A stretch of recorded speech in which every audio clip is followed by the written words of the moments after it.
1, 2, 3. Start talking at 3. Welcome to Sunday, January something. 5, I guess. I hope Yes, everybody's swell. 2025. So let's go ahead and start exercising the warnings marker. The year of our Lord. According to the Georgian calendar. Gregorian. And yes, I am angry, strimmering. I'm trying to smile a little smile and tell myself I never much minded the little things. Smile a little smile. But then I remind myself that that comes from the fantastic Bridget Fonda movie, Point of No Return, where you smile that little smile and then you go out and unalive people for the government. In the movie, Point of No Return, 1990s.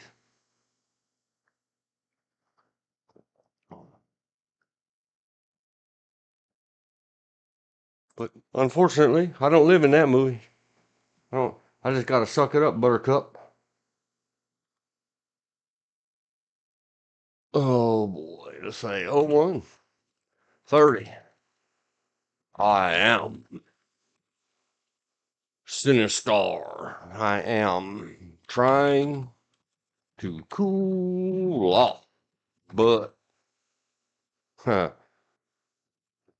frustration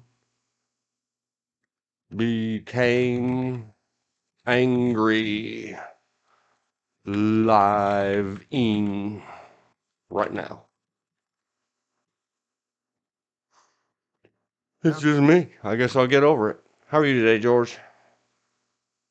I'm here. We're supposed to say, huzzah, upright and functional. I'm having to adjust because I also had cats adjust my volume. Kitty catties. Aw, they're always so helpful. Yes, aren't they? Especially when you got one playful adult male and one kitten. The grumpy old lady cat down. The audio cut out again. I'm not even seeing the green bar. Grumpy old lady cat.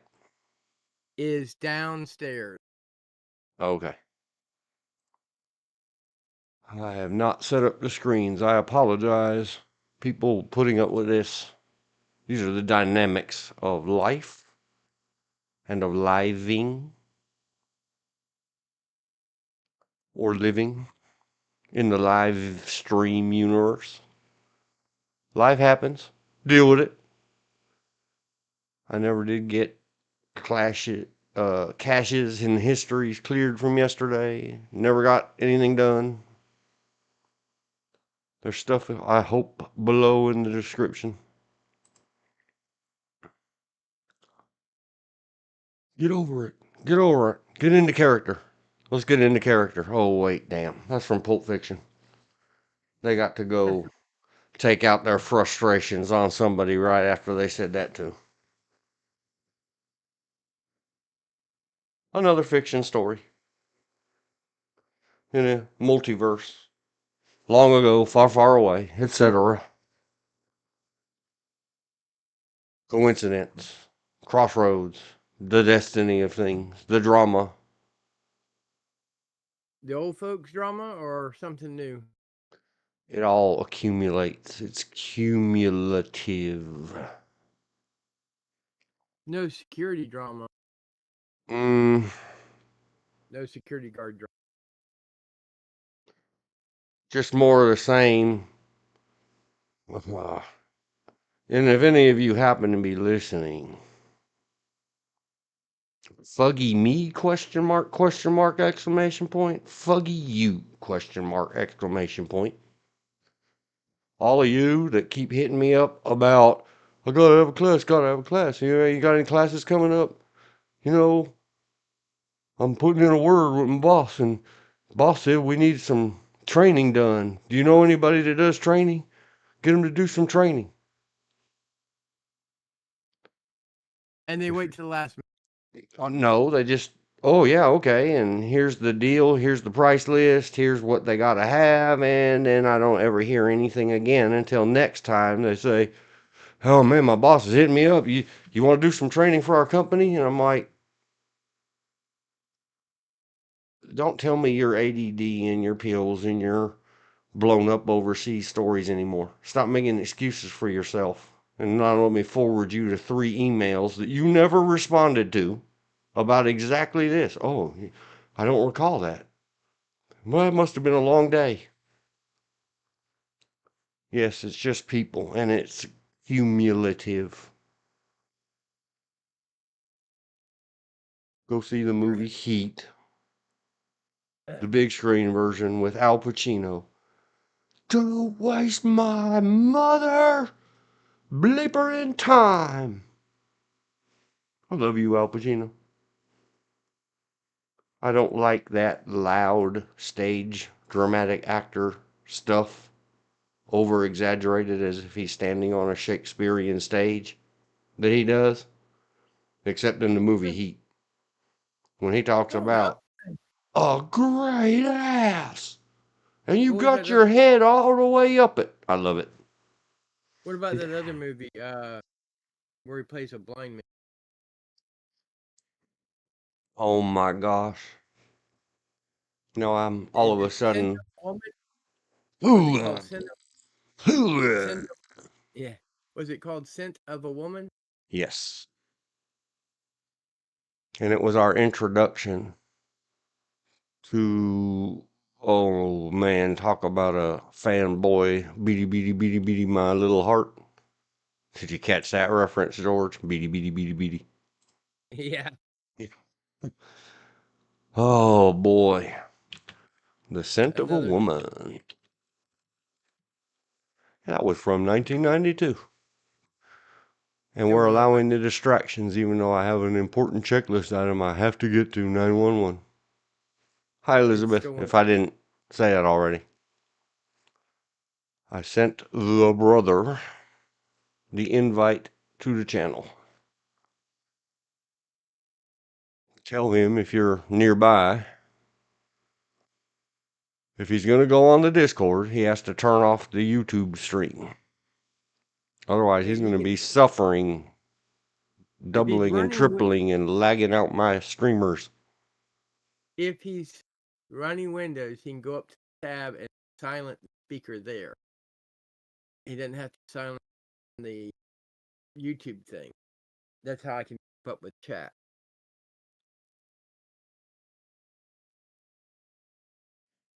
Hi, ma'am.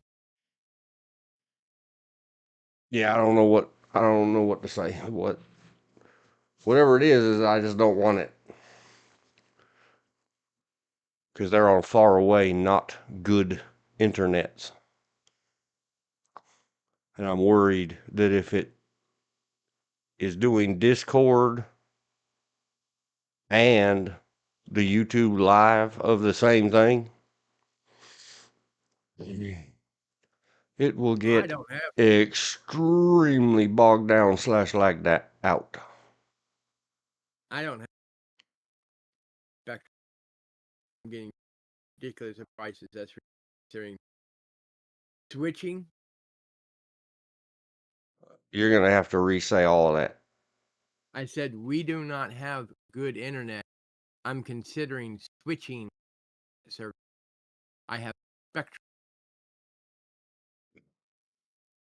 I was able to work out of that, but it's like every half second or less is cutting out into total silence. How about that? Is this any better? Yes. It's still very quiet. Thanks, kitty catty. But when I go back and listen to previous ones, even though it shows up as you being more quiet than me in this OBS meters, OBS, you come across far louder than me in the replay watching the video. Well, with this mic, I have to play with the game. Yeah. Oh, Gabrielle Anwar. She is a goddess amongst women. I mean I'm trying actors. to. I mean whatever she identifies as. I Yeah. don't care if it's offensive. Gabriella or Gabriella or whatever your name is. Not in a creepy way, just in I should make statues of her that Democrats could tear down next year. From way back then and now. Games. I'm sorry, what? According to the glowy thing, Mike.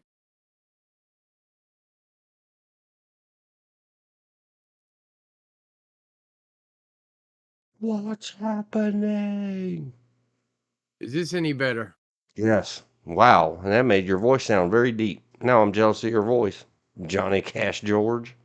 Well, it's better than my normal recording voice, which is makes me sound like a little kid. No, not really. You have a pretty good voice. I'm whatever. I have a voice dysmorphic syndrome. Mm. Well, it's just, not only do I have to play with the mic and the computer settings, and I got to play with the Discord settings. Each mic has different settings because on the headset, this setting on Discord where you claim was blowing you out. Maybe it's this mic. I don't know. No, it was half of it, and I never did get into it yesterday. It was on the checklist, and I decided, you know what? Let it go. Let it go, let it go, let it go. I'm gonna have to In, let go of Ms. Anwar. I want to look at all the pictures. Look at that. Dancing with Al Pacino. who else was in that? The other main character, the kid. I don't know. He went on to bigger things too. Does it matter? She No, was in it. I don't remember who was all in it. I think I have to go back. Go back. And go back again. And back again. Get to the freaking point. Is this it? Scent of a Woman. 8.0 out of 10. I might rate it more than that. It gets extra points for her, but it really was a good movie. Yeah. I've heard many of the complaints, and I heard them Oh, like when we got it done at the theater in 1992 and went to go get something to eat. I heard complaints about how the same old thing with Al Pacino that I just complained about a while ago. He acts like he's on a stage, not in a movie. Okay, we knew that going in. well, he did the same thing in all his movies, but just this is. I like the character he plays. I like the way he plays the character. Yep. Oh yeah, this is one of Chris O'Donnell's early movies. Yep. And Philip Seymour Hoffman, rip. He's been in a lot of good stuff. And oh my gosh, jealous. Well, He Chris got to do O'Donnell, nudies with the other supermodel, famous beauty statue, living statuary. Can't think of her name right now. well, The Chris the one O'Donnell, for my cousin Vinny. yeah. Oh, I love my cousin. Chris O'Donnell's, I think now, or unless they've stopped the filming of it, he's in NCIS LA. Yep. It says it ended in 2023. Oh, okay. He was in For the Batman and normal, Robin, which I have never yeah, seen. he Scent of a played Batman. Woman, Vertical Limit, I have seen. The year 2000, The Three Musketeers, 1993, I have seen more than once. I like it. It's fun. Oh, well, I like the music from it. I'll put that. I like the music. I'm not fond of the costuming or some of their weaponry. Let me rephrase that. I'm not fond of the musketeer cloaks because they didn't have Yeah. Velcro in the 1600s. There are things that is what's called suspending disbelief or the suspension of disbelief. What takes you and throws you out of the story. Yeah. Oh, other than Max Payne. the, I've seen the one, Max Payne 2008. I, I think it had Marky Mark in it. I know. We're not supposed to call him that anymore. I think. Max Payne other than 2008. Mark Wahlberg. Yep, I was right. my two favorite groups of Three Musketeers is the one with Michael York and Raquel Welch and Charlton Heston. That's for movies. Those are my favorite. Other than that, there was a BBC production of the Three Musketeers that was actually filmed in France. It was a TV series. I like that one. He was in the TV. We're talking back about. Here's another thing. IMDb. Please put in the top bar somewhere where we can see it. Old people eyeballs. Make it a fixed scroll bar at the top of what we're on at your page. Chris O'Donnell. See, I had to scroll up and now I don't remember. Oh, The Company. TV miniseries about, guess what? The Company. It's on the to-do list for today. Everything goes back to the other C-word agency we don't talk about. Unless we say their full and proper name that I invented when I was, I don't know, 6 or 7 years old. CIA Alien Space Invaders. That's their full name.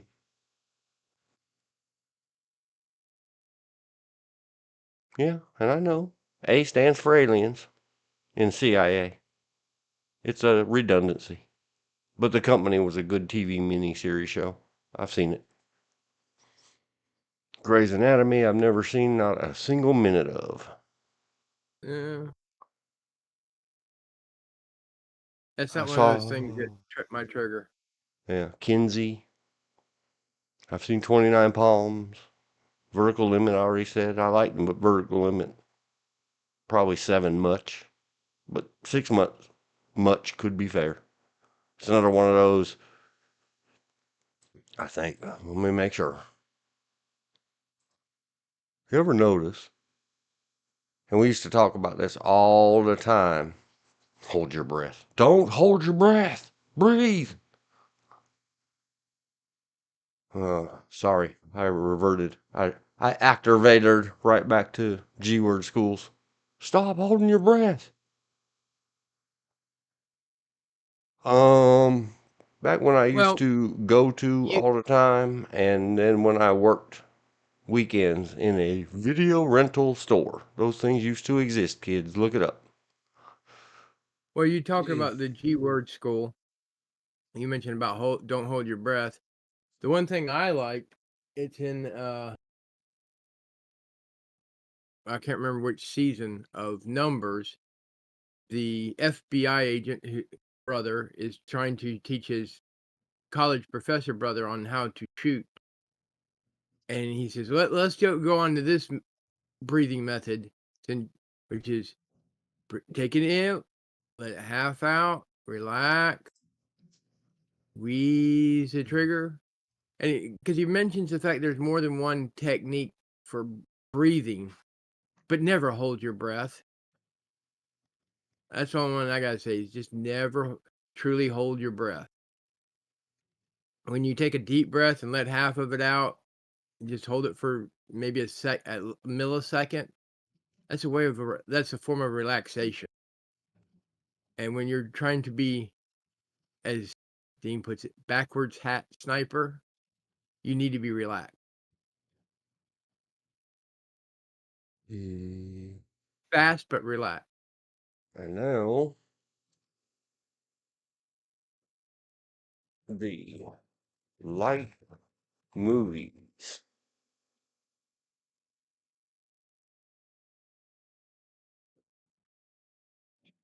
See, this leads to this. This leads to that.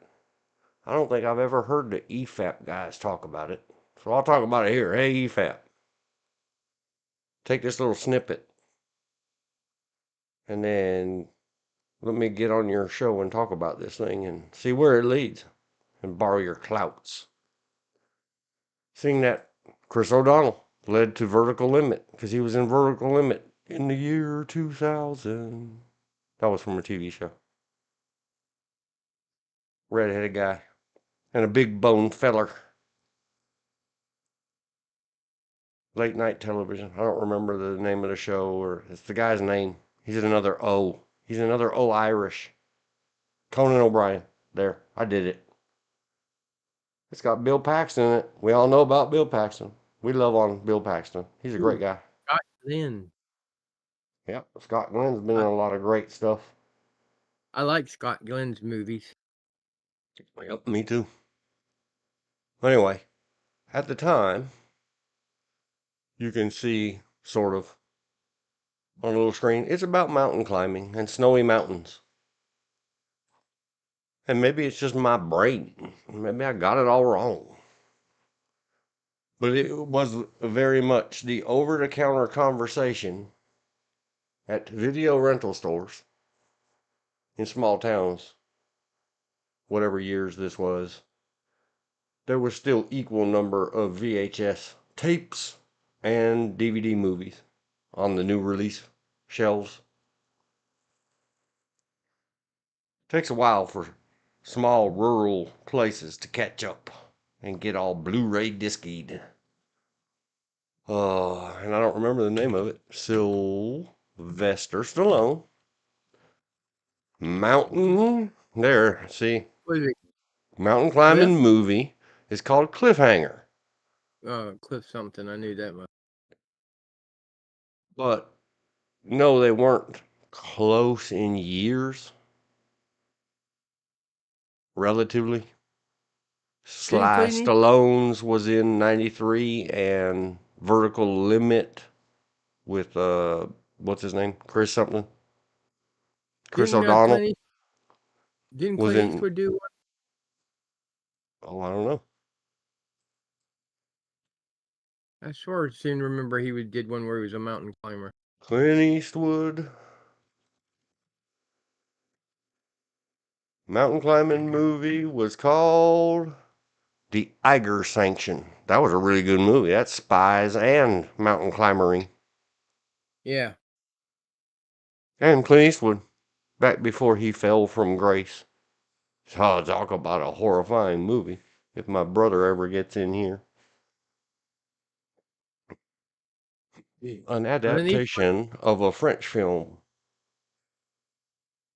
from way back was called The Sailor Who Fell from Grace with the Sea. And it is a horrifying nightmare.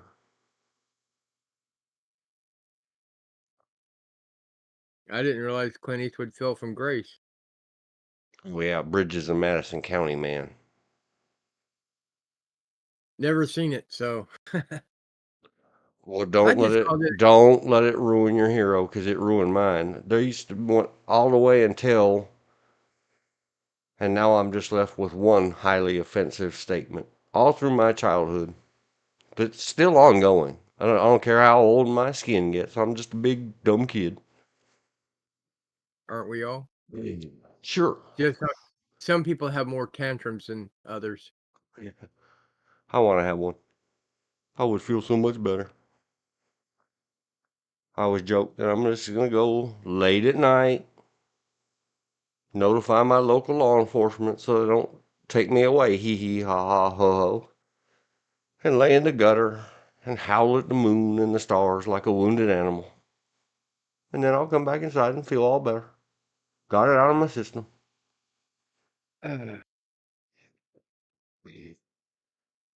I don't think he fell from grace as he does all kinds of movies, and then just there's some I don't care for. But I can say that for about almost any star. I emphasize almost any star. I mean, even some of John Wayne's early black and whites from the 30s movies, they're Yeah, they're not that good.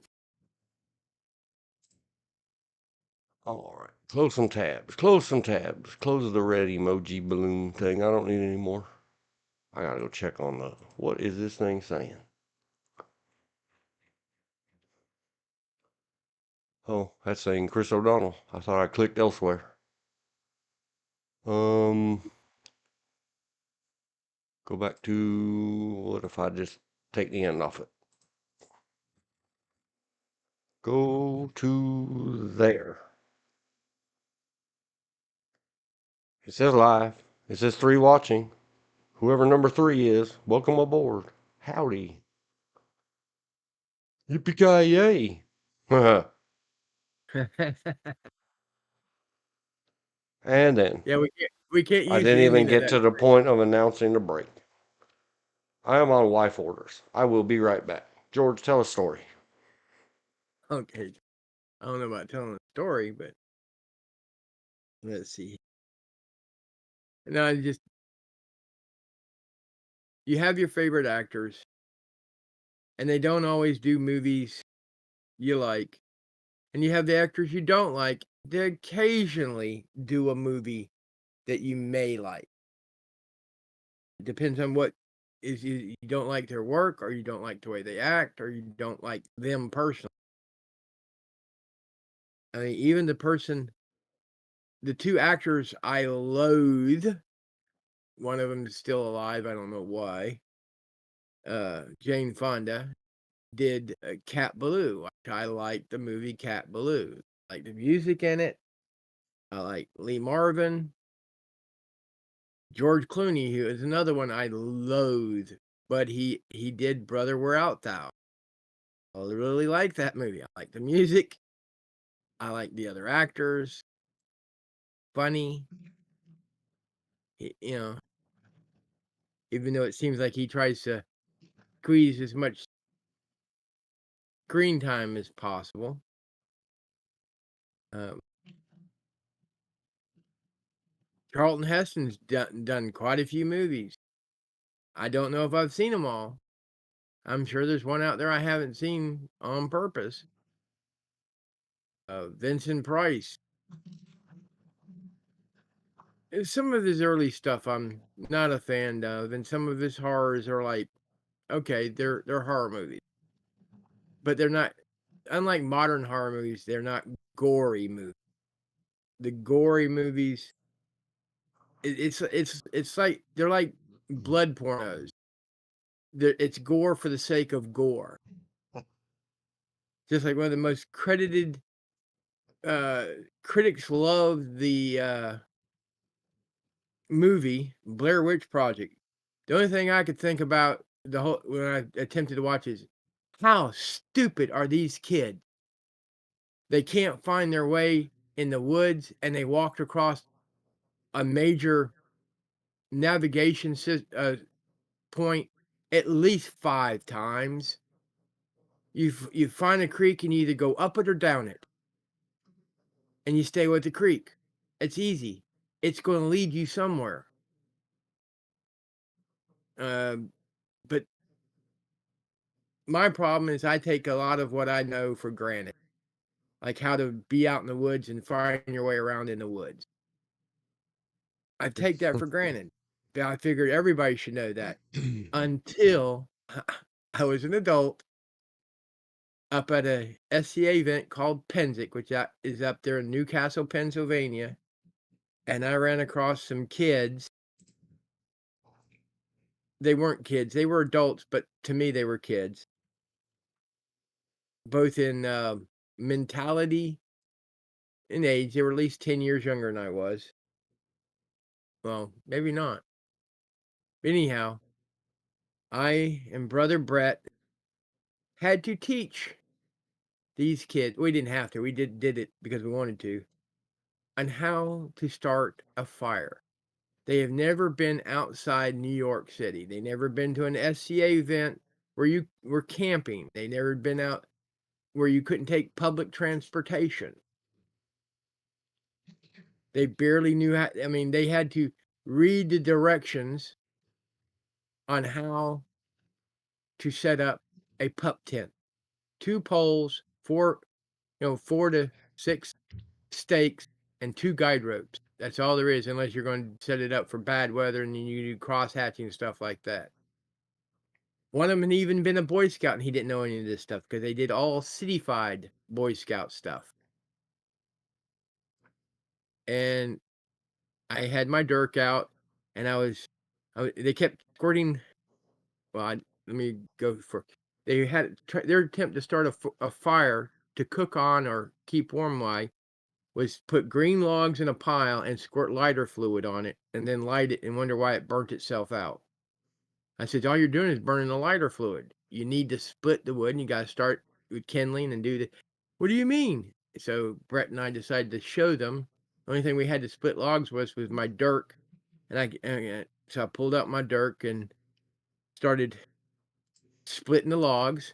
And for those that dirk is a really big Scottish style knife. And this one kid kept wincing. I'm going, what's wrong with you? Why are you wincing? He goes, aren't you afraid you're going to break your knife? I basically went, if I was afraid I was going to break the knife, I wouldn't carry it. At least not in a field type project. This is not like a ballroom where I'm wearing something just for show. And even then, I don't own anything just for show. And he's just teaching these youngsters, well, get yourself a hatchet. They have them up at the store, the campgrounds store. And realize this is summer, so all those logs they got cut up there that you went and bought are green. Well, they don't look green to me. They haven't had time to age and dry out. That's what green means. I mean, you're literally having to explain English terminology to these adults because they've never been outside a big city ever, or outside New York City. I don't know if it's any different than for Dean in LA. I don't know if he ever went camping as a kid. Oh yeah. But I mean, I take reading a map for granted until I run into someone who can't, like my wife. Remember, I love her everybody dearly. has a different, and what are we supposed to say?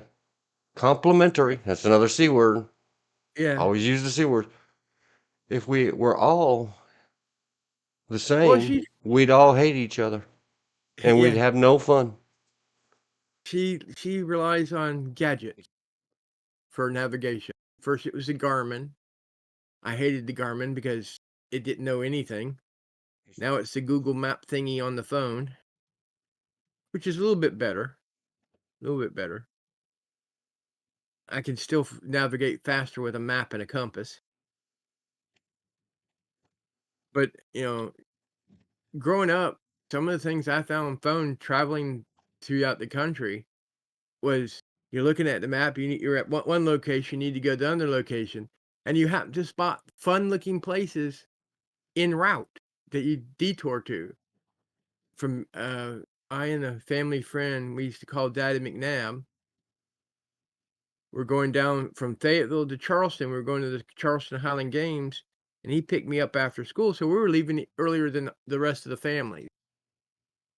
So we were going to go ahead and grab the campgrounds and map them out so we can have everybody organized.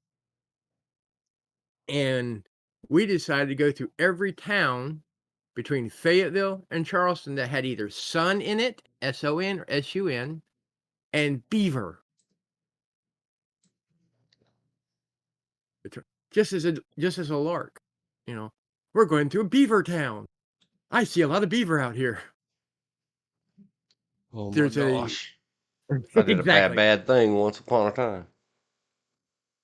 And but can't help it. Sometimes we do bad things.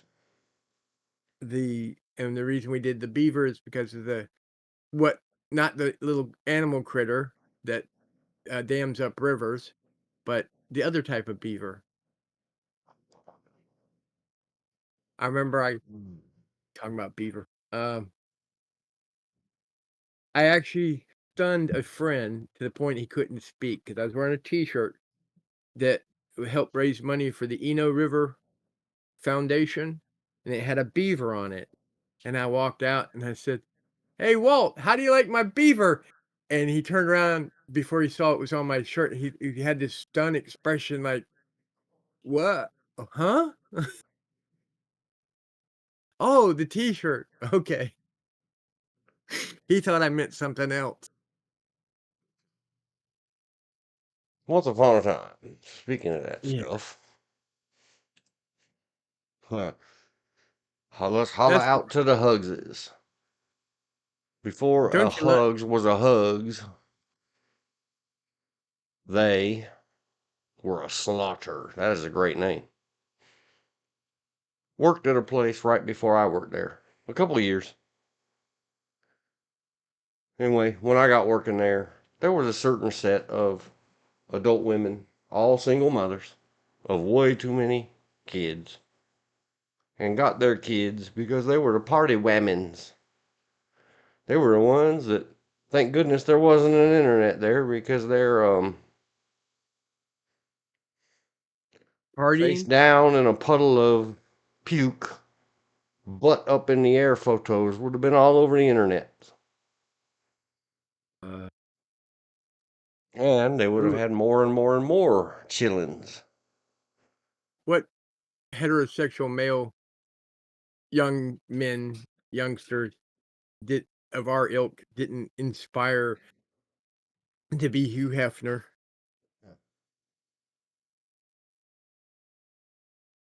I don't know if any of Me, them are 'cause still I around. hate yous. I hate yous. Big giant fake chests. Well, I'm talking about as in being accepted to take pictures of naked ladies. But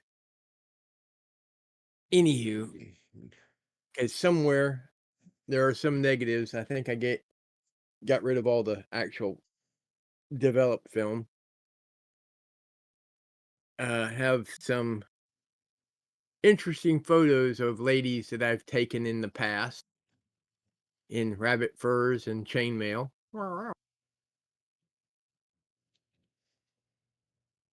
Especially when I used to make chainmail bikinis and uh, cave girl costumes for people.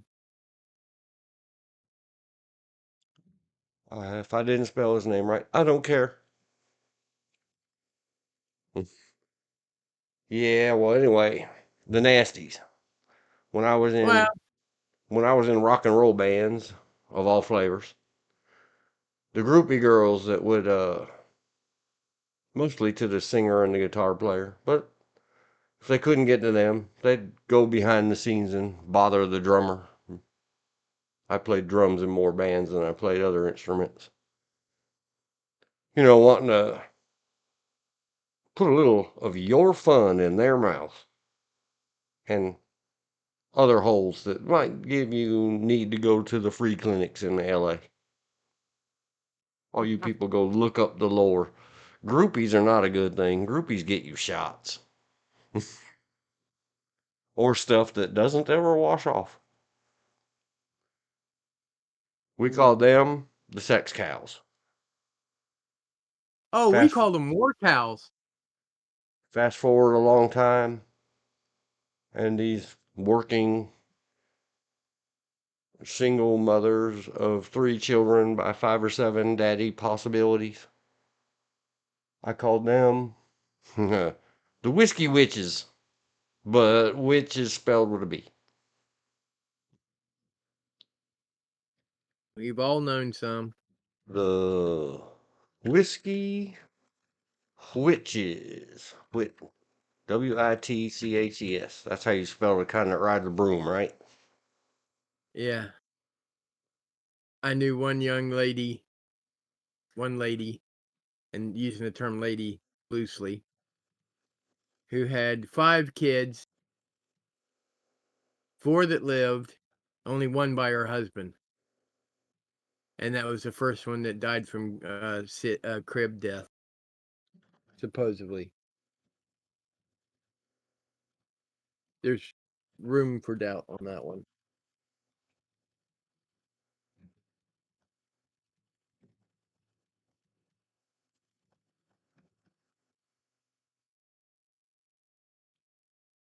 she would.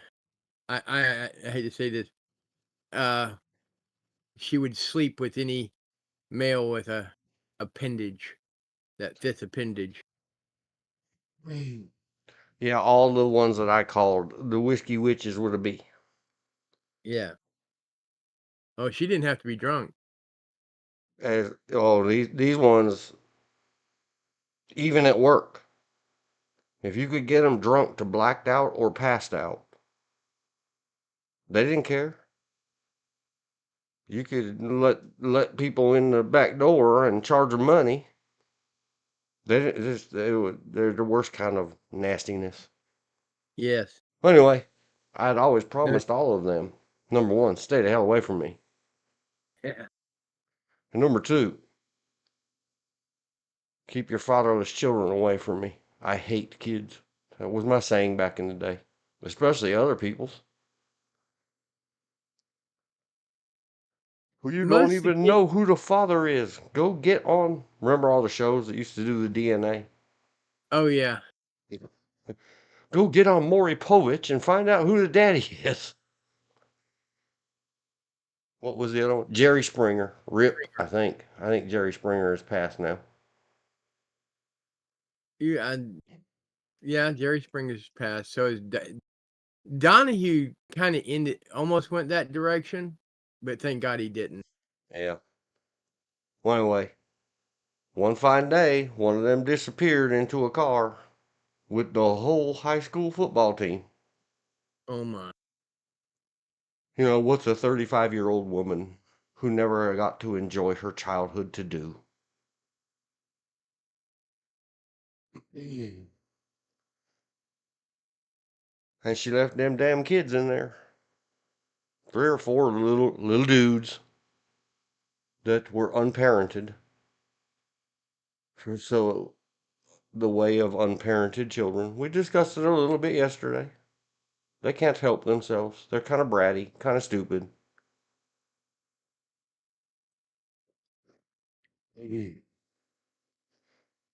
I had these little dudes convinced that we were going to make some homemade kind of nets and snares out of little ropes and twines, and maybe we would take a stick and sharpen the tip of it and make it into a spear and go down to Beaver Dam. It's the real name of a dam. Yeah. And And I an was going area. to teach them beaver hunting. And they needed to go make sure that they told everybody that they'd been told all about it and they were going to go out beaver hunting. the That's the bad thing I did once upon a time. Yeah. The And problem about, with I don't know, 20 years later, some dude with an Afghanistan battle beard and a bunch of tats all over him. It's like, did you ever work at place? I was like, yeah. He's like, man, you're a legend. I was like, for real? What kind of stupid did I do? Well, he was one of those kids. oh And he'd been telling that story ever since. yeah.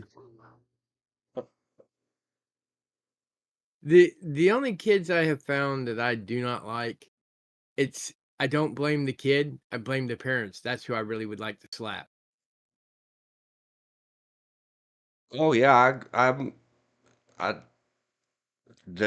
don't want to have physical contact. I'm a Yeah. very not as bad as my aunt Evala was. Evala was a freaky paranoia germophobic that when certain kind of systemic poisonings turned into systemic bone marrow failures and cancers, did, and I laughed the last conversation I had with my lovely aunt before she passed away. We joked about, I warned you, Auntie, you can't be rubbing disinfectants and bleaches all over yourself and spraying yourself with Lysol, especially in your No. breathing holes. You've got to Yes. get over that. Don't Well, I know everything that you can purchase in a retail environment in California says known to the state of California to cause cancer. It's just a disclaimer thing that they have to make. You want to sell products in California? Go ahead and stamp your product. And if you ever want to have a really, really big laugh, grab any random electric device and read the warning label. Or go, hey, you can go online now. Go online and read their warning label and then their whole website they had to dedicate to the state of California. The first time I started doing that, I was reading the warning label on a hair curler that I had bought for a cousin as a gag gift. And one of them on there is, do not plug in and stick it in any orifice. I'm like, who is this written for? What kind of moron is plugging in a heating curler and sticking it in an orifice? We discussed, you worked in rescue and I was Yeah. around it, and my mother worked in an emergency room. Lots of people. I mean, I can't think of the count. And hey, Hurley up top, haired women's, please. Hair straightening irons get hotter than hair curling irons. yes. You can buy all kinds of fancy insertion toys, especially now in the private secret squirrel world of the internet webs. Discreetly shipped and packaged, I believe they all say.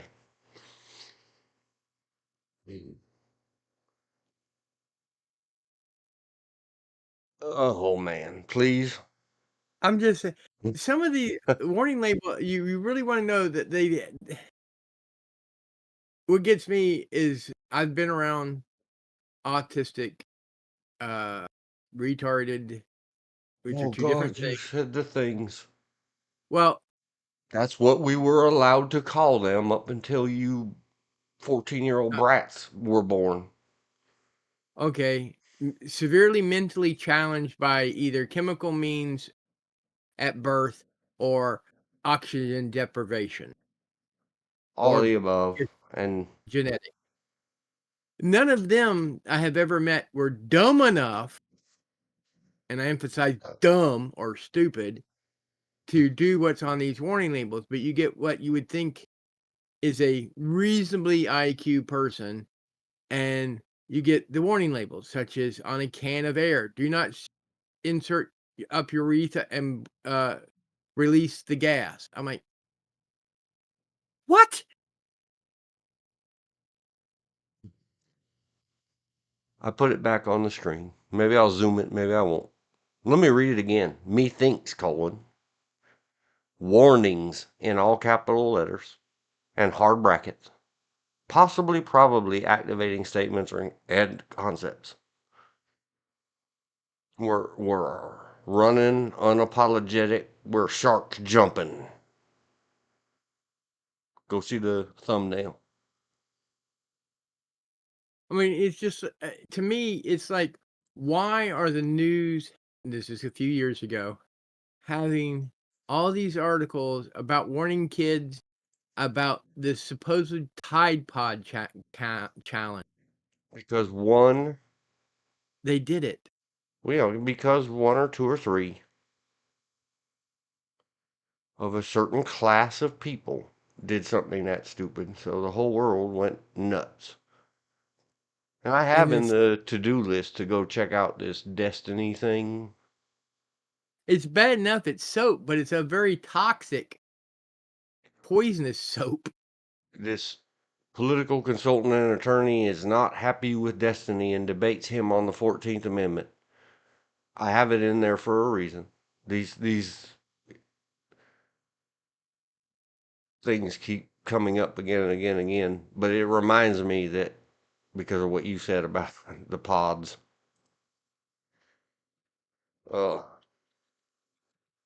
Yes, Warning everybody has labels and The soap.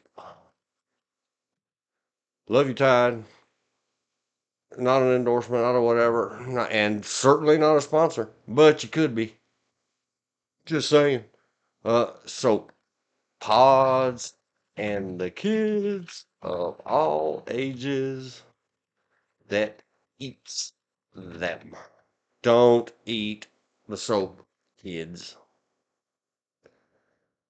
One, it tastes bad. Two, laundry detergent is poisonous.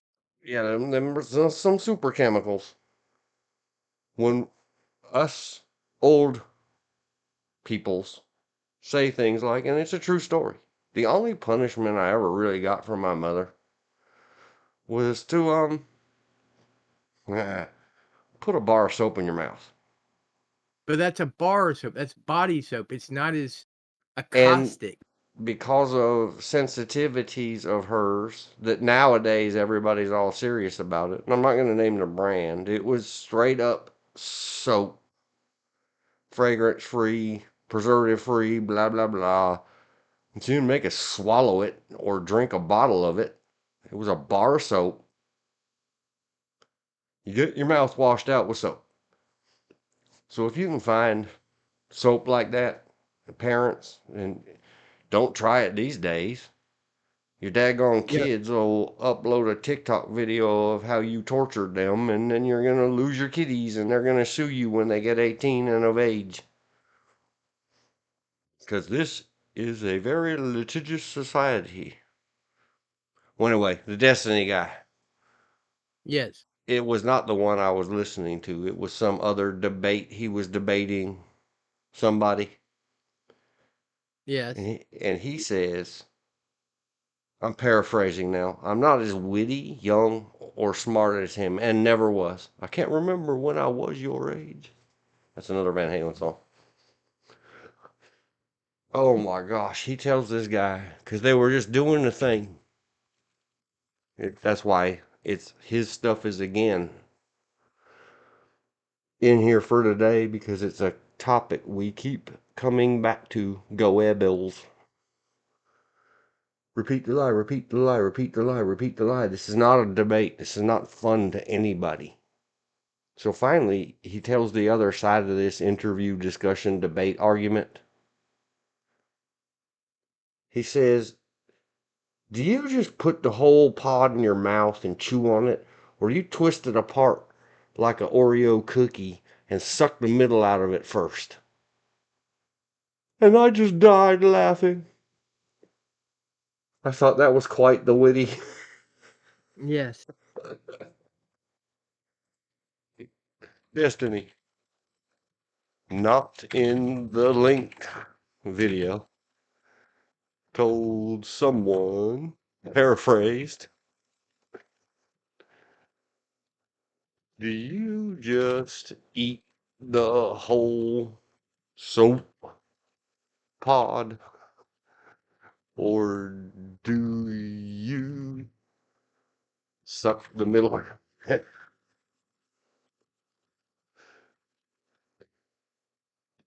made me laugh a lot. I laughed. I cried. I stuffed my face with not soap.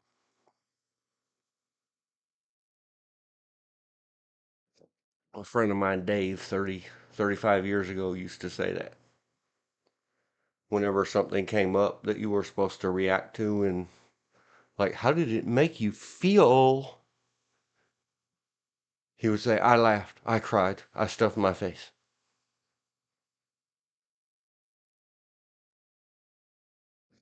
Always cite who you stole stuff from. I mean, took, borrowed. Bloop. I heard a bloop. That's me popping in and out, talking to somebody. Oh. Somebody. I've been holding off on that one too. Let's take the tangent. Let's go off on the tangent. Here we go. This led to that. It's been in my mind for probably 3 weeks now. Well, let's get it out. I'm hoping this doesn't ruin it and take it out of my mind, and then I won't be able to figure it out. More of my, better put these, word play stuff, and another one of my sayings. I'm not typing it all the way out in the log on screen this time. For you new to the things, to the life experience with me, I have sayings in my life when they are uniquely mine. And I've been saying this since I think 11 or 12 years old. Oh, that's an ancient Chinese saying that I just made up. And it doesn't matter if I invented it 40 years ago or yesterday. That's what I say about all of my, uniquely my sayings. I should put trademarks on them. Intonation and punctuation are things.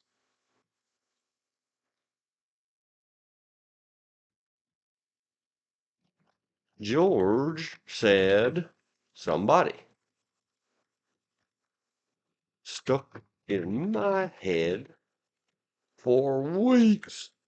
And it's one of those nagging, my inner child, that's another one of my sayings, has had a play date over.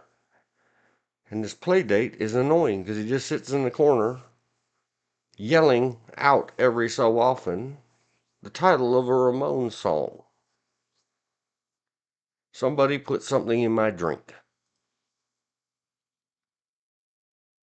And I've been trying to figure out how to put that into a title or a thumbnail or the top line of one of these things right above the checklist. The Ramones song, somebody put something in my drink. The whole thing about punctuation and intonations or inflections in our reading and our speeches that has been boiling inside me and won't properly exit out my head in a creative format or just get forgotten. And let me zoom it bigger so the world can see it even on their tiny little screens. Yay, main zoom turn on. The statement. Somebody put something in my drink. The way it is and the way it is currently highlighted on the screen means that you got slipped a Mickey, is what we used to call it in my day. You got knocked the F out.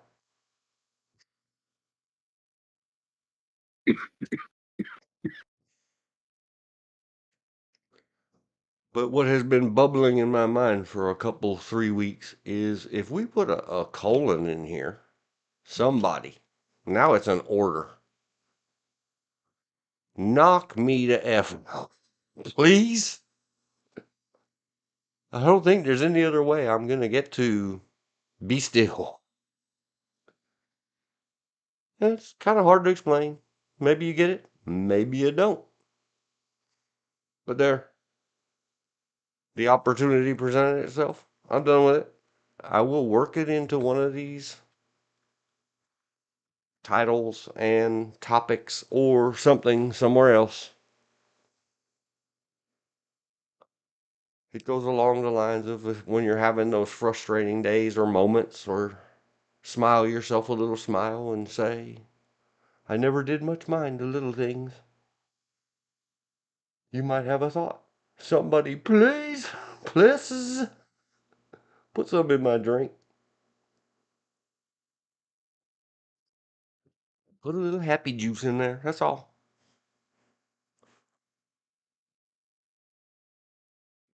You're welcome. I didn't think I want my coughing fit to go over the internet.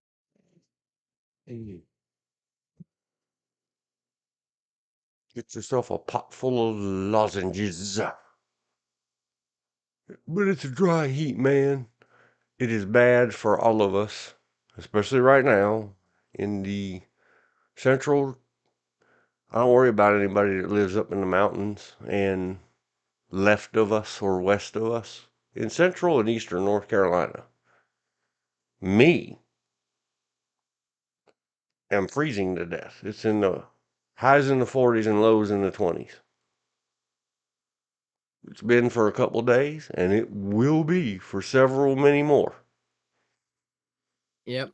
The problem is we need this freezing weather to kill bugs. They make horrifying cancer-causing chemicals that I'll spray all over them damn bugs. I hate cold. I'm allergic to it. If I was really that bad about it, I would have moved to Florida or lower Well, the problem with moving to 1,000 Florida, years ago. and then your body gets used to that, and then 60 is the new freezing. That's fine. I grew up in that. I grew up in sunny Southern California. We had our cold days, like the low would be 40s. I saw some sprinkles of snow once in my 21 years in the valley. Not that valley. Not the like San Fernando, like, Chutley Valley. The Los Cita de Los Angeles. The city of Los Angeles resides within the county of Los Angeles, and all the above are contained in what is called La or El Vallejo de Los Angeles, the Valley of the Angels. I think the Angels got up and moved. Me and everybody else, it's not an invention to me, would go either put vinyl T lettered stickers or just take a big old marker and write a T after loss on all the signs. Welcome to the city of Los Angeles. Put a T on there. Lost Angels.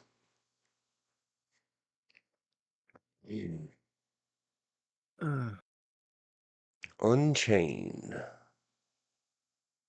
Dare we? Dare we? We've already hopped into by accident. I went up there for something. Somebody put something, I should get a link. Guess what? I'm not. Where are we now? 01. 03. 30. Dean, you gotta peek. Should I put up the girl, George? Okay. So let's mark the time. Where is my brother? I want to know. He promised. A man is only as good as his word. It's not that. Time is it on Earth? 3 Well, we're dot 42 p.m. yep, Eastern. yep. Be right back. And I got to refill the pee-pee makers too. The drinks. Here we go. Here we go. Find the girl. Find the letter. There she is. Now put the text back on top, on the bottom. Be right back.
Welcome me back. Welcome back, welcome back, welcome back. TV show, 1970s. Ermagerd. That's another one. It's from the Glad you're Swedish. back.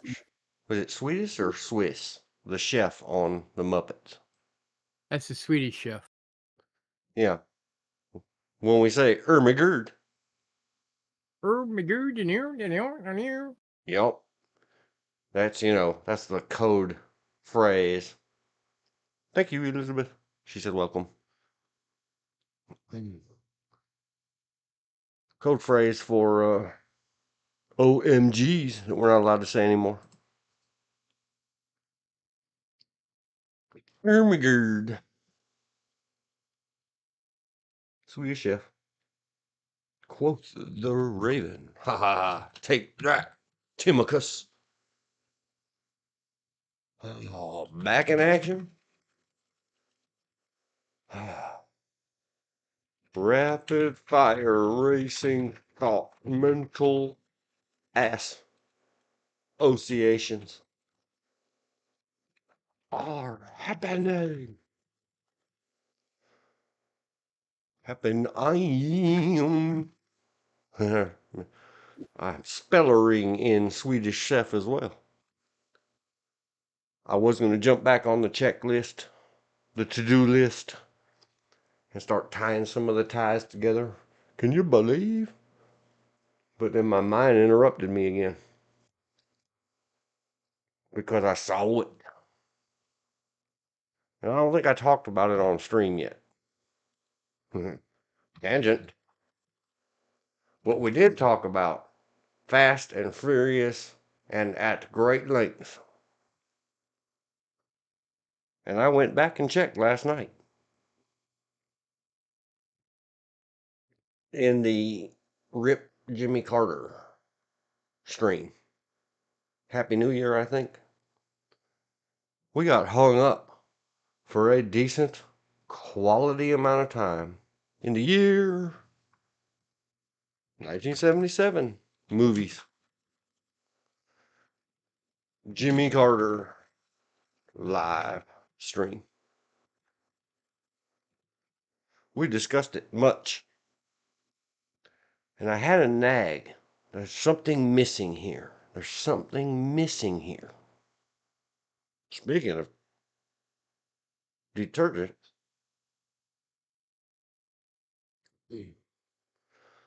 did someone mention my figure? What I found last night, recommended for me, of course, or whatever you call it, showed up in the squares and the cubes and the rectangles. Missing from 1977s, and my mind would not give it to me back then. Close Encounters of the Third Kind. King. Talk about legendary goddesses. I texted my brother because I had just recently been kicked off of all of my other social media, meaning all one of them. Did they give President Carter his days in the rotunda?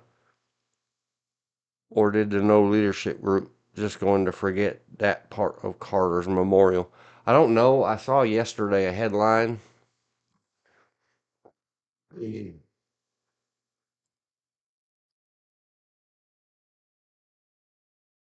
that they were doing something in the state of Georgia yesterday. So first let's look up Close Encounters at the IMDb. I better close on those other tabs. Close it. 1977. Great movie. 10 out of 10. Have you seen it, George? Yes. Multiple times. DW equals 10 out of 10. Once upon a time, I used to know the little hand, how the guy moved his hand, the French thing, Yeah. the Franchi in the movie. Everything about it is great. I still occasionally, if we're making smashy potatoes, throw a bunch of potatoes on a plate or in a bowl and grab a fork and sculpt it into Devil's Mountain.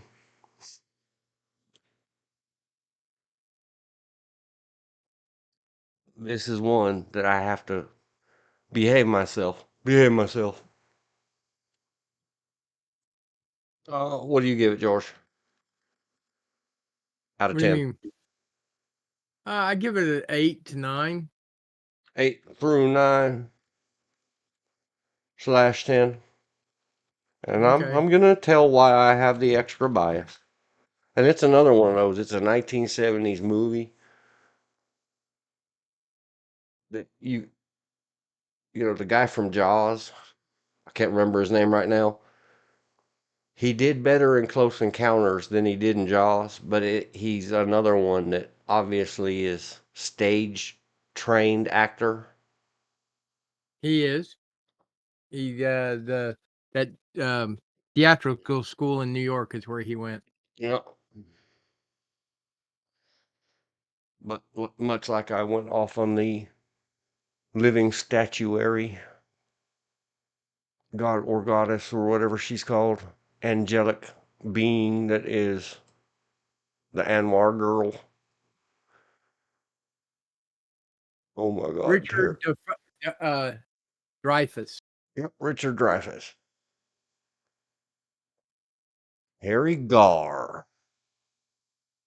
My heart skips beats. She passed away in 2024 also. The only silent scream into the universe of no that I did is I texted my brother. Like I said earlier, he's another one of those actors. I like a lot of his movies. I don't like all of his movies. I haven't even seen all his movies because a lot of them I like, not interested. Yeah, probably me too. But especially her underpants commercials from the 90s. I mean, you know, bikinis, whatever, or Oh, early okay. 2000s. I Yeah, hearts, I she hearts was me on some a Terry Gar. he was on a Star Trek where it was supposed to be a spin-off series. Yep. They got pictures of it. I got it up on the screen. Her IMDb page. Now that I see her face, No, let me I'm better with faces than I am names. rip in 2024.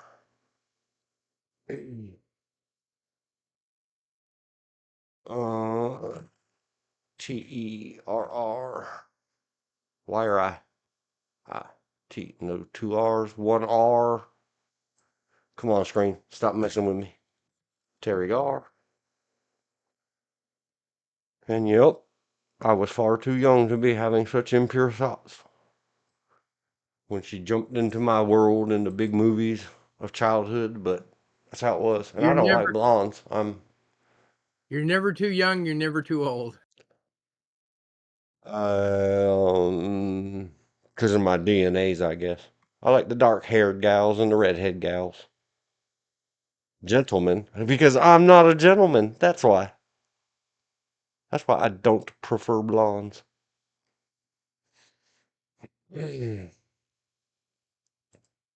Besides, I can't have them all.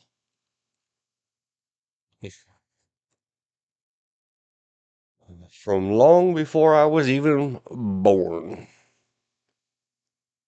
I scrolled the whole list. Oh my gosh. Talk about famous pelvis movies. That would be Elvis. The world famous Viva Las Vegas, 1964.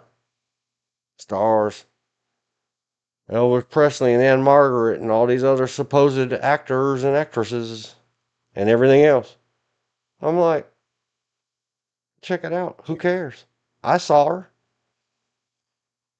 Terry Carr was a dancer, uncredited.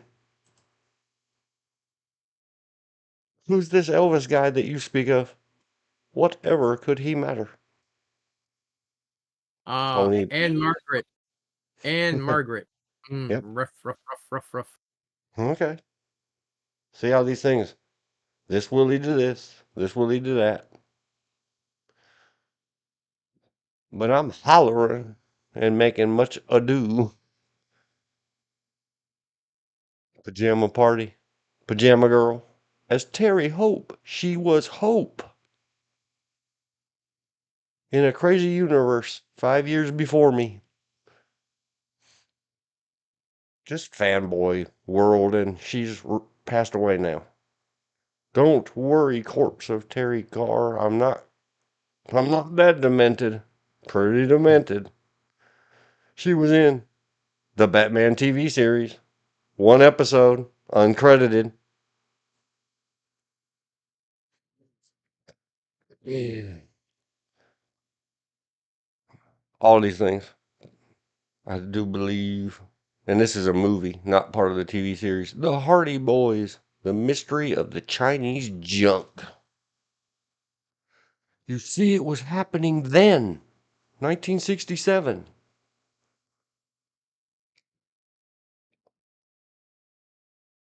Go-Go Dancer in Clambake. They should put Go-Go in there. Mary Jane I've seen. Star Trek. 1 episode, 68. She was. 2 characters in That Girl. That Girl is a pretty famous movie or TV series. 67, Yeah, 68. TV series with the daughter of the person that started the Andy Griffin Show. Yep. Marlo Thomas, Ted Yep. Bessel, Lou Parker. You have to be old. Rosemary DeCamp. I used to watch that girl all the time. Carol Lan Daniels. These are all people that were Dabney Coleman. He's made the rounds for his whole life. Excellent in 82 or 84, whenever it was, War Games with them other people. Thomas stayed in acting until her father died, and then she had to take over all his charities in his foundation.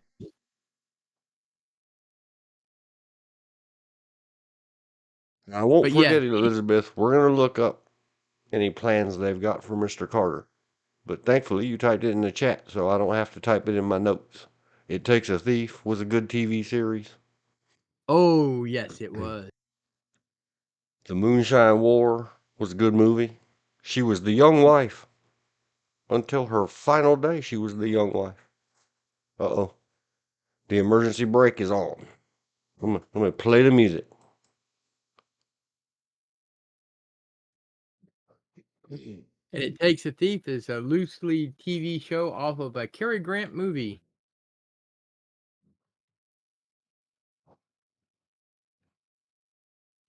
Emergency brake time. All right. Let me put on the tube musics. Yep. Audio library. I got it all set up, ready to go. Play. And then highly reduce the volume.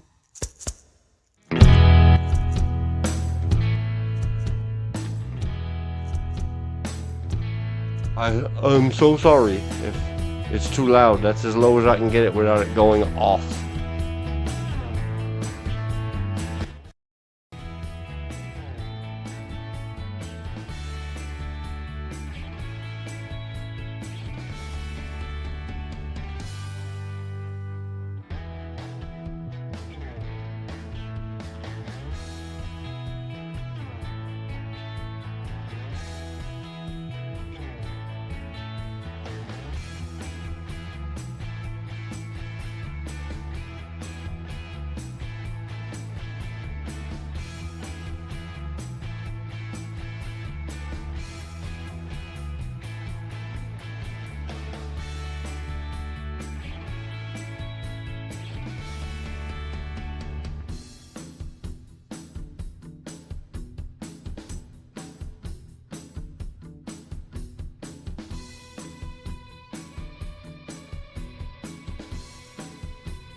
I might have to go back earlier than I planned.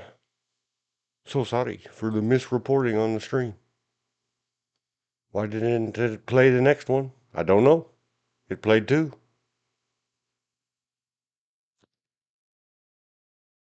Oh well.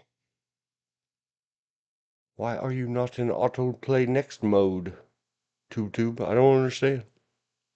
I tried. I apologize. Oh, where were we? Oh yeah. Harry Gar. The beat, hot, hot, hot. Sonny and Cher comedy hour. Sonny and Cher show was fabulous. She starred 12 episodes, or co-starred, underling starred. Sonny and Cher were big business in 1972. Safeguard, the beige deodorant and antibacterial soap commercial, 1972. She was an office coworker.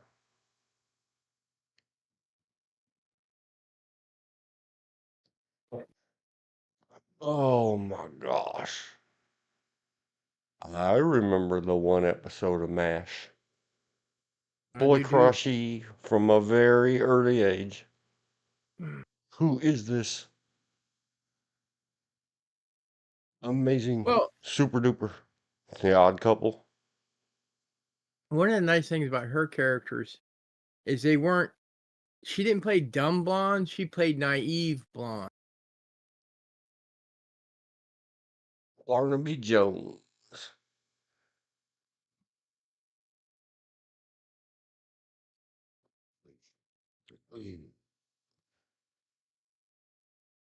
Young Frankenstein. Man, that Yes, was good stuff. That it's great rated big 8. She was Inga. Talk about speaking the funny comedies back then in 1974, especially when you were 4 years old, were very funny. Young Frankenstein is extremely funny. Eight rated to me is probably very accurate. I might give it a 9 because I really like Gene Wilder too. Yes. Who else remembers Maude, the TV series? I do. I do. It And was a then more sitcom. of the Sonny and Cher show. That was the second edition of Sonny and Cher. Maud also played the actress who played Maud, also a former Marine from World War II. Oh God, with George Burns. I can say it. It's the title of a movie.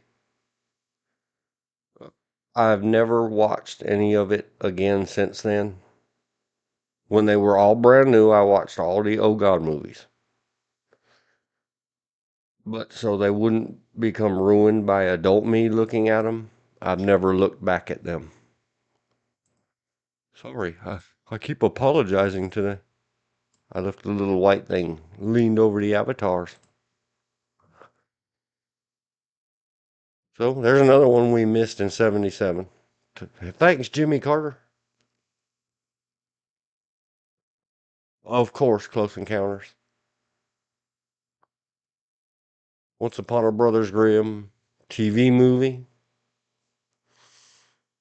I like the Brothers Grimm. Not the modern new TV show based on all that. I haven't seen any of that. I just heard people talk about it. Oh, that was that was called Grimm, not Brothers Grimm. Yeah, I knew it had something to do with it. Yeah, it's a very interesting slant. It's a lot better than the movie that was made called The Brothers Grimm about monster hunters in Germany. Who remembers the Black Stallion? Everybody, especially the horse girls. And I was a horse kid. By the time 1979 came around, I'd already decided horses were wingless dragons. That's how they were hiding in plain sight. Just my theory. I was all into that stuff, but Alex's mother. Hey, baby. Hey, mother, want another? All that cool 70s talk that we used to be able to say. I was Wasn't she 9. also, she was also in Mr. Mom? Yeah. That's a fantastic movie.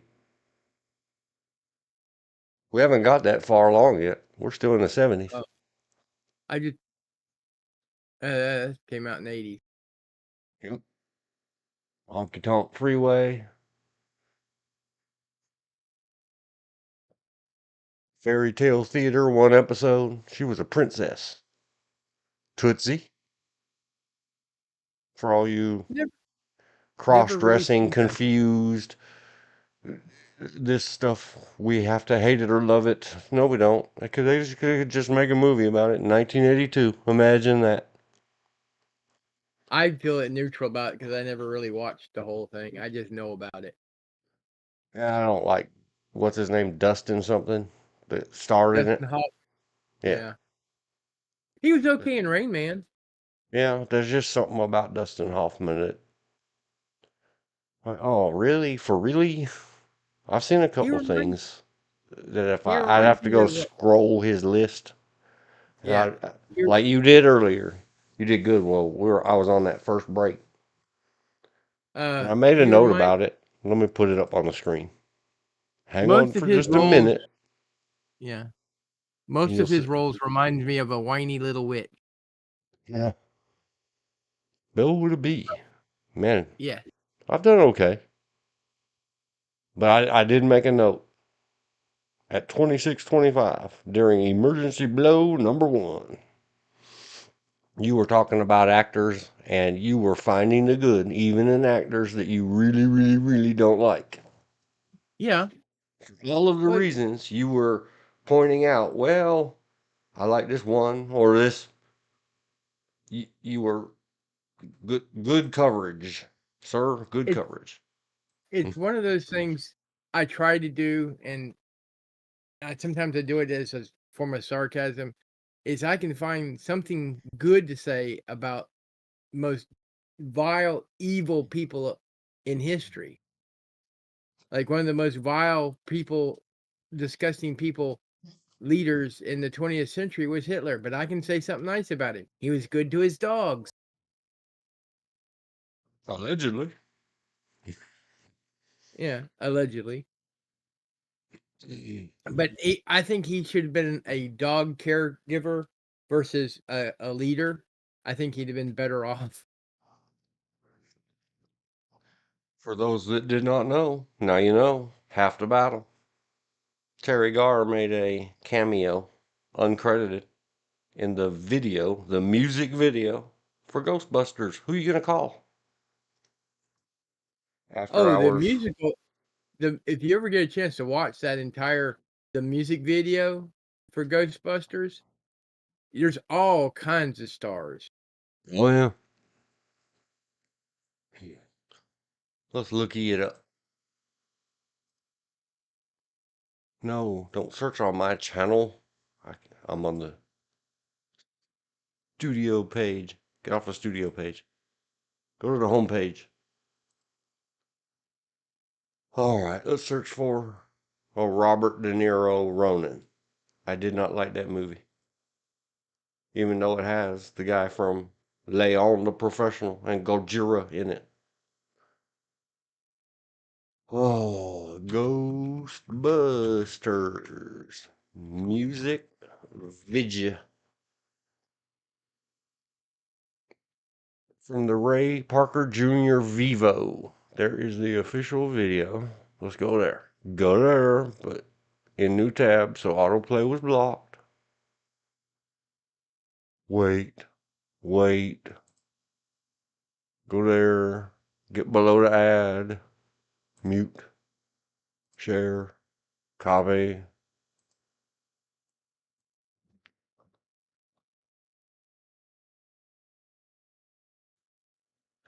Ray Parker Jr. Ghostbusters. Who you gonna call? Official video.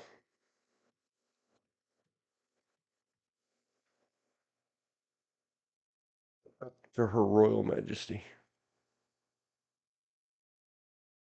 After Hours was a good movie to me. Yeah, it was. Miracles, 1986. Kind of blah about it. Whatever.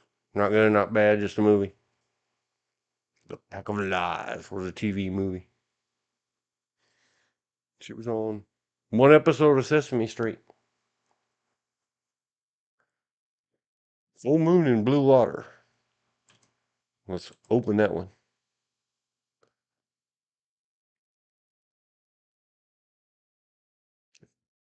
It has Gene Hackman in it. Another fine actor. Yep.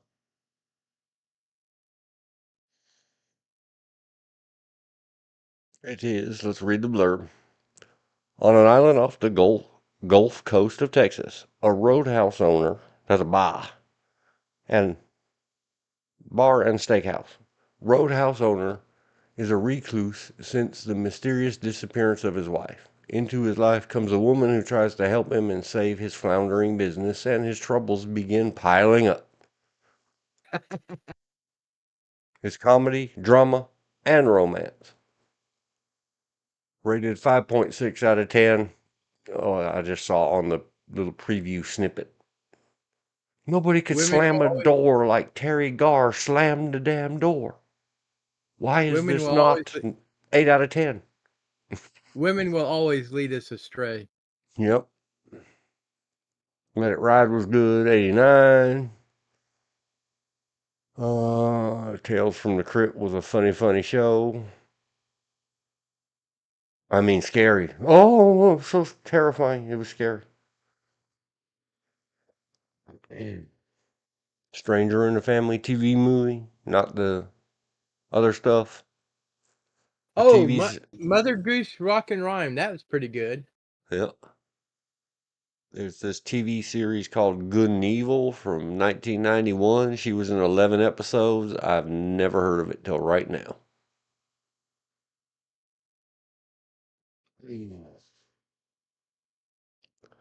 Dream on.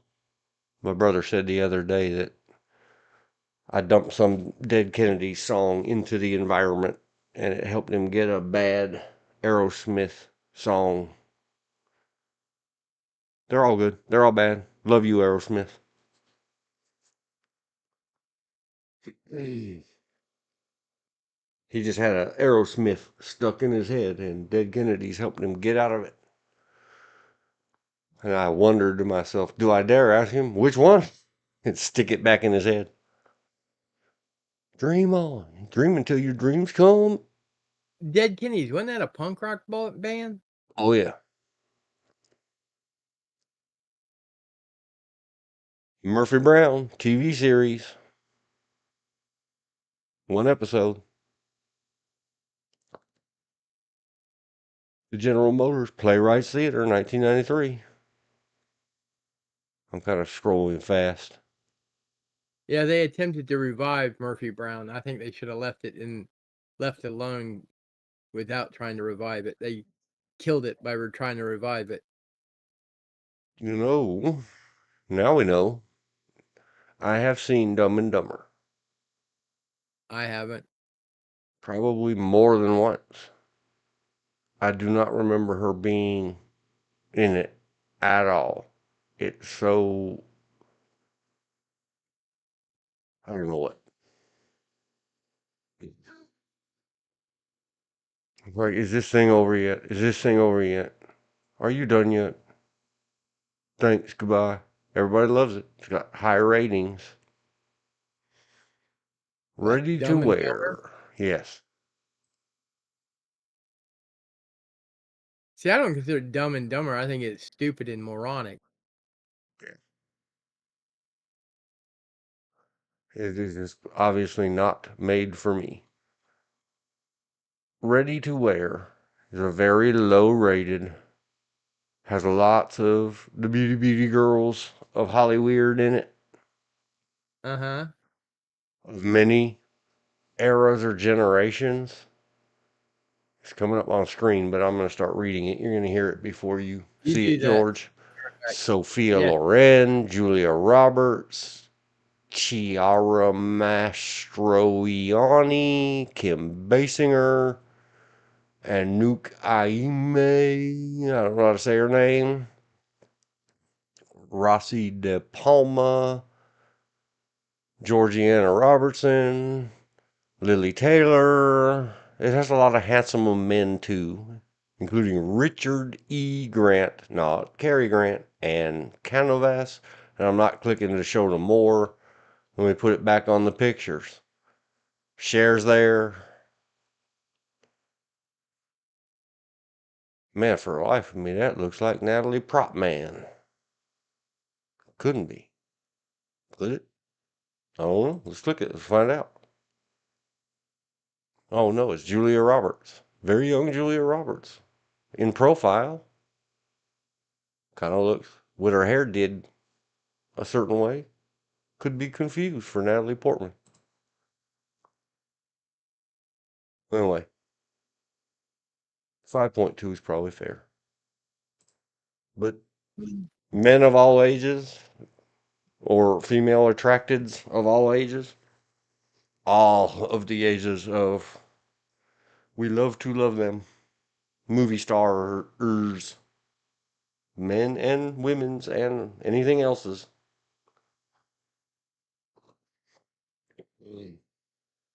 Are in that movie.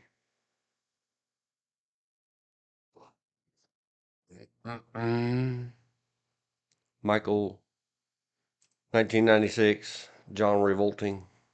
This is what my aunt called him. John Travolta. I've said before, my aunt had nicknames for everything, and she called John Travolta John Revolting. Andy McDowell, William Hurt. William Hurt's been in a lot of really good movies. The problem is John Travolta has been in some very good movies and some very bad movies. Or I won't say bad movies, as they're movies that not everybody's gonna watch. Not everybody's not gonna watch Saturday Night Fever. Everybody's not gonna watch Welcome Back, Carter, the TV show. I liked it. He plays a really good bad guy, which he did in Broken Arrow. Mm-hmm. Christian Slater movie. Get Somebody. I can't remember. Get Freddy. Get something. Get Shorty. Yeah. So you can tell how well the movie left an impression on me. Yeah, I like Pulp Fiction. I like Pulp him. Fiction? I really, really like how he did himself, Yeah. his acting in Pulp Fiction. I liked him in Grease. Loved it. I loved his new commercial for a credit card where he plays Santa Claus. Yeah. I thought it was hilarious.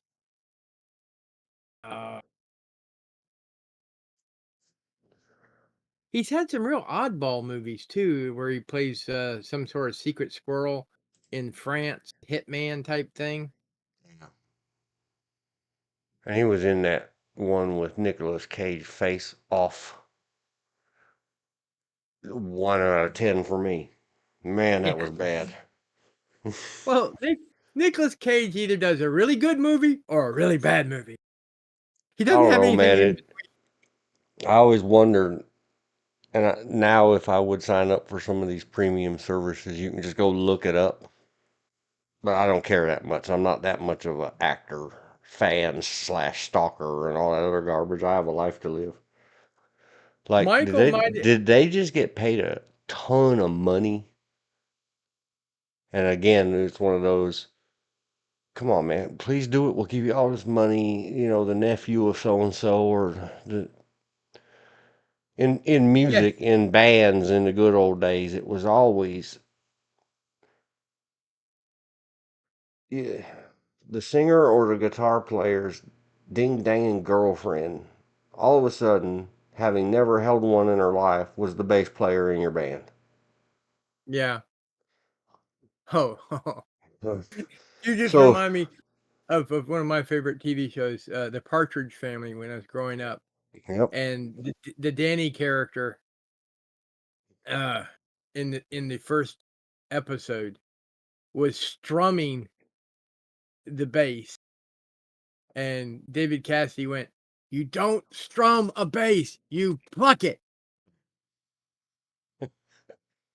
You slap it with your thumb, man. Go put your afro wig on and get straight.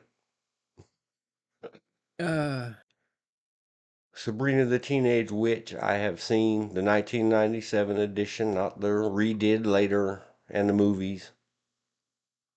I've seen some little snippets or glippets here and there because hanging around friends of mine that had kids of the age that wanted to watch that, but not enough to remember it. it wasn't bad. It's one of those. I can proudly say, I have never seen any minutes of Friends. I did the ones with Tom Cruise in it, and there was one that one of the main characters was playing supposedly playing the bagpipe. So that little part of him playing the bagpipe. That's about it. I didn't know this existed. Apparently, What? there was a Black Dahlia video game in 1998. And Terry Garr did something in it. Not going to look it up like that other video game I looked up several streams ago. I'm sorry, YouTube. I just can't get used to calling it lives, even though I want to. In my previous lives, she was in Dick in 1999. Pop that up. Not 6.2, might be overrated for the movie Dick. In a buddy comedy, after wandering off during a White House tour, two high school girls inadvertently become Richard Nixon's top secret advisors at the height of the Watergate scandal. This It sounds dude like it could from be funny. Alien Resurrection. It had more that I'm very fanboy about Kirsten Dunst. She's blonde. She's a little too square jawed for me. I'm not. I guess I'll always have to disclaimer it. But it had Terry Garr in it. Dan Hedaya or Hidaya or however you say his name. Sorry, sir. Has been in many, many good movies and bad movies as well. And TV shows, because he was the waitress's or bartenderess husband in that bar TV show. Uh, what was the name of it? Hackmel Foley. I don't know. What was the name of it? There was a TV show back in the 80s and 90s that it took place around a bar, in a bar. Oh, Cheers. Cheers, yeah. He was the husband of the female bar waitress in Cheers. Not the one that was a hockey player, the other one. I've seen Ghost World 2001.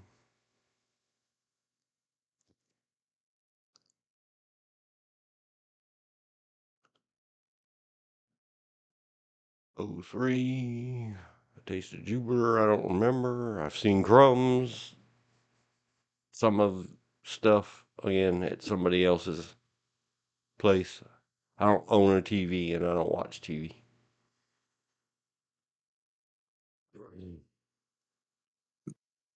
And How to Marry a Billionaire. And that's about when she checked out. What they didn't show or credit, and I don't know why would they credit the laundry detergent commercials. I'm going to look at a couple of photos. Bear with me, internets. We're doing that honor tribute. Remember Terry Garr. because I loved her. She had those sparkly blue eyes.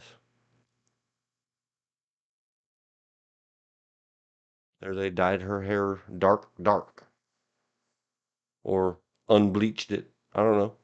I don't know if she was natural blonde or not. I don't care. Oh, look at that pretty, pretty hand with lovely nails upon it.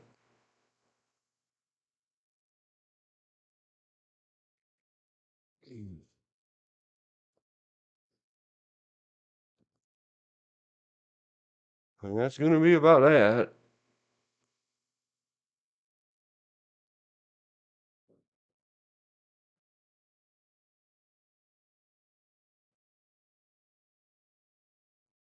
Dustin Hoffman.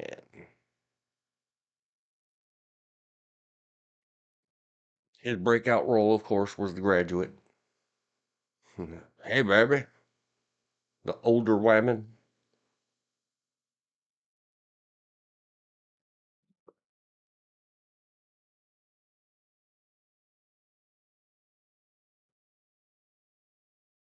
I guess I just don't get it.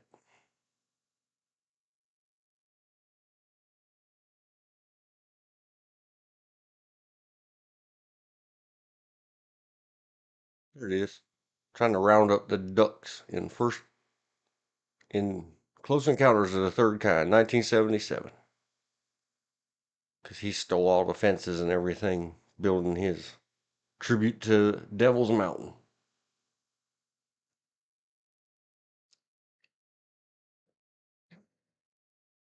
And then we'll close that. And then we'll go here. We'll say, here we go. Underwear commercial. I should probably just search on the Fruit of the Loom vibes. Fruit of the Loom commercial. It was a long time ago. And as has always been the case since about 1950. Well, now it's not anymore. Most of women slash girls' underwear is far more than their bathing suits. Yeah, considering some of those bathing suits wouldn't even make a good eye patch. In 1991, she did Fruit of the Loom commercial. I noticed. I mean, I just remembered that for no good reason. Hey, Bobby, bikini model much? It was thankfully not butt floss. Oh, I was about to jump onto the sharks and be doing things out of order. Okay, I'll let you loose, internets. 01, 56. Oh, oh. Done with heavy breathing, lusty, lovey tribute, honor of poor Terry Goff. Jimmy Carter. Arrangements. Yes or no? Dear Google Bar, are there any plans for Jimmy Carter at the Capitol? Yeah, that one. According to WUSA number 9, President Jimmy Carter to lie in state at U.S. Capitol 2 days ago. What we know about the funeral plans for former President Jimmy Carter 23 hours ago. 19 hours ago, his state funeral started. I believe that's the Georgia thing. So let's ask. This appears to be article, not video. Let's ask KTVZ, which seems to be relaying CNN-US politics from the force.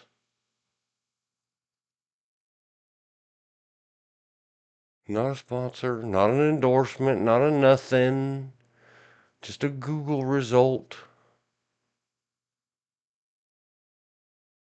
by Michelle Shen and Nikki Carvajal of CNN. The official state funeral in Washington, D.C. for President Jimmy Carter will be held on January 9th, the White House confirmed Monday. President Joe Biden declared January 9th as a national day of mourning and proclamation on Sunday, hours after Carter's passing at the age of 100. So I hope that answers your question, Elizabeth. Let me put it in the chat. Paste into the chats. Close it. Go there. Paste it in there. And then we're going to go 01, 58, 40. Sharks. And words. And sigh. So here we go. A lot of this stuff is we've hit on these things the last several lives or live streams, and they just keep coming up. Is it conspiracy? Are you listening to us, Siri? I, of course, was looking for shark pictures. It's called breaching. And I had to giggle because I am aware. I said when I brought it up yesterday, I said jump the shark. It's just a phrase people use. It is correctly for whether it's a shark or a submarine. See today's thumbnail. When they bust out of the water seriously, it's called breaching. All the talk about the founding documents, contracts, etc. When you do whatever in torts and contracts, blah, blah, blah. When you break it, it's called breaching.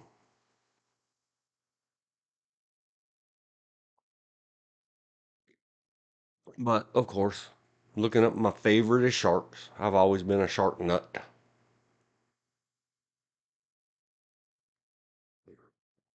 I think they're so magnificent. They are wondrously made, much like us.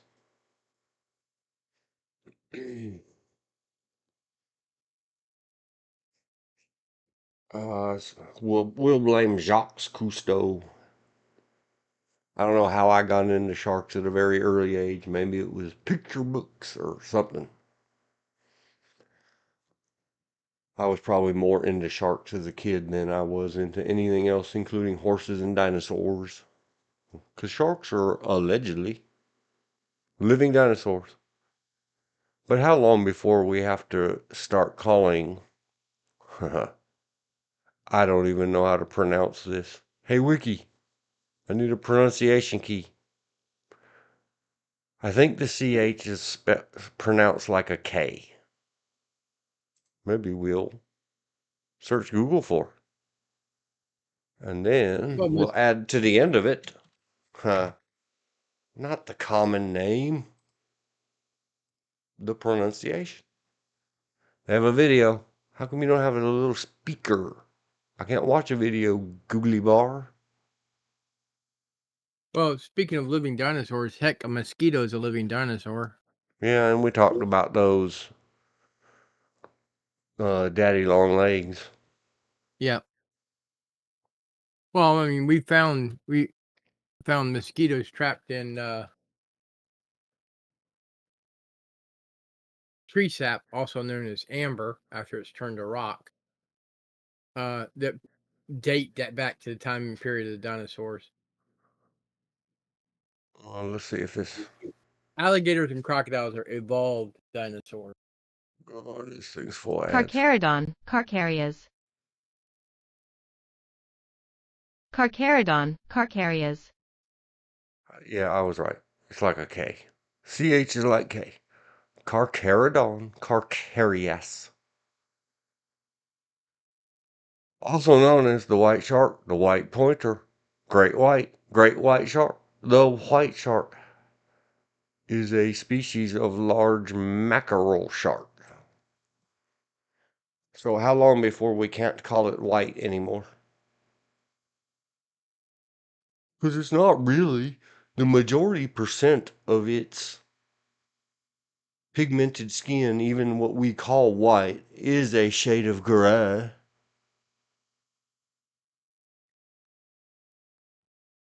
We can't even click through this life anymore without having the external abuse repeated nonsense that has now been internalized in all of us. Going through our chambers.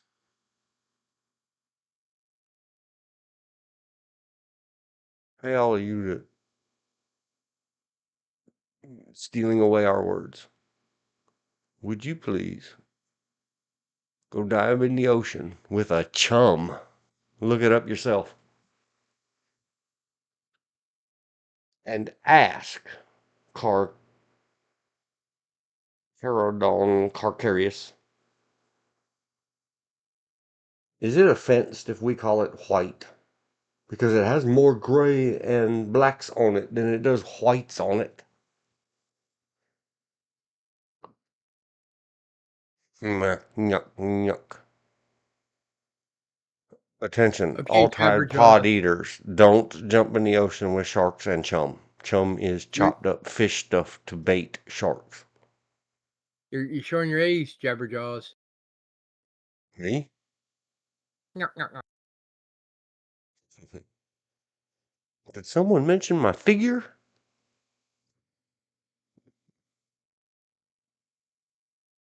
Yep, I love them too. As much as Terry Garr? Probably. I don't want to F either one of them. How about that? But I could stare at them all day long. There's a unwritten rule that at least this husband and my wife have, which is you may look all day long, but touching is not allowed.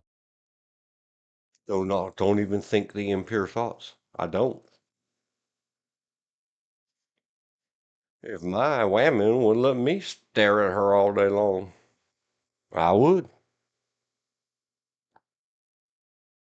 Hey, Well, I'm not going to stop her from looking. She's not going to stop me from noticing. It's just a thing of nature. yep. Squalus But I have yet to Carcharias. seen anything out there that is worth me risking what I have already. Yep, me too.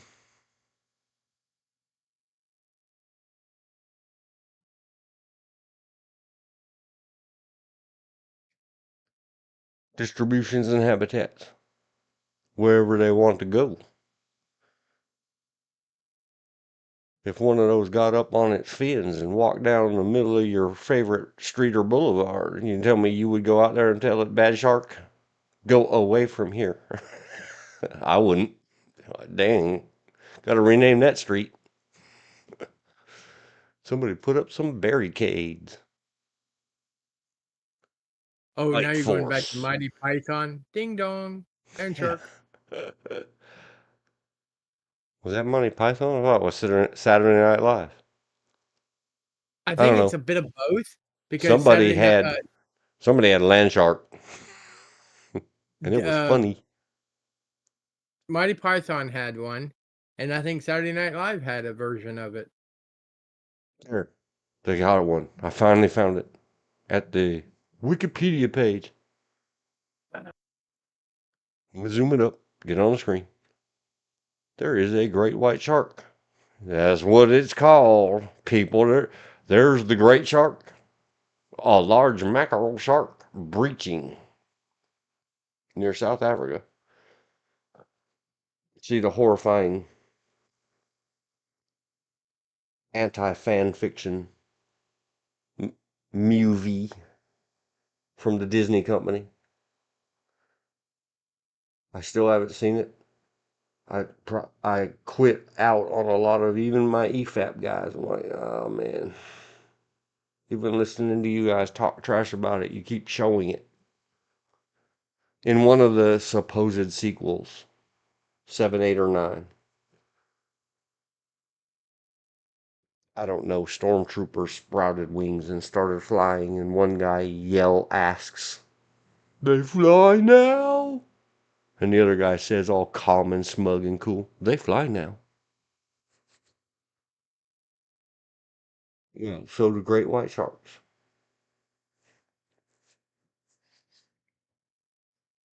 You know what? All of you crazy wokerisms, especially the ones promoting and pimping all that Star Warsery stuff, how you're gonna force the world, especially those misogynistic, patriarchal Star Wars fans from the 1970s, to brainwashed into better. Your hero girl from the sequels is a white woman.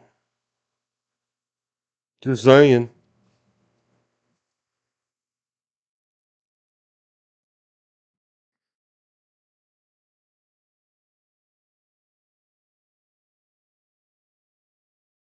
Big old sharks.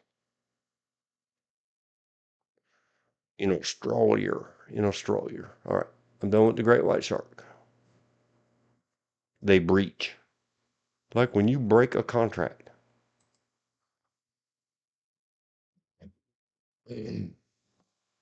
Themes, man. It's the themes. It's an overarching or the themes that carry on. Themes leads to, let's get on to the checklist at last. Only 2 hours into this. Oh, but it was good. It's good 2 hours to me. Are we allowed to call it? There, I got through the title. Common. Are we commoners? Is it common law? Coincidentally, more C words. All of the C words from the last streams. We added another one earlier today. Here's another one. Condolences. Admin for yesterday's live has not got done. Bye, Ghostbusters. Bye, Ghostbusters. Yes, back to audio library. Cancel the search. Go to, is it dashboard? Dashboard. It is not dashboard. Watch hours are up. We had at our peak yesterday, or for yesterday's streamery. 4 viewers. I don't know what's happening today. So then we have to go back to content, go to live. Everybody pay attention. This is, if you're going to do this stuff on your YouTube, you got to do this stuff. So yesterday's clicky brings you up an editable of your description. You can change your thumbnail by scrolling down. Because you messed up like I did on Jimmy Carter's thumbnail. I fixed it later. What I didn't do last night, now I gotta unzoom the screen so I can scroll less on my mouse wheel. Nope. Yep. Here it is. Yesterday. Number 32 was yesterday. Go to the checklist. Copy it down to the bottom. Go back to the thing. Start right under the word to do. Checklist. Paste the done one. Now watch this magic on your stream. It doesn't keep the formatting. I know this, and yet I still insist on using this formatting. I could solve this problem. I have text editing softwares on older computers. I've never bothered to search that do what they call tab expansion, meaning it turns your tabs into spaces. But I haven't tried it yet, so I don't know. Does YouTube's text editor remove additional spaces? Unknown. When you do save, look, everything hopped back over to the left. Turn my tabs into a single space bar. I did do the comment last night. That you have to access from another screen. The admin. If you get paid promotions, like product placement, sponsorships, or endorsements, you must check the box. If they find out you didn't, you will be put into timeout, I understand. Oh Be no, not the honest. dreaded timeout. Yeah, something. Timeout, depending on who you are, could be, haha, you are cancel cultured. Bye. Well, bye. Yeah. Oh, did we hurt your feelings? All reports that I have read is that the Google Tube conglomerate is very lenient or whatever, but very good parenty. They will allow you once or twice mistakes and give you a good and stern warning and allow you to apologize and correct and promise that you won't do it again. I don't have first-hand experience with this. I want the places and the concepts off. Save often. Press hard. You're making several copies. Put your language in there. My language. They haven't added Dean Jibber Jabber. So it's English, United States. I don't have caption certification. Recording date was yesterday. I do not put locations in my thing. Everywhere, man. Cross the desert bare, man. Save. And then if you remember, and I keep threatening, you know what I'm going to do? Well, I'm writing logs or whatever. And somebody asked me the other day in an email, what can I do to help? Open yourself up a text file if you happen to be listening and you're going to be part of these things and want to help and grow it. And throughout it, write a bunch of comma separated. Let me zoom it up so everybody can on planet Earth can see it. Write a comma separated list of tags and then send it to me and I can copy paste it up here in the admin screen. Otherwise, I have to try to remember or whatever and all that later, or if I do it immediately following. Because, yeah, I'm right now, I got today stuff to yap about. I don't remember what all I had yesterday, even though I could scroll right back up here and look at the to-do list. Uh,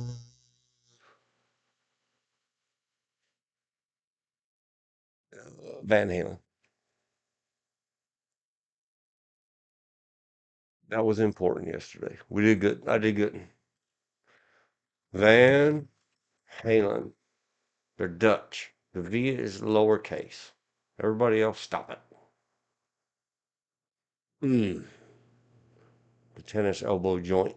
The famous joint I keep talking about. It was okay a while ago. I don't know why. It's getting worse the later this day runs on. Unfinished is the name of the song. Brothers is the name of the book. Comma. Unzoom. See, that's what's called clout thefting, name stealing, trying to earn points off somebody else's stuff. I'm supposed to be putting all the other tags, and you're technically not supposed to do that.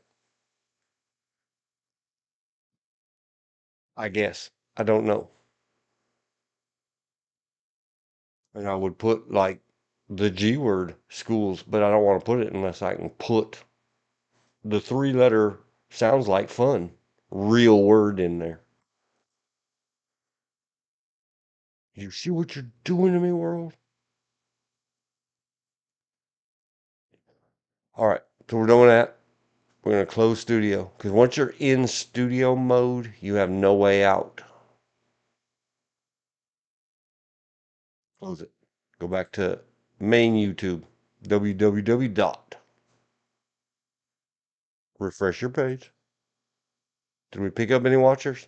Nope. 3 watching. Thank you, 3. Right click your YouTube. Open in new tab. In your new tab, go back to view your channel. If you don't see yesterday down here, you can go to here live. Don't go over here to your videos.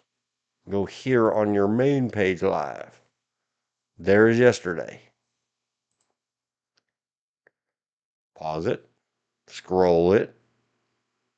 I already did the comment last night.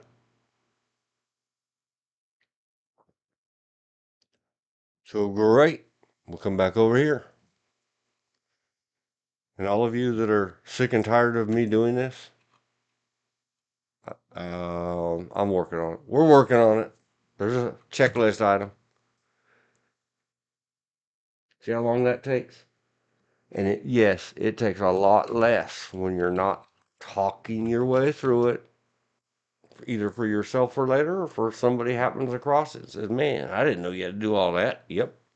You don't have to. You can just let it fly. You should. 2000 done with the walk through, spelled incorrectly, but commonly done with the walkthrough admin on yesterday's video. And then,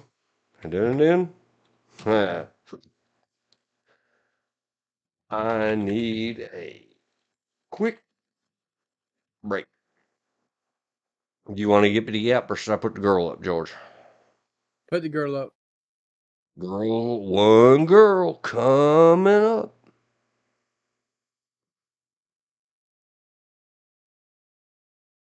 And scroll, scroll, scroll. Slide, slide, slide. Live production stuff. People, pay attention. I'll be right back.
Okay.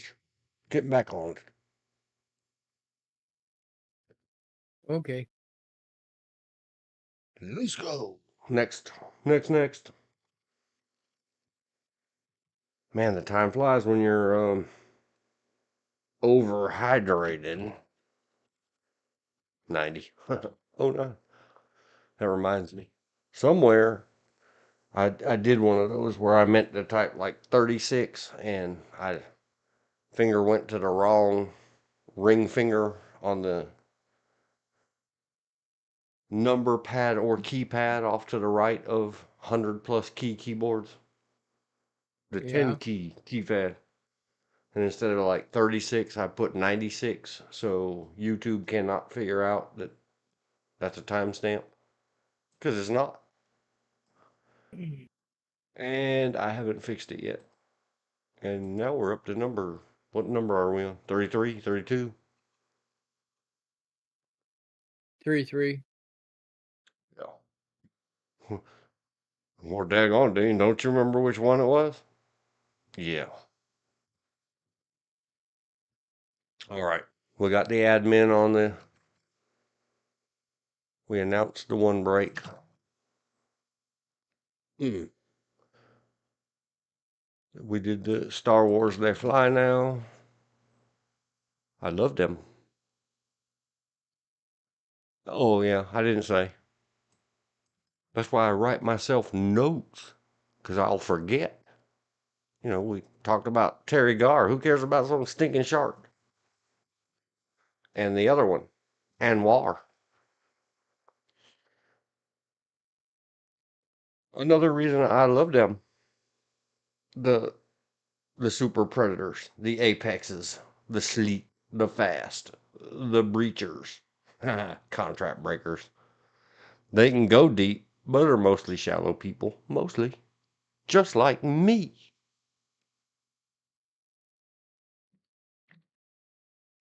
And them gone things can go super deep.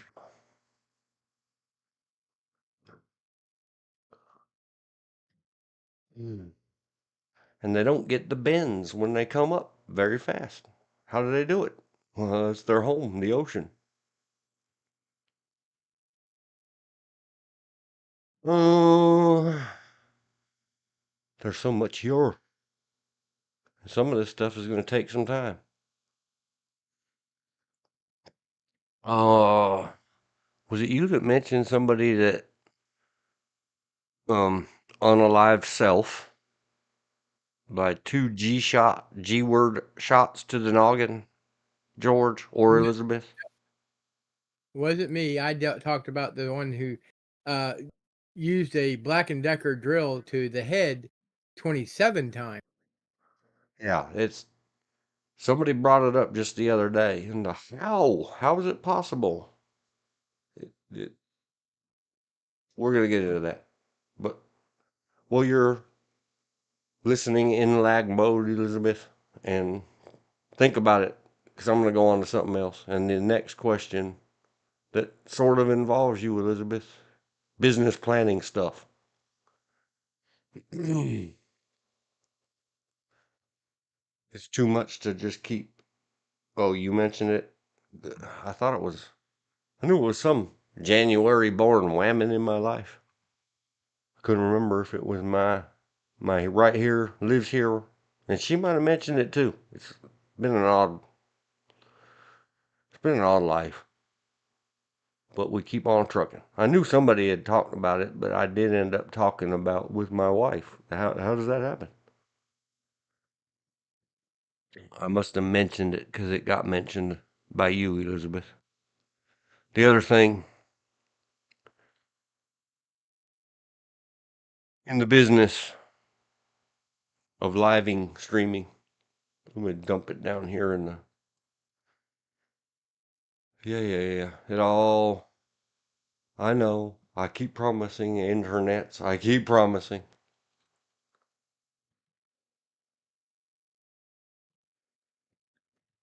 Checklist item that I will stop putting this text file up on screen. I'll get it on the other screen. The trick with that is I got to have another screen.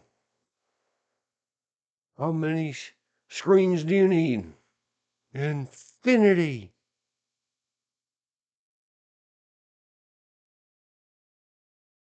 There is an alleged offer of regular or steady financial support.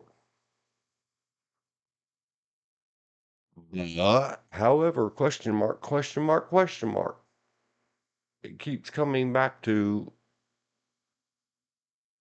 equipment.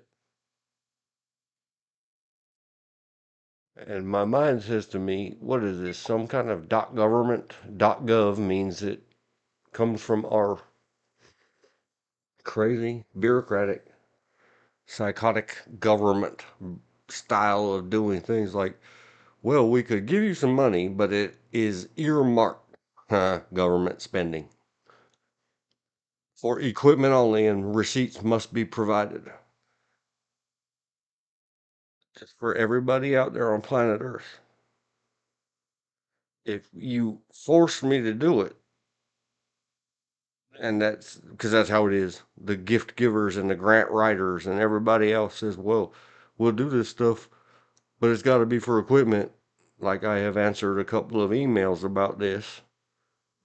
Number one, the answer immediately without a contract stating that you claim no ownership in that equipment and can't take possession of it or say, well, we don't feel like you met the contract, blah, blah, blah, blah, blah, so now ship all that equipment to us at your expense. No, I'm not going to get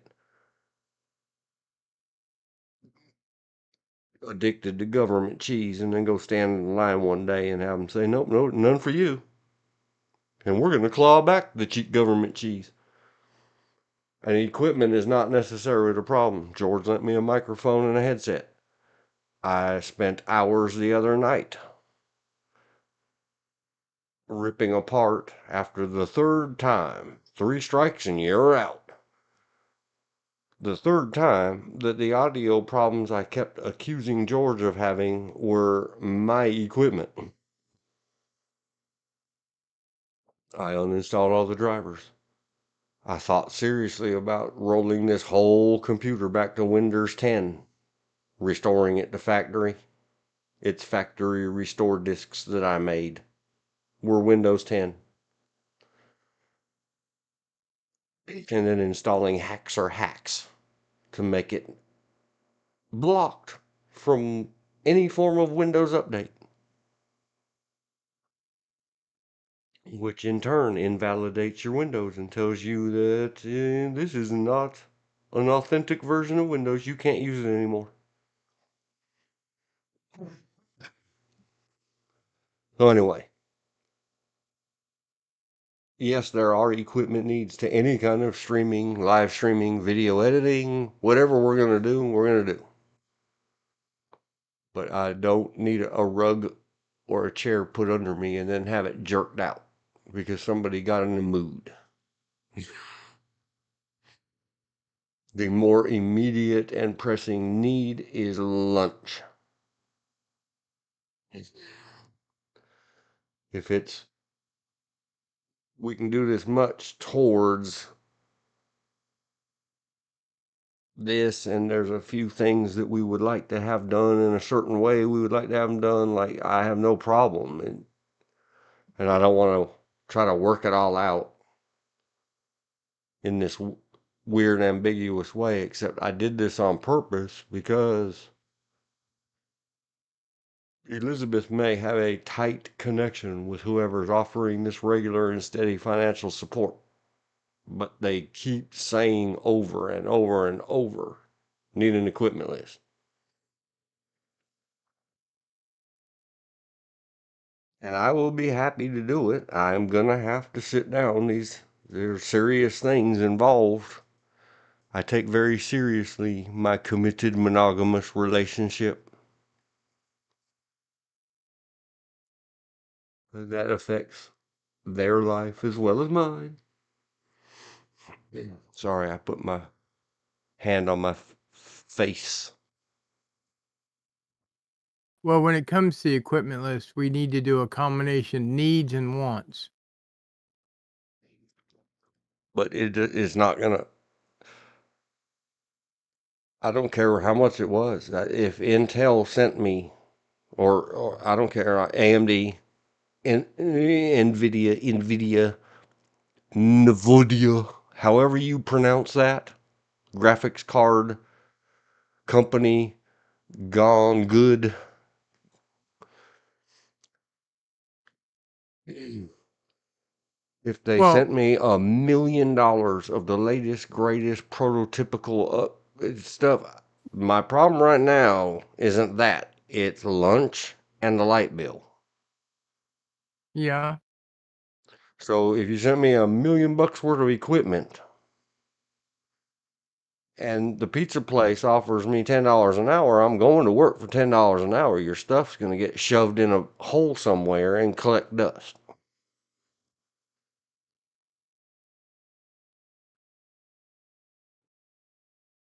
That's the reason I said needs and wants. It is not possible. It is professional hit signature of a certain group. It is for equipment to do the job, you get to keep it. That is the model I used for the tech. Yes, on needs and wants. It's another one I can't give an answer.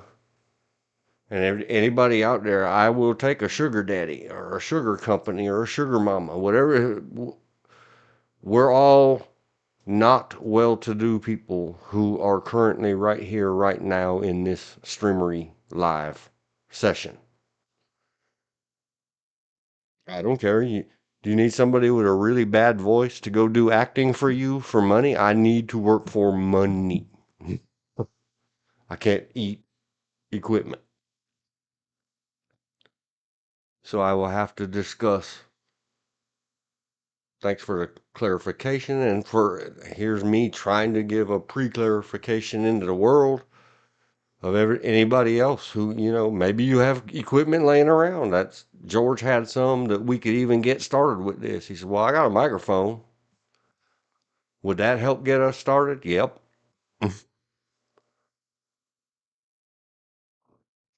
But it has to go back into writing not an equipment list. An equipment list is way down the road. Are we going to start taking the business of living, of streaming, making these shows? I call them shows. Everybody else says podcasting. Well, sort of. Yeah, all that. All the above. If we're Big turning reason this I call into a business, then we got to sit down and write a 1 year, 3 year, and 5 year plan Yeah. and all that other stuff.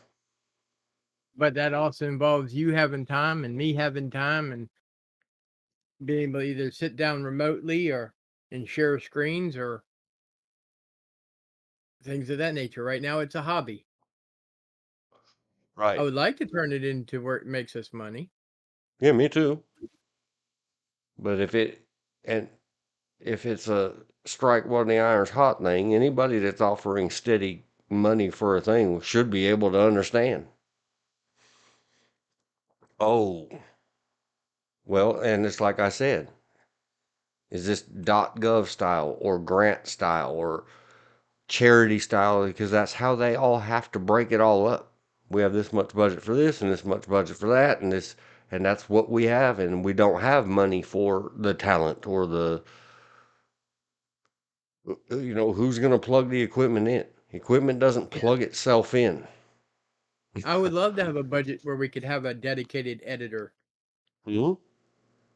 and employ some other person that needs money. And someone else to keep these notes and make the tag sheets, like I said, the business of living, that checklist item. So I'm not going to go back and update that. We went through this little piece and that little piece in the comment. That anybody that reads that comment and can't figure it out, I'm not sure that we would want them involved in our rickety racketies anyway. Because it could get real unfun real fast. Yeah. You can use the money any way you need to, but equipment is necessary. Yes, of course it is. Yeah, see, we're working through that. And I would happily, like I need right now, to get a new keyboard, probably a USB hub of some kind, to be able Yes. to jack more USB stuff into this main brain computer. And soon, I would have to get whatever. But like I said about the beggarware thing, and it says so up there, it all gets reported as income. If it gets expensed out of my business that way, it'll be on the invoice of what that amount of money, whenever the money went in, and it'll get written into a contract before we start changing money with stuff. All right. Did any of it go to paying help? Did any of it go, how much went towards equipment? And here's the items, and whether or not you would try to claim it or not, you get what it is, make, model, and serial number. Because why not? And where it was purchased. I don't care. It's not a secret, and I'm sitting here saying. At some point or other, I have to start considering the hours and thinking about, could you even add this up and use it towards pay? Yeah,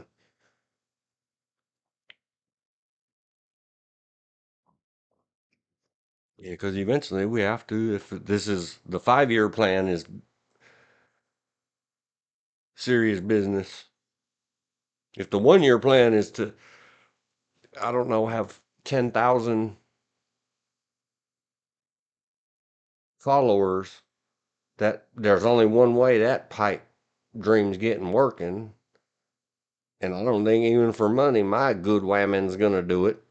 I need a good whammon with a certain figure and very tight white t-shirts. I know it sells in America.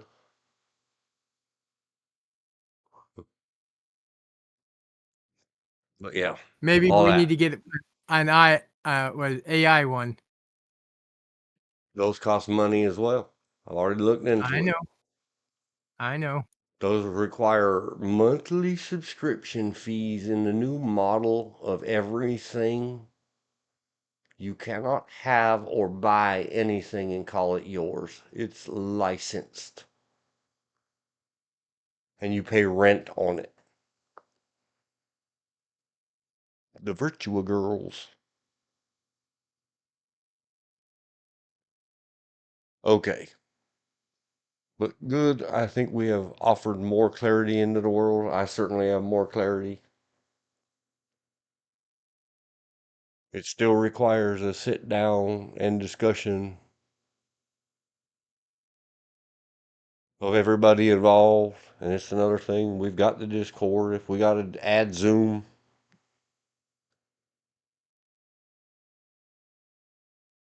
Elizabeth said I have 2 AIs, both licensed and paid for. Are they Japanese schoolgirls with blue hair? I'm sort of joking.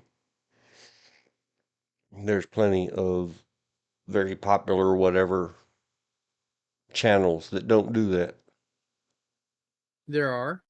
but they built some of those, like Hickok 45 was not famous in a year, and he suffered No. a takedown in 2024 again. Some of our favorite people we watch, like Donut Operator and his duck. He didn't happen overnight. No, and the one that precursored him, I forget what it was, maybe Angry Cop or something. It's No, a former retired or resigned from Chicago PD law enforcement guy used to do pretty much what Donut Operator does with a lot more cussing and angry towards cops. Okay. No, angry cop is still a Chicago police officer, or at least up in that area, as well as a reserve military person. Well, I watch so many of them.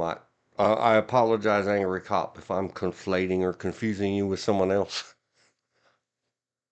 And I unapologize and say, huzzah, rock on, if that is you that I'm thinking of. And I haven't stayed caught up. I probably haven't seen any in 5 years of what was once one of my favorites. Oh, look, a new one from whoever that Chicago cop was. That I mean, this was harsh, bad on cops. And I loved it.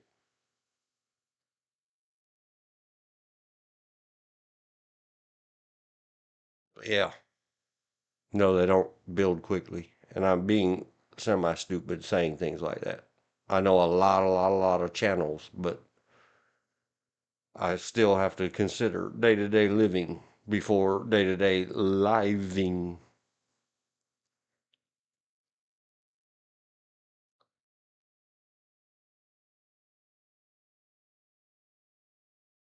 No, one is through a website, the other is through a class I take. Yeah.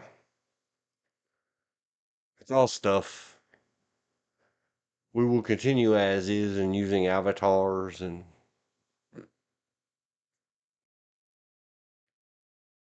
eventually get around to figuring out, like, if we decide to, it's another thing that it's going to take much money and time. And do I spend my money doing silliness like that, or do I pay somebody? Like, I'm never, until I can get somebody to scrape, sand, paint, patch, fix this room that I'm currently using, I want to turn a camera on in here. Not even with a big old screen or, stapling a sheet across the walls, across the room behind me. Nope, not risking it.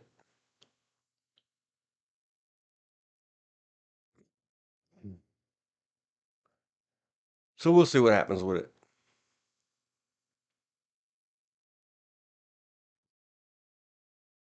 Oh boy. 48. I'm giving myself 20-second lead time. Let's go to the next checklist items. This one might take a minute because this goes back to all the other things. I knew nothing about this. The AI bots are listening or something. Something is going on. What in the world's going on? Blank checklist item. And this might take a while.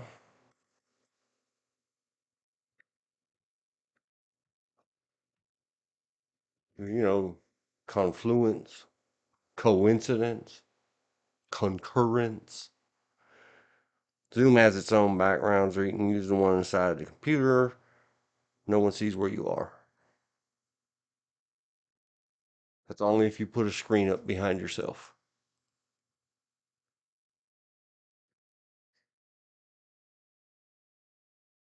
It doesn't do good edge detection.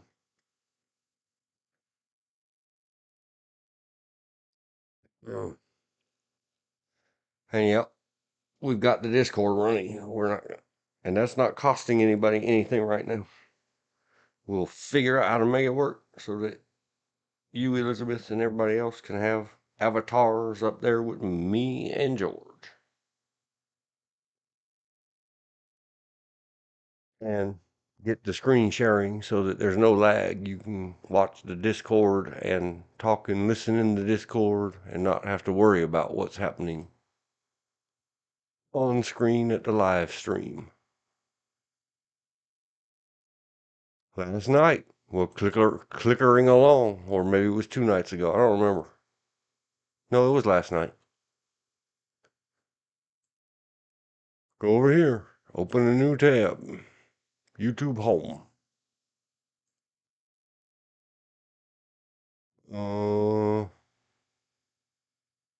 Don't get too distracted. But do eyeball all the stuff. Does any of it relate? And go to history. See, here's the political consultant. I watched the whole thing. I fell asleep in albino alligator.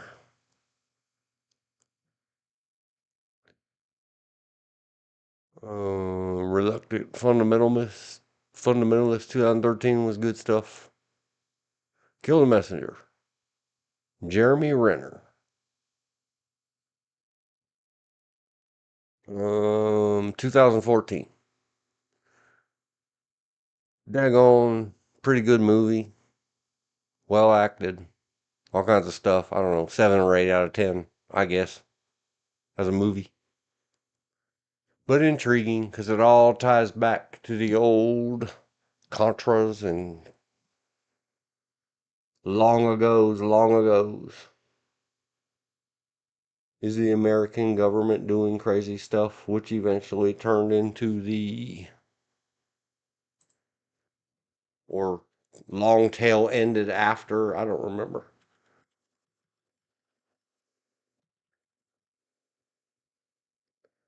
The Iran-Contra thing. The Iran-Contra scandal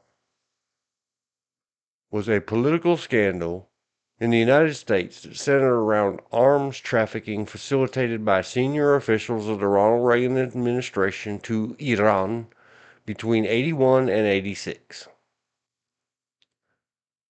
As Iran was subject to an arms embargo at the time of the scandal, the sale of arms was deemed illegal.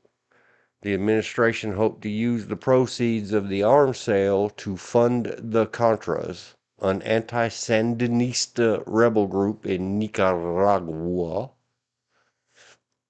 And this was, I've mentioned it in previous streams where we got, it had been used before. I've researched it in the history of politics and wrapping a bunch of severe lunatics trying to protect their godman, emperor, king, aka Allah, voted term limited president figurehead of the United States. Those are only in the documents. In the real world, some very seriously, dangerously crazy people are willing, not the Secret Service people, those are just regular goofy people. The old definition of patriot. And the one that always comes to mind, I can't, Liddy, the guy that was trying to KIA and assassinate lots of people to protect Nixon from the Watergate scandal. Well, so all that leads to the term that got famous because Oliver North kept saying it in the big famous hearings. Plausible deniability.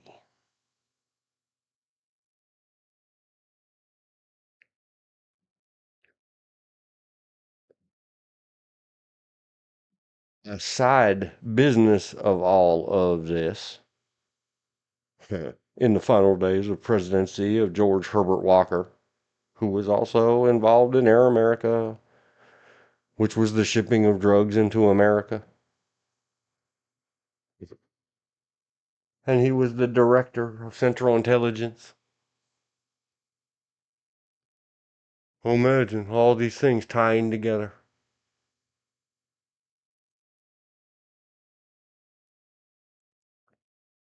Unbeknownst to me, because I don't really care. Especially not in 1981. I was 11. I really didn't care. Is this poor, sad story of a newspaper guy, Gary Webb. Here's his Wikipedia page. Copy that. Paste that in the chattery. Newspaper guy. He didn't uncover all of that and then some. What he uncovered many moons later, go see the movie, was just the Nicaragua and other South American drug stuff. It's not involved with, and they still, it's still under severe denials and everything else. So I'm sure, let me say this correctly. You can go read all of the Gary Webb stuff. He has a book out. His son put a book out. You can go do all that and find out all about it.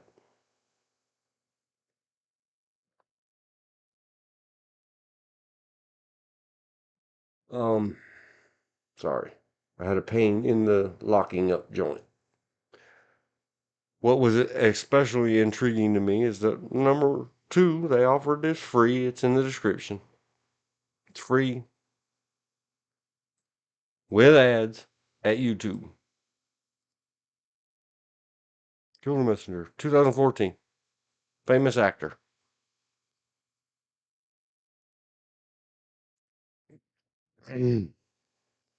All of this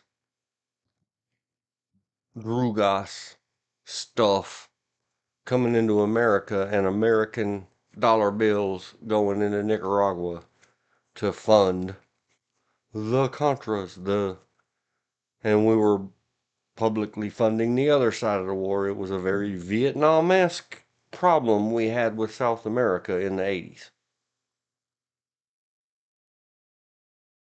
where we were at least complicit, allegedly, fictionally, nonsensically. And then, of course, at the end of the Kill the Messenger show, when they just threw some text on screen, I said, how in the world, like YouTube, were you listening to me, Siri, again? Because didn't this just get discussed last week? So now why did this 2014 movie appear on all the other basic topics that we talk about, government corruption? And then that one discussion went, damn you, computer. I mean, thank you, computer.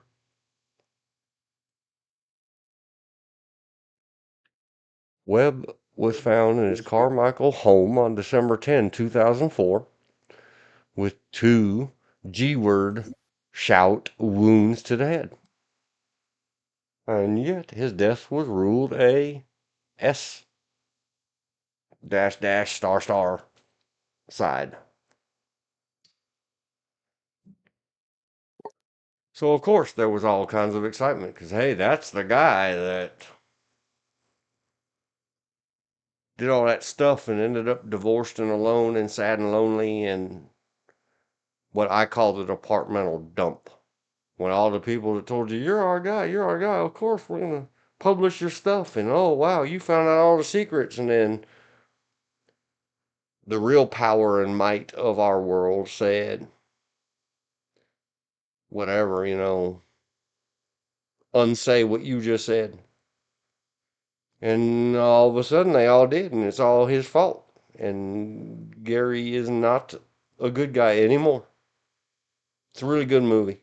Starts a really good story. And this is a topic we keep discussing again and again and again because it happens a lot in our world. See Trump, Donald J, and Giuliani, Rudy. You're really going to do that to your guy? Yep. If nothing else, I'm just going to turn my back on him.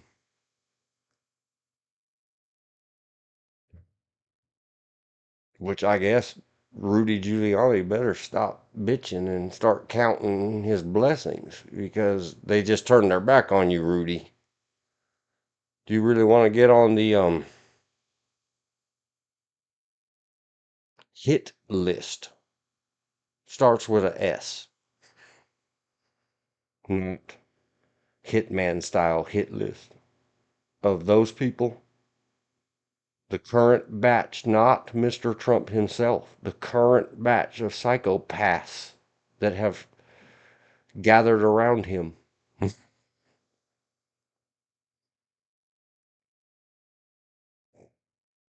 Because they'll start talking about how, well, we knew he was bad all along. And then you're going to end up just like this poor dude, Webb. It's just a life lesson. What do we learn from this?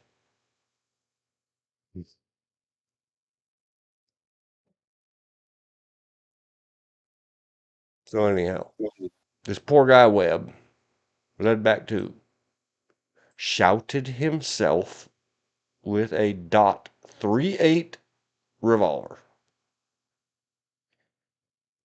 I have my doubts about whether or not this is correctly placed terminology, because it could be several types of revolver. Did it have a 38 rounds in it? Did it have 38 plus P rounds in it? Hollow? I think somewhere in here it said it was hollow points. I don't remember. I didn't study it that hard.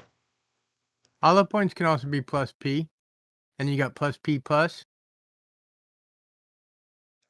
Yep. And Or did they was did it they a determine 357 revolver that had 38 that's what I special was thinking. rounds in it? Or was it an actual 357, and they the only thing they had to measure was the slug. The slug or hollow point round, the actual projectile is the same weight in both a 38 and a 357, or can be.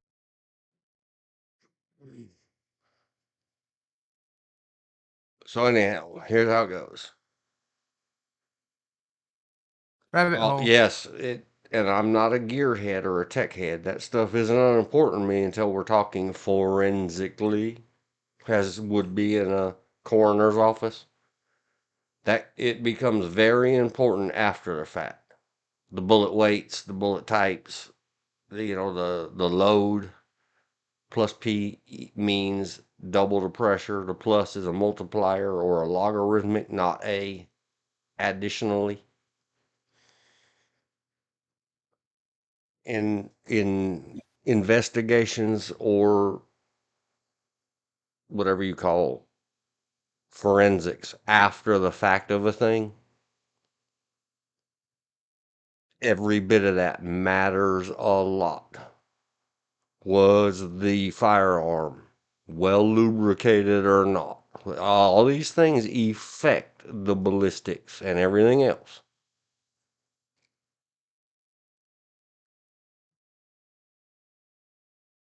But simply, if we take this at its face and go back to the question, let me timestamp it. Sorry, bear with me. 0304. How can a person unalived by who self or more, hang on, two or more self-inflicted G-word injuries to their own head? Question mark. The answer are number one, already ruled out in poor sad story, and I can't say enough. I do believe I put it. Let me make sure. I know, bear with me. That's how these things roll. I got to make sure I did this right.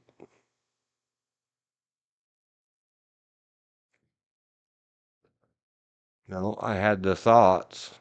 Oh, yes, I did do it right. Coincidence and all the other C words from the last two streams.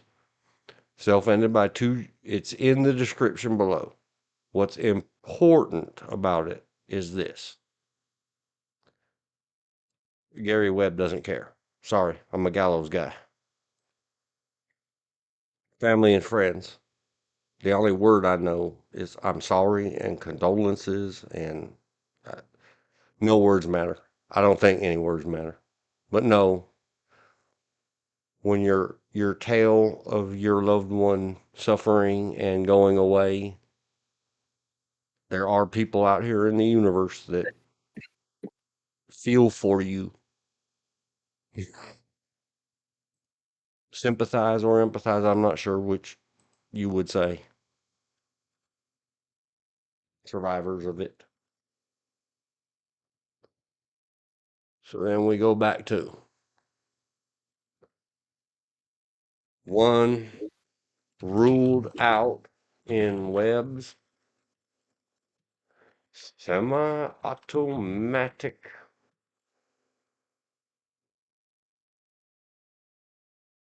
and G words. I'm still trying to behave even though I don't want to. If it was a semi-automatic or supposedly, that doesn't mean you work the activating button in the center of it. Used to was, we could call it TR something. Back to gun school so that you people can understand. And yep, it flew out my mouth. I don't apologize. Back to that word school. Fully automatic means that when you pull the activation lever or trigger and hold it to the rear, it will shout itself empty. Semi-automatic means that you must work the activator device all the way to the rear and then let it forward to a point of reset and then press it or pull it or manipulate it all the way to the back again for every shout you want to come out of it. I have seen and been on the post-incident investigative team where somebody's after life is ended, convulsions, muscular and neuromuscular spasms that sometimes happen when somebody has got unalived. The fingers or the hands twitching rapidly activated the G word twice more. The first one was fatal. The second one, with the entire gray matter scrambled into utter mush because of the recoil impulse, was about 2 inches higher and bounced off what was left of that skull and went into the ceiling. The third one, because the skull was lowering by gravity, three shouts came out of one. Two of them came out of Can Dead Men Tell Tales? Probably not. Can dead men shout their G words? Yup. And it was the musculo-neuroconvulsions post-death. Do they flop around like fishes on the floor? I've heard of it. I haven't seen the video yet. Do they could make rapid fisty, unfisty, fist, unfist, fist, unfist? Yes, I've seen it. So involuntary spasms or convulsions can cause that thing to go off twice or more. Especially if it's a double action revolver. If it's in a revolver. You and I both know they make 38 in automatics or semi-automatics and revolvers. Well,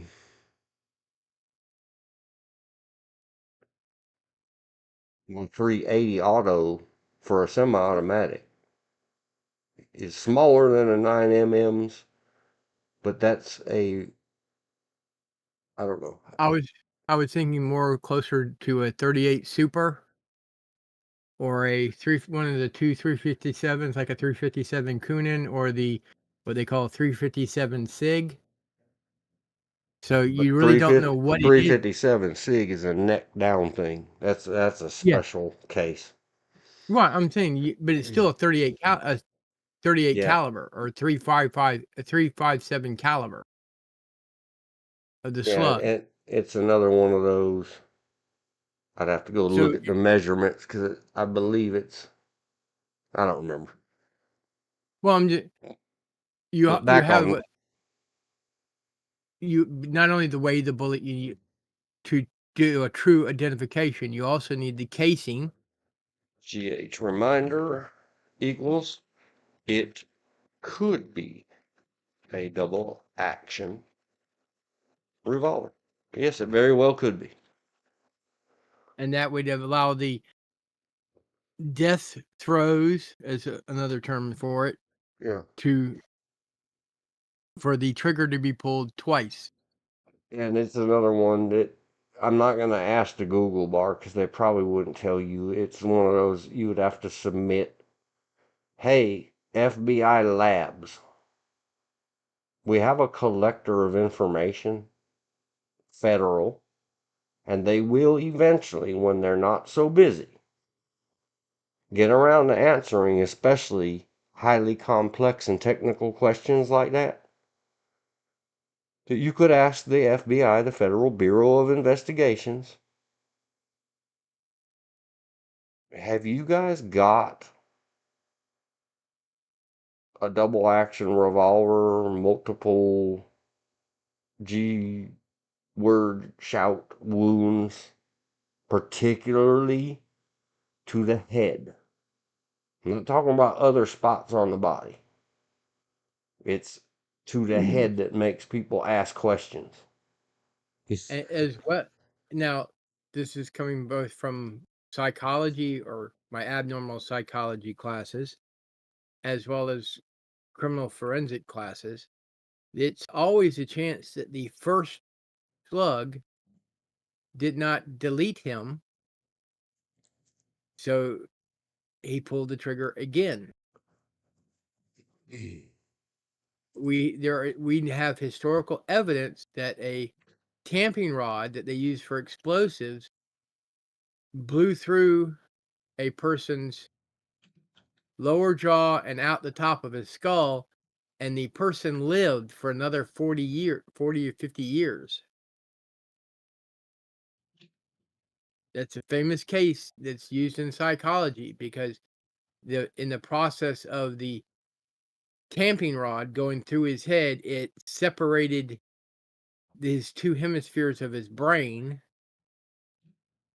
and his case is used to study how to be truly sane you need both hemispheres of your brain because he lost impulse control. He had a form of Tourette's, which is also impulse control. He couldn't concentrate on anything for any length of time.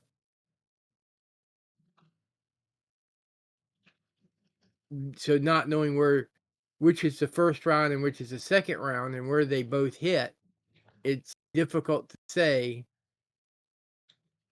And that information you have to get from the coroner or the medical examiner, considering coroners in the South are elected officials. The medical examiner to determine, and even then they can't say beyond of a shadow of a doubt. They can go beyond a reasonable doubt, but not beyond a shadow of a doubt.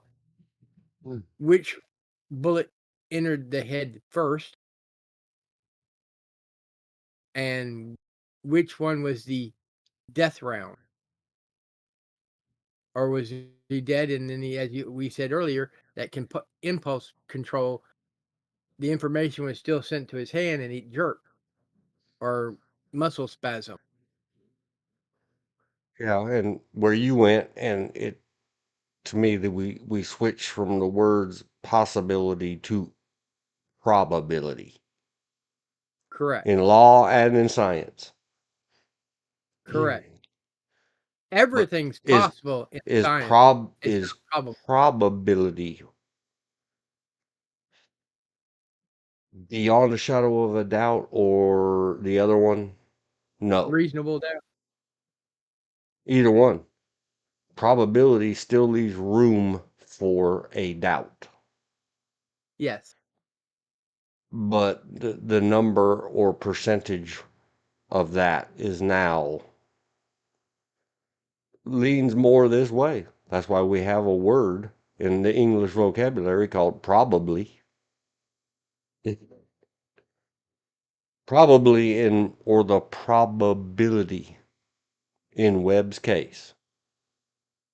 And I think I already closed the tab. Let me go back. No, I did not.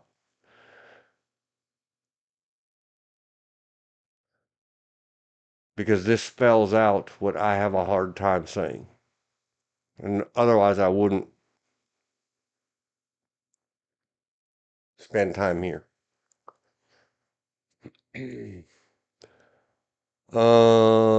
County Coroner Robert Lyons issued a statement confirming Webb had died by the S word. When asked by local reporters about the possibility of 2 G shots, Lyons replied, now this is the county coroner, it's unusual in that type of case to have 2 of those shouts, but it has been done in the past. And it is, in fact, a distinct possibility. Think carefully. This is both a law and a scientist of a sort. And he's still using the word possibility, not probability. I'm going to say probability. There were widespread internet rumors at the time, yeah, that he had been unalived by the government or the drug dealers in South America or whoever, not of his own hand. But his ex-wife told reporters that she believed Webb had died by S word. The way he was acting, it would be hard for me to, this is a quote from her, it would be hard for me to believe it was anything but the S word, she said. You wiki kids, check you out.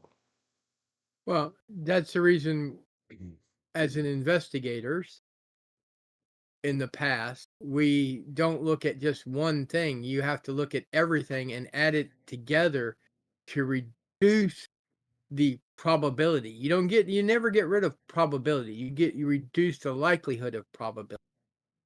Like if he had enough, let's say, sleeping pills in him to put out an elephant, it's less likely that he shot himself.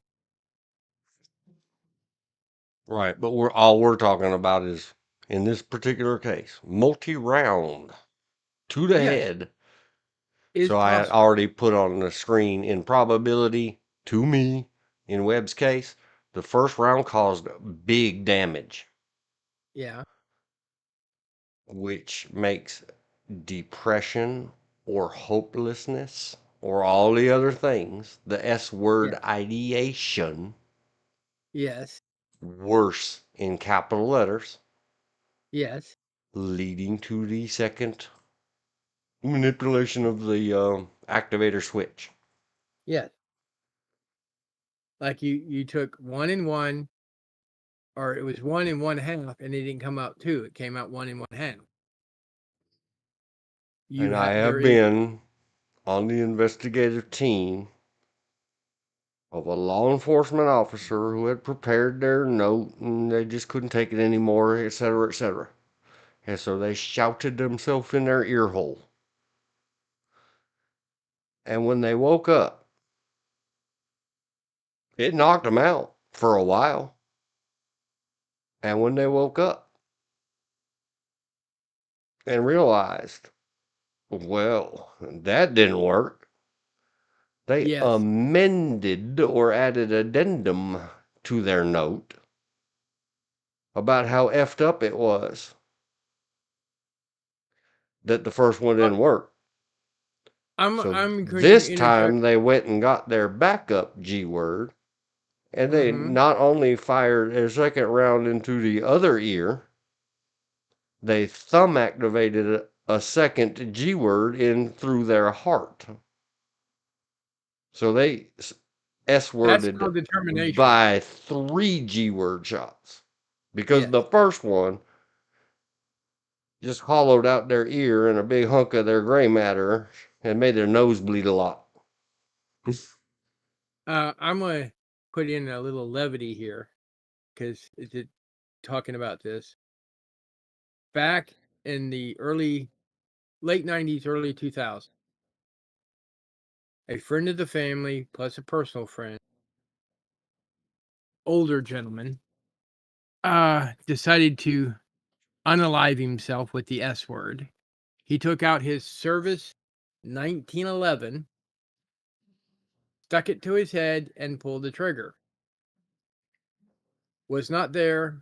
I was up on Grandfather Mountain when we heard about this person attempting suicide. So the friends got together and we drank a drink to his memory and told some funny stories. That was on Friday. Here comes Saturday. Bill and I were working the booth, and all of a sudden we hear this voice come up. How's it hanging, Major? The reason we froze because we're thinking he's supposed to be dead. And we both slowly turned around, and there he is with an eye patch on. He missed, and all he managed to do is blow out an eye. And this is a 30-year plus service member, over 20 years in the U.S. Marines, and as well as World War II time in the British Army. And he missed. We were glad but scared at this exact same time. But so just, oh, I'm just going to shoot myself. Well, what if you miss? Yep. And like I said, that's a little bit of it's gallows humor. We all have to sometimes let things out, however we let things out. But he later died of old age. He was an alcoholic and got depressed because his wife had had enough left, and his son wasn't talking to him really. And he didn't see a reason for going on. And the reason he didn't try it again is in his words was, obviously it wasn't meant to be. I'm supposed to go out of here naturally. And But yeah, his wife left him because she got sick and tired of the womanizing and the drinking.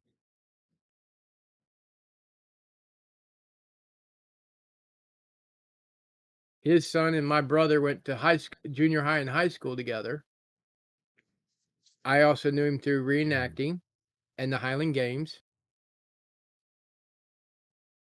It took him seeing my mother and brother together to realize who she was. Because when we lived in Jacksonville, we also lived in the same neighborhood. But he couldn't put me and my mother together with my brother and my mother. Because my brother would hang out at their house quite a bit on the way home from junior high. It wasn't until a wedding that my mother and brother went in. I was supposed to go, but I went to Carowinds instead. Theme park people on the North Carolina-South Carolina border. I was 10. Theme parks excited me more than weddings. And then it dawned on him, and then he started looking at our last name, and he went, "Oh my God." The reason he could never pull the wool over my mother's eyes when he would do his flirting routine is she was friends with his real wife, knew him, as well as my father was his, when he would show up, alcohol counselor at the mental health department. Destiny, right? Mm-hmm. Small world. And that's another one. I don't know. It helps explain. Thanks for dragging that back up, because I had completely forgotten until you said it. The movie popping up on my list. Everybody go watch it and think about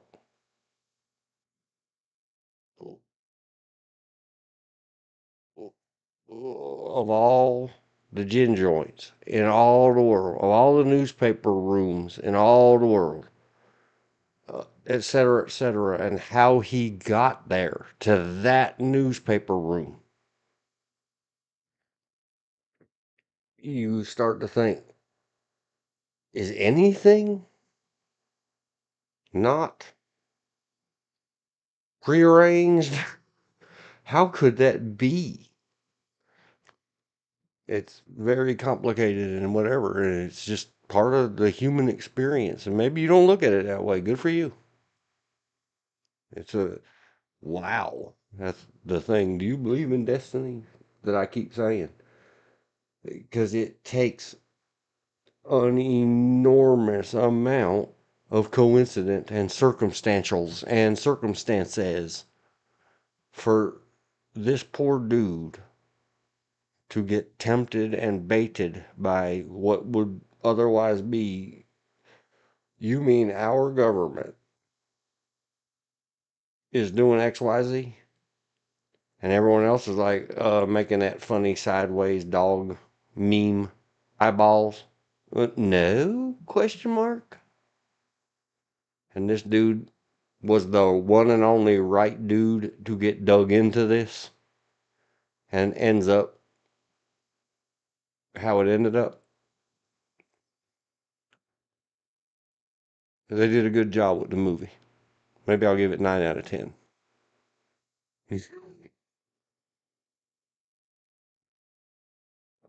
Even if you just look at it as, well, never mind that this is a real people that hurt some people's feelings.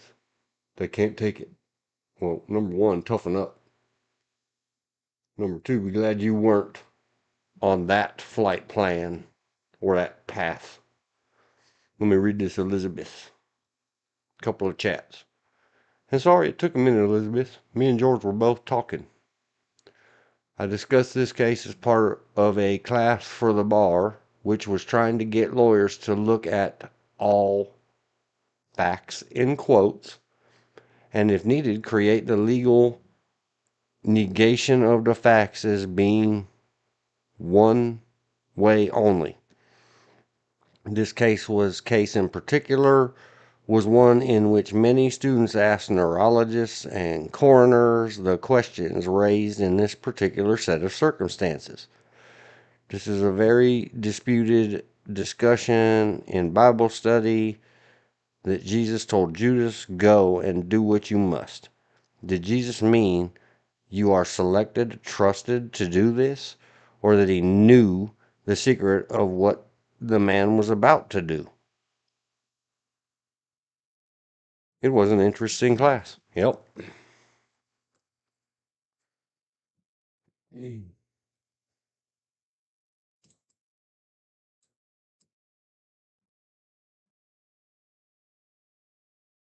No, I guess I could argue as a lawyer. I just never had the desire to become a lawyer.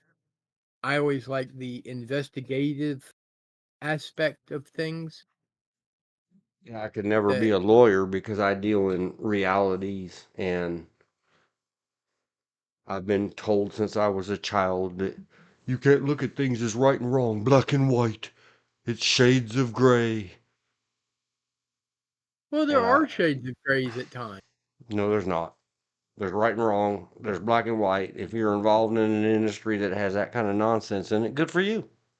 Don't Well, try I'm to just saying, don't try to preach that crap to somebody who don't believe in it.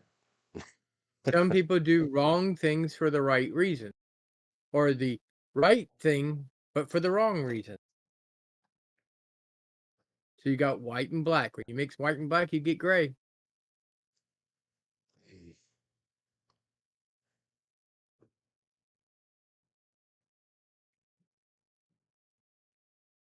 Yeah, something like that.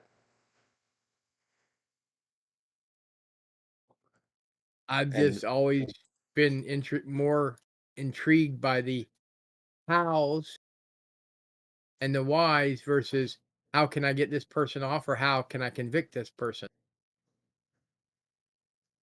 yeah, you see, the law, as it really is not about truth. That's a big lie. No, it's not It's about truth, about what you can prove. the twisty, high IQ nonsensory of a bunch of academics who have no grasp of reality. They live in castles in the clouds and ride unicorns to work. They don't empathize with mere mortals. And I just don't agree with that. I think they should all be drafted, tossed M4 platform, and thrown into a war somewhere. And if you survive 4 days, I'll give you back your law degree and let you go Well, mince words for a living. I know a few lawyers that lasted more than one day. I say this jokingly because my uncle, before he was a lawyer, was a sailor on a PT boat in the Pacific during World War II.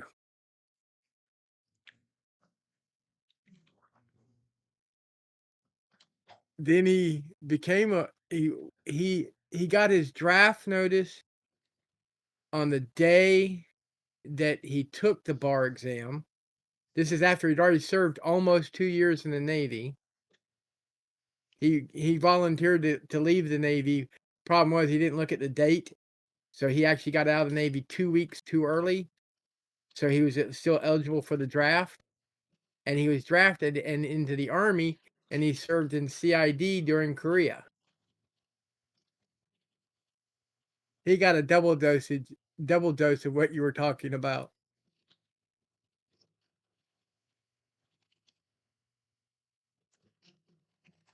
Black and white.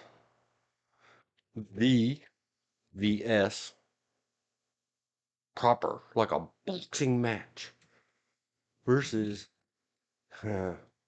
Shay this gray. And Elizabeth said, I'm gonna have to come back. I need a break, Elizabeth. I went 1 hour, 10 minutes. I said it the Looking at last one. I have been having growing growing pains. My poor little leggies. And in order to help myself out from this, I have been overhydrating with just plain water and some of that Vitamita Vegemin mix that you add to your water so that you don't deplete your own. You just electrolytes and platelets. And when you Elizabeth, overhydrate, I have to unhydrate often. Elizabeth, you just made a statement using simple words that I have said for decades.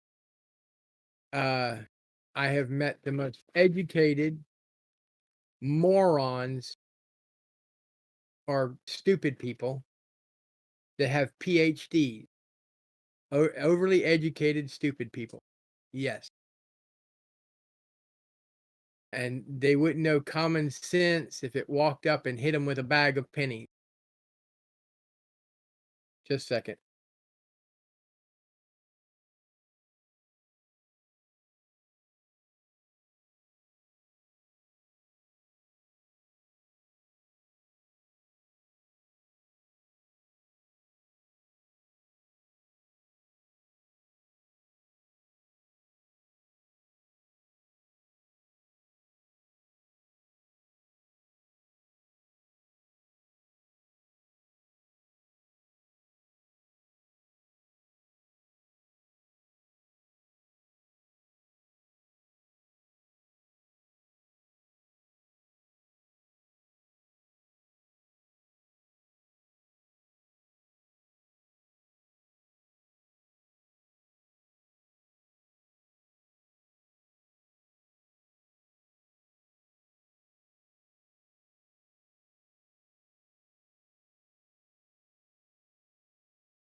Okay. I don't know how long you talked through that, George, but thank you.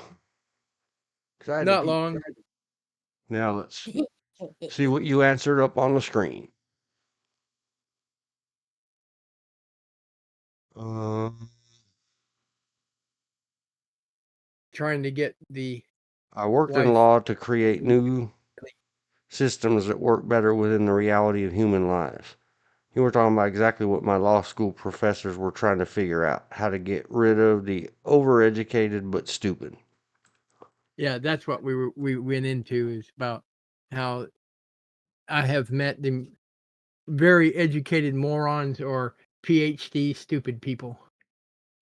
Very overly, and she just put it in different words.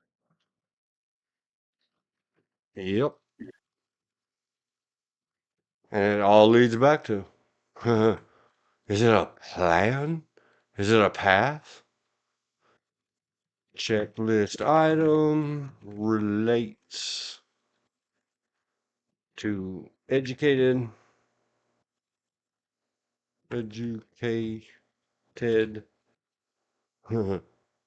versus street smart.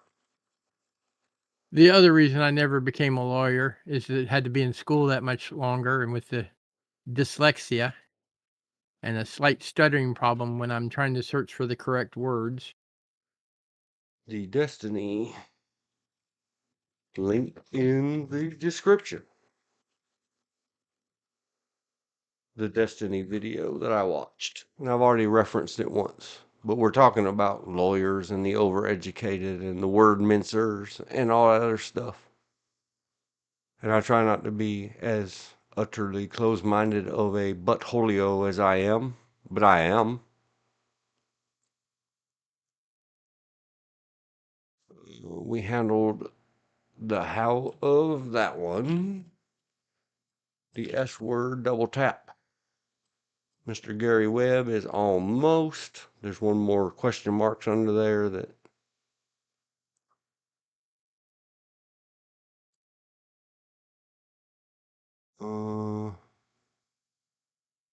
Destiny versus lawyer -r below.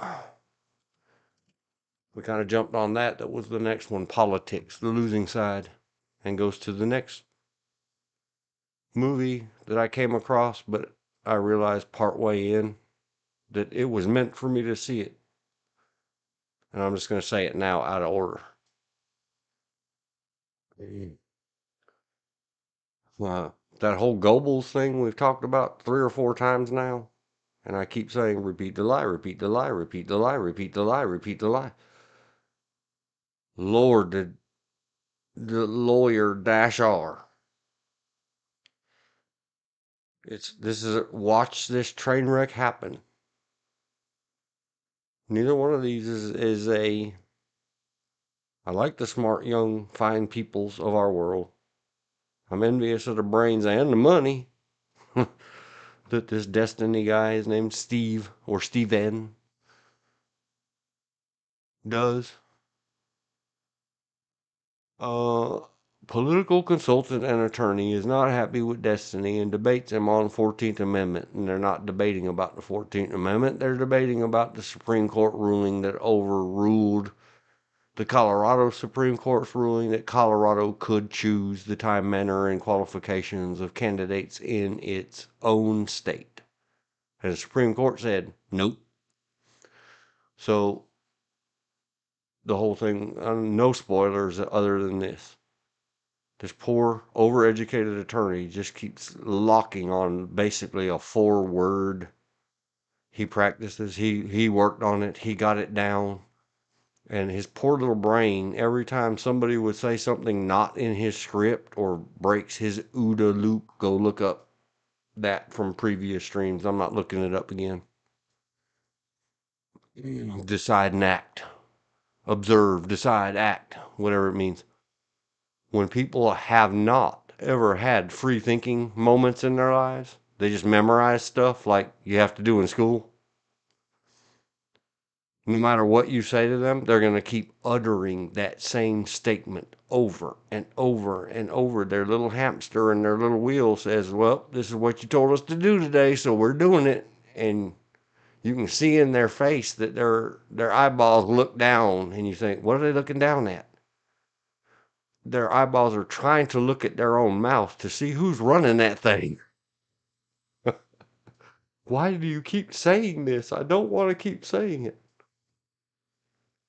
It is a long 1 hour, 48 minutes, and 39 seconds of holy cow, watch this go. Why won't that guy just throw in his own towel or go sit down and lay down and drool and let the ref count him out? That's something. You never know what you're going to do till you're doing it. George has heard it in my classes. You never know, no matter how many classes you've had, taken, or taught, and how you've tried to prepare yourself, including written lists, when the bad moment comes and you're facing the charging rhinoceros. You never know what you're going to do, especially what you're going to say.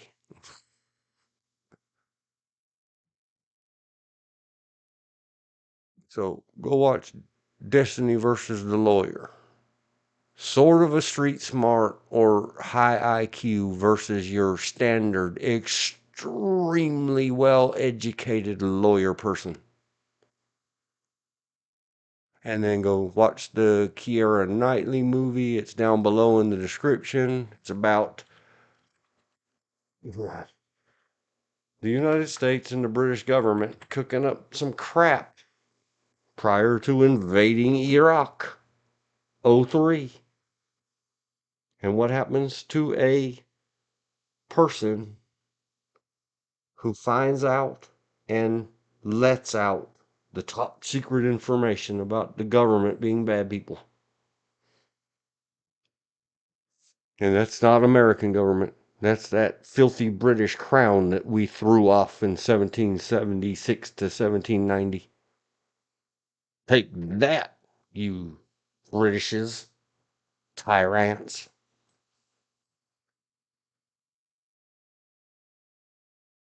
What you are saying about the hamsters in the wheel mindset is exactly what makes it hard to get people to be free. They have been wrecked since small childhood. The other side of the question is now how to live with the discomfort inside when you are free and expect a better world. Yeah, it's complicated. You ain't gonna find it in a bottle of any kind.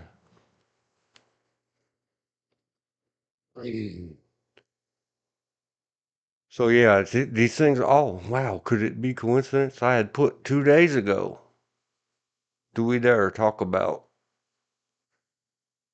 loadmasters and parcels, South American orphanages? We probably don't dare. Because see the Keira Knightley movie. See the name of the Gary Webb movie. Highlighting and zooming again. Do you dare, if you have a message, speak it out loud? So here's what we're going to do. Just to tie this all up, and it goes to another one that I may have even taken off the list. Oh no, I didn't take it off the list. It's still there with a question mark. During all of this time, not the Gary Webb time, the previous time, when our government was absolutely, our being United States, absolutely not doing anything bad. We did everything good. We're the good guys. We're so good. We were the biggest, bestest good ever. Ronald Reagan. Ronald Reagan. Oh. So in, let's say this make-believe world, fictional story tale that I keep referring to as our fictional space opera. Sorry, George Lucas. I really do love the first one. I could watch it thousands of times. I mean, more thousands than the thousands I've probably already seen it. George Lucas. Dare we? So in my space opera, in ours, in the fictional world, well, it's in space. You got to have little flying things to get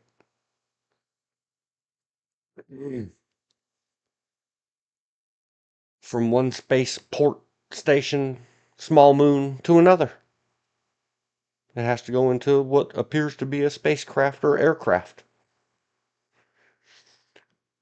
Inside those aircraft, the people that manage the load, including during flight, it's called part of logistics. The title load master. I'm just writing this out here, fictionally, soundboarding, thinking out loud. Load masters are part of the logistical chain that they have a checklist of what's supposed to be loaded into that craft. Then they have to babysit it to the other end. And the third column, other than name quantity and scribble your initials in the check box that says loaded. Then there's the other end of the thing where it says unloaded. And then your responsibility as load master ends. And then at the bottom of the page, you certify that the entire craft is empty. If you've made your final delivery. And we'll call it South American is the name of one of the space station planets in this fiction story that I'm talking about. Opera. Might have music to it. New South America. Yeah, something like that. We'll spell South with 2 F's on the end, so it's Modern American. Circa 1991.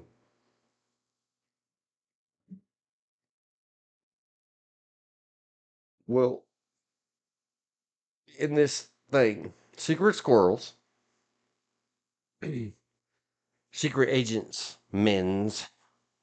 mostly, of men of all genders, the secret squirrels, the black pajamas, are called Not the parcels. same. Are called parcels in this piece of fiction I'm talking about. I was talking about secret squirrels in black pajamas. Not the same. Yeah. Is Because you they're say they're black l- pajamas, my brain needs to go to Viet Cong. yeah, well ours try to, ninjas. They call themselves Oh, ninjas in America.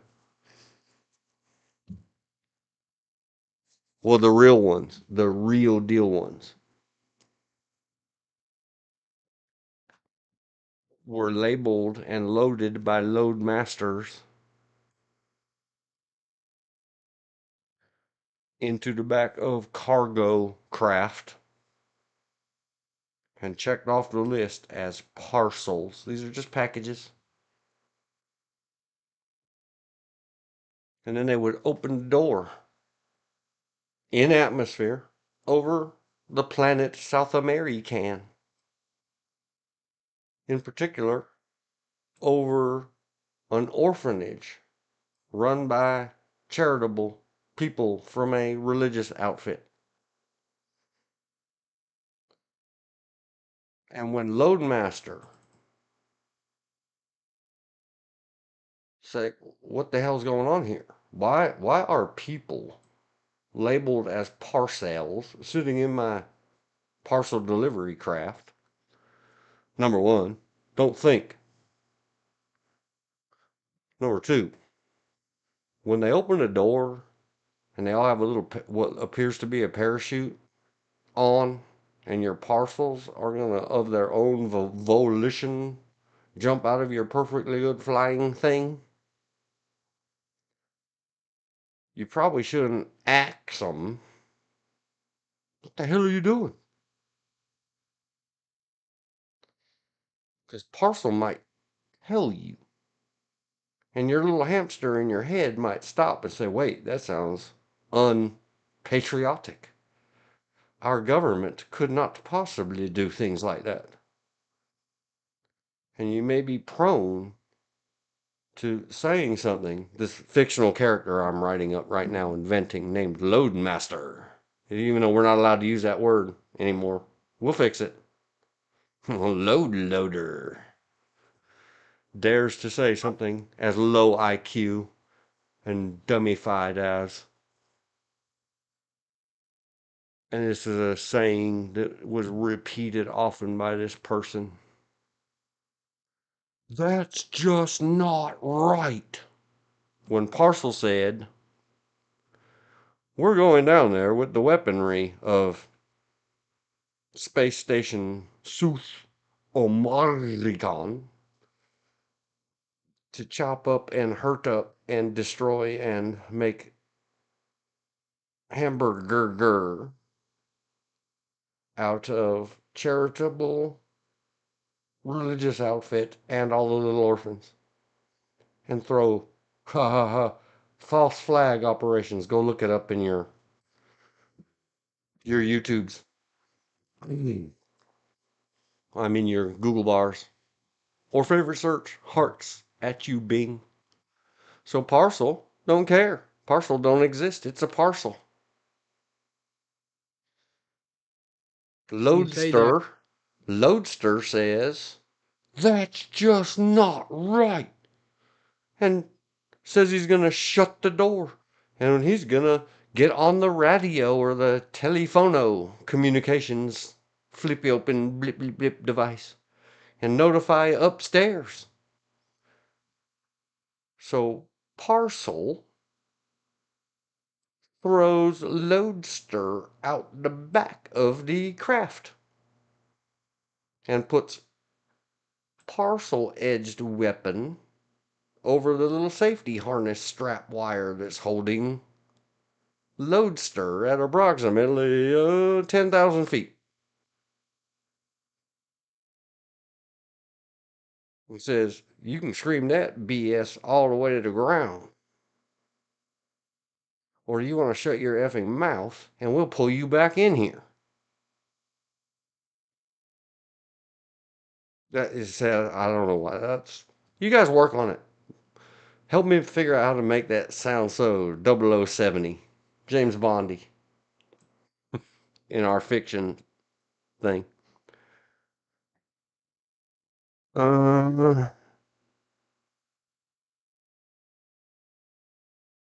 better world they want. Reagan was sadly, I'm reading the chat, George. Reagan was sadly Yeah. not much better, if any, than Biden. I worked for his daughter. Remember? Yes, I remember. I remember his daughter wanted so badly to disassociate. She called herself, was her first name Nancy? No, that was his wife. She called herself Regan. She didn't want to be called Reagan. His own wife said on talk shows that she took care of business for the USA with the help of her Hollywood psychic woman.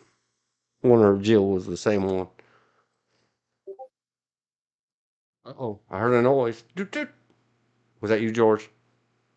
Something popping on my computer. Oh, I was having too much anticipation. Go see the Rocky Horror Picture Show. Patient. Oh, just to give you info, when you use the word loadmaster, that is not only a person, but that's also an aircraft. Right. Well, I'm You talking can look. about the person, and I realize now that I'm using my old man terminologies. I No, apologize, world. I said I even should female. have wrote, but I've already published it and done everything else. I should have said loadster and left the No. my part off. Well, today in the Air Force, they're still called loadmasters, whether male, female, white, black, brown. What?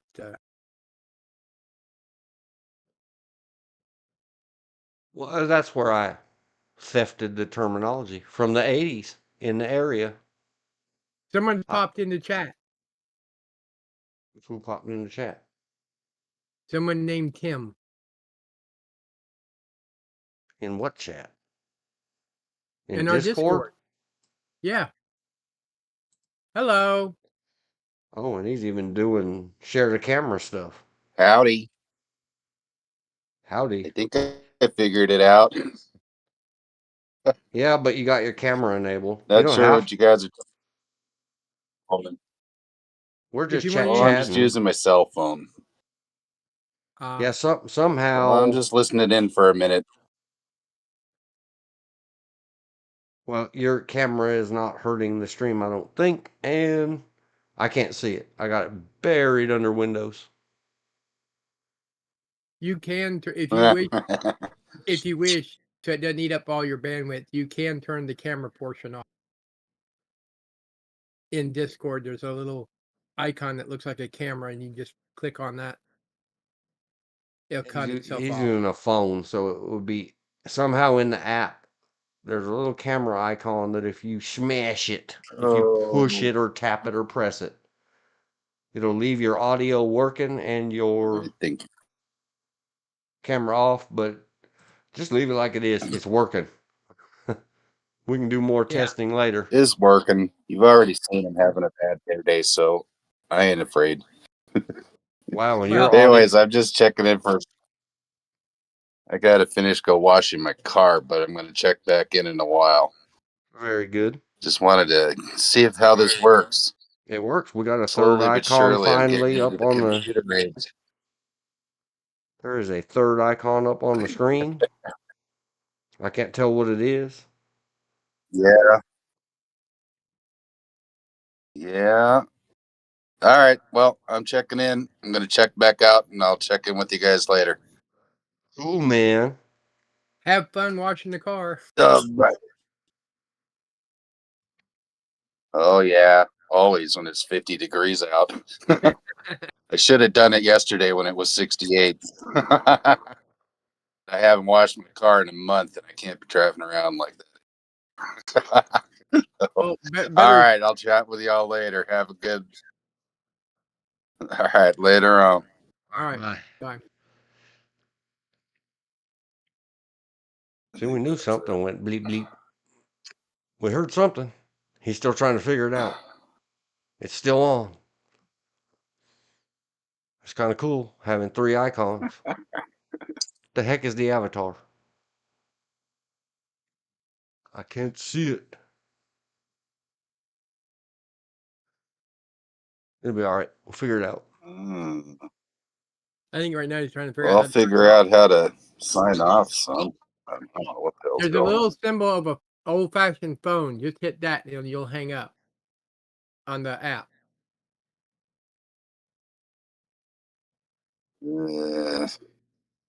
I'll find it. Well, in the meantime, enjoy listening to us yappity yap. Where were we at? Crossing stuff off the list, including some of the hangovers from yesterday. Politics. All those got X's. All those got the X. I guess we'll go back to we discussed repeating the lie. Our good friend Goebbels. It is a really good Keira Knightley movie. She has intriguing teeth to me. Proper British woman teeth.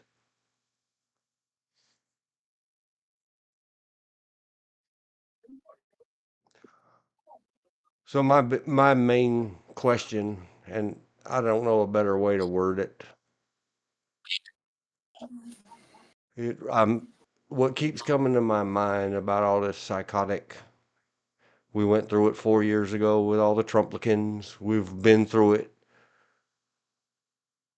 in 16, 17, 18, 19, 20, and now we're doing it again in 24, 25. All the never Trumper, hater Trumper dash D's. All I can think about is the famous thing from JFK, and I always say it wrong because it's just another lie from a politician. So I'm only going to abuse it a little bit. Ask not what your country can do for you. Ask what you can do for your country. I think I got it close. Well, what he was thinking is, hey, all you American girls that think I'm a rock star and a president, ask yourself, what can you do for JFK? Hubba hubba. Hey, baby. Oh, boy. What time is it? What time is it on Earth? 04:02:26. Finishing up the. I would like to ask Destiny, the guy, Steve Van, a question. But he's a very popular streamer guy. Don't harass him, anybody. If somebody happens across this that has access and would throw it at him in the sense of, I don't expect an answer, sir, please. I'll take a job. Look, I can type notebooks.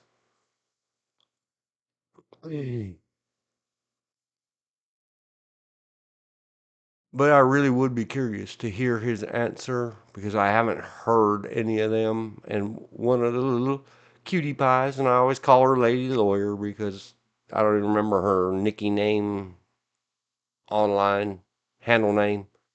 And I'm just being very derogatory and offensive when I say cutie pie little girl. She's in her 20s. She's getting through to a point of trying to take pre-bars or pre-laws or pre-something post-secondary educations. So I call her Lady Lawyer, trying to speak it into being instead of trying to talk her out of becoming a lawyer. She kind of asked it, but didn't get the answer she wanted, which was like,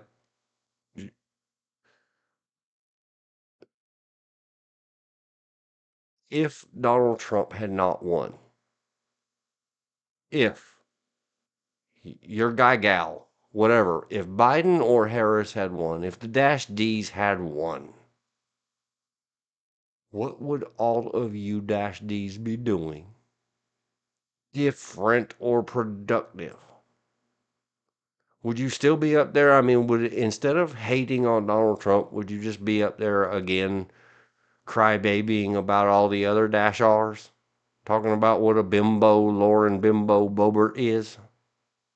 Sorry, Lord, not sorry. You done did a thing at a child show. Have your Greek orgies in Washington, D.C. with the doors shut. Who'll be giving your hand jobs in theaters where women and children have to suffer you. Notice I didn't say whatever. So who dash D, liberal, anti-Trumper, whatever your problem is, if if you hadn't been forced to realize that your guy is dead, he is a zombie, at least in his brain, and somehow mighty, heroic, super, probably voodooed. You know what happened? Donald Trump voodooed Joe Biden. That's what happened. Damn you, Donald Trump, and that former Haitian hotel you built. They taught you voodoo, didn't they?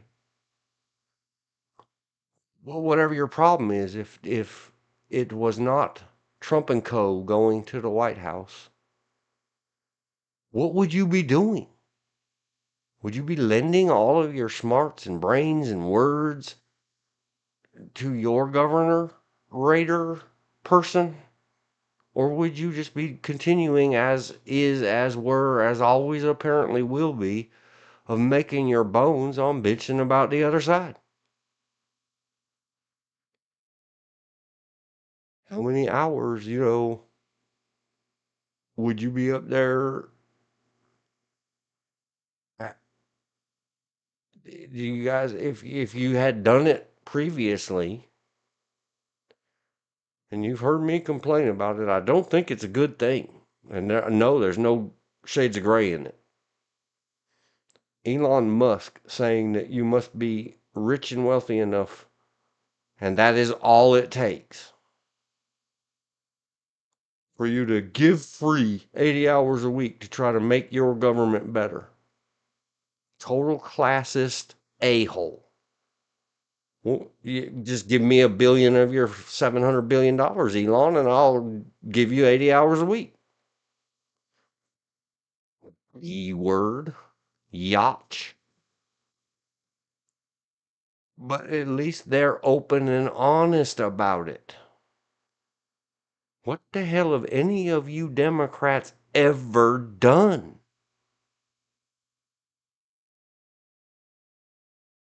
Besides pissing and moaning and before Trump. Did you guys spend 8 years giving 4 hours a week to the Obamas? Then put it on your weblog and your LinkedIn and your resume and make noise about it. Because I can't find anything. Where did they say, the other one, the Young Turks people. They always talk about the donor class, the donor class, the donor class, buying all the politicians. None of those donor classes had any ideas to lend to any of their Democratic leader, socialists. If you can spend 14 hours a day talking about the same old, you know what? Donald Trump screwed that overweight ex-porn lady. You know what? Donald Trump screwed that overweight ex-porn lady. You know what? Stop saying it. Stop repeating. We all know it. We all accept it as true. Even though he has to lie about it. You see Melania? She's a tough lady. Would you want to go to sleep at night in the house with her having given up and admitting, yeah, I've just been lying to you all these years? Not only did I cheat on you, I lie about it. Hell no. She looks like a frying pan in your sleep kind of gal. Just saying. You never know. She's from Europe. They might have different wife roles over there. I wouldn't lie to her either. Or change my story. But stop talking about it. We all know he did some stuff. Stop talking about it. Lend your expertise. Point out one thing and keep repeating that to your Democrat people. Mr. Destiny, please. That's what I would like to. Somebody who can get access to Mr. Stephen Destiny. If you can't, you can't. It's all good. I accept my destiny that I'm just hollering into the void, staring into the abyss. I'm cool with it. I'm happy about it.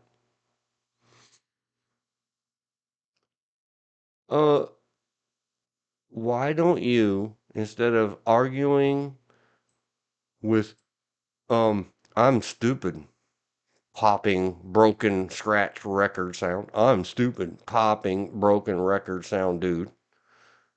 For an hour and 40 minutes, get one of your dash D's, Mr. Destiny, from Colorado. If you're that upset about SCOTUS dumping all over the Supreme Court of Colorado and the executive branch, and even though they can't get it done, get the Democratic representatives of the state of Colorado not to be pissing around with the January 6th vote. Don't go down that road. Remember, you're really testing the patience of all the people with all the G words. Stop it. Get your Democratic people to uselessly and with utter a foreknowledge of the futility of the thing, introduce articles of impeachment. It's all you can do. Help them craft those articles. Are you going to get him impeached and convicted and tossed out of your White House as opposed to the rest of our White House? No. But arguing with dunce caps is not doing anything either. It would go down in the history books if one day YouTube decides, yeah, we're tired of this, man. This is BS. Shut it down. All of this is for nothing. If you get somebody to put it in writing and speak it into the record at the United States Congress, it is permanent until this nation fails and somebody unplugs it. Just saying. George, Elizabeth, any thoughts on that? Yeah. There's just you can always. YouTube is unique, but yet not unique. Someone's going to come along because the world has proven that it likes YouTube or its style of platform. So there's always going to be a YouTube. Maybe all the But- same predictions were well made for MySpace. Yeah. Well, And that's many because, other platforms have come and gone. right, and they've deleted. They were self deleting for the simple reason. That's the reason a lot of people feel that Facebook's on its way out for the simple reason when you make too many rules, no one wants to be there because it's no longer what they deem as free speech. Yeah, and when there's not even any rules and there's no rules humans, when you brag about that you fired all your people or laid them off or let them go or obsoleted them because you spent 30, and I got corrected last time I looked this up on a live stream, it's closer to 45 billion with a B dollars on robots. Mark Well, Zuckerberg invested that much of Meta's money into AIs to get rid of the humans. And now it's the his money, AI is just doing what AI do. right? And I like, think I don't believe for a second that any human had any involvement with the eradication of my face space. probably not, but what I'm saying is, if he can buy all the bots he wants to do whatever, but without humans, he doesn't have a channel. He just has something that's taking up space on the internet. Well, you better go buy yourself another $45 billion worth of bots to sign up user accounts on your crap. Because I'll never go back. Yeah. I mean, if everybody gets telling me how so important it needs to be, like say this channel took off and grew somehow, it could happen. I don't knock anything. Hey, Mark Zuckerberg, you want to give me $10 million to help fund this thing, and I can pay Elizabeth and George a fair wage to help me with this and grow it, including besides video complaining. I will get with your robots. I'm a computer programmer. Probably not as good a one and as smart as one as you, Mark Zuckerberg. But I will sure take your money, and I will sure take a deep dive at how to fix your bots and your human bots and your machine bots to have a better face-based platform, Meta. Got to stop the bleed, but if it becomes necessary that we have Facebook to help social mediafy, this could have started as a Facebook. Facebook does video stuff now. They fired me. I'm good with that. Yeah, and So there's all kinds. do we There's all need to kinds have of a other. do we need to have a presence on that to grow what we're trying to do and grow here? And then someone else is going to have to do Yeah, it. or there's other ways of getting around them firing you, but that's No, up I to what. mean, when you fire me, F you. I'm done. I get that. I just said if you wanted to, there's ways to get around what they do, just like they, want to get around due process. I know But there's that's no their due process. It's a private company. maybe so. It's a public access private company. I don't care. I know, and that's the reason he, he's going to Well, hit. they're allowed, Um, and I can vote with my I will feet, my predict. I'll make fingers. a prediction. In the next 5 years, Facebook will collapse in on itself, and they will no longer be a Facebook,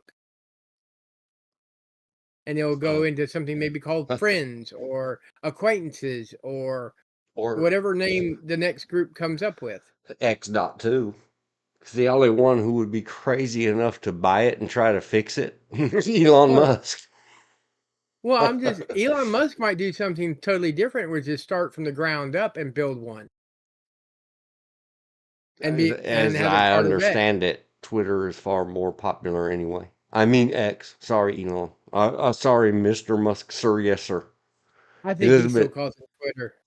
Elizabeth said regarding my sort of rhetorical question. I know why they do what they do because especially in the social media verse environment, and I glanced across it the other day, like Rachel Maddow, that kind of media verse, Hmm? because that's what gets them their audience. The problem right now is that it's just not working for the mainstream ones. Just like what's that new one that not X? It's Blue something. I don't know, Blue Sky, They Blue.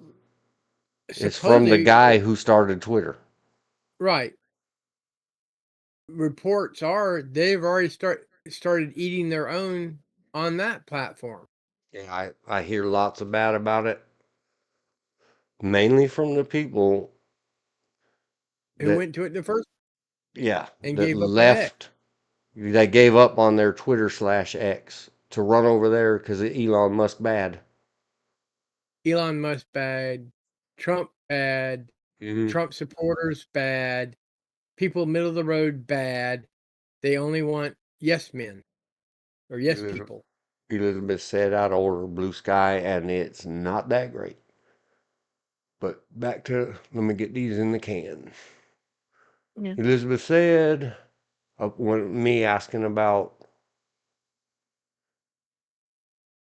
if their person had won, would they just be off to the next -R in the hate -R chain, or would they be They would be actually doing trying to volunteer and help and give a no, pointer or a hot take to one of their dash Ds. So she no. said, my thoughts are people need to find something they can do. Plant a garden, cook a meal, and share it with the neighbors you love, maybe even the ones you don't like. Pick up some trash, take a kitchen water filter each, and take 1 million people to the river or creek and clean out the pollution. Refuse to eat bad food and refuse to get on the train. Yep. I agree with her. I totally agree with her. But I think they would be back to eating their own and trying to badmouth some other person because but at the same time they would be dancing in the street to this day, even the election, like some Republicans are. Um, they would be throwing parties left, right, and center. They would be doing almost everything that they're accusing the other side of doing wrong. They would be doing it Yeah, the because the what I know. blame casting and the projecting and all that other stuff that everybody uses all the words. Yeah, they both do it. Oh yeah, they both do it. It's just a matter as a voter, are you going to listen to it and duplicate it? Or are you going to listen to it and see how you can make at least your small corner of this great planet of ours a little bit better? Like I told you for Christmas, I have a friend who's a little older than I am. But he was a freshman. He was a senior when I was a freshman in high school. Just to give you an idea how long we've known each other. And I knew he wasn't going to his brother's for Christmas, so we took Christmas dinner to him. I have another friend who's younger than I am, but in worse health than I am. I'm planning on this week doing a spaghetti casserole, and I'm trying to fix it so it fits his dietary needs or things he can eat. Like he can't eat tomatoes, something in tomatoes reacts with some of the medication he's on. And take him some food that I know, so I know that he's getting at least one hot meal. I go over and pick him up when we go gaming. That way I know he gets out of the house. Because being stuck in a house all the time can cause cabin fever. You need to get out, see, put the sun on your face, smile at someone. A smile is not going to cost you anything. And it might make someone's day, including your own.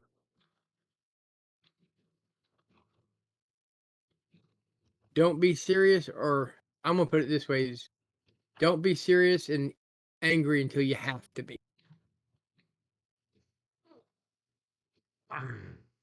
Yes, I'm a bit naive. We've already established that one, Dean. I don't be I knowing I about all that. I attempt, not always successful, but I do attempt to try and see the good in people, not just the evil, because I know evil is evil enough and it doesn't need any help from me. I know I have it within me to be evil. I choose not to be, or I try not to be. Have I ever had those thoughts? Yes, especially when someone has done me wrong. An impure thought. Have you had an impure thought? Please confess it to your local priesty in gory detail, especially if it involved a young boy. You know what I'm saying? Tell the Um, priest all about it. And then say some rosaries. Anywho, uh, but my thoughts are my thoughts.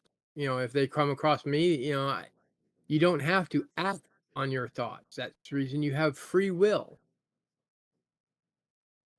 Yeah, you don't have to, whatever they call that, where some highly religious people go and they use like an old fashioned cat of nine tails Yeah. and flay open their own backs walking down the street in a parade of self harm. That's not helping anything. It's not going to fix your thoughts, other than No. your your little hamster in your wheel in your head can't say, "Let's pretend that 24-year-old girl is legally 28 and look at her bum." If you're beating the hell out of your own skin so that your little hamster saying, "Ow, stop hitting me. Ow, stop hitting me." The problem we have with, I'm going to use it, I don't care if California doesn't like the term pedophiles. These are people that act on their thoughts and they can't recognize the fact that there's a point of no return. Looking at child porn is just that. That's the point of no return. And the problem with looking at child porn, that means someone had to take those pictures. So that's evil furthering evil. Yeah, but I didn't take the picture. I just saw it. Yeah. And see, I like that you said that the way you did. I love that you said that the way you did. The problem with the California people and spreading their Californianism, thanks to the high speed of cable television and the internets, more people are adopting this groupthink, mindless California stuff. And we go back to, what value does a single word have? Instead of yelling at people for using I think it goes back to ancient Greek, the through the ages. It isn't. Yeah. Never mind. Don't let me run my mouth. You know Why? why? Because my You're doing fingers just can fine. do the walking and the talking. I can say, and I don't even remember ever which one. One is a foot lover and one's a kid lover. Well, pedophile is a kid lover. With an O or an I. Peda means young.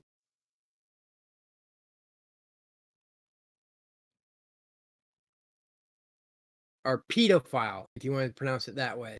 Well, and properly spelled, it's a British Old English word.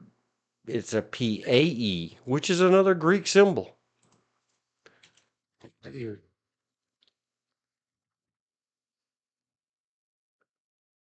But by pronouncing the O before the file, that makes it pedophile, not pedophile. Yeah, Because if but the if O you makes, replace the O with an I and say it the way most people say it, it means a foot lover. okay, A pedophilia is somebody that's got a fetish for the feet. right. That's the reason I said pedophile, not pedophile. Yes, Or, it's a but I always gen. pronounce the It's O. from. The O. It's coming up on the screen, but it's from Yeah. Greek. PAIS. It's genitive. PAIDOS. Paidos. Child. Child. Plus Greek. Philos or philos. We Loving. need to get rid of that California term. What do they call it? Youth Attracted. admirer or youth. It's attracted. Yeah. It's No. that's unspeak. I'm gonna Cause see, call a rose a I'm gonna call rose a rose and fecal matter fecal matter. yes. And I lost my way. I'm sorry. That made you lose your way.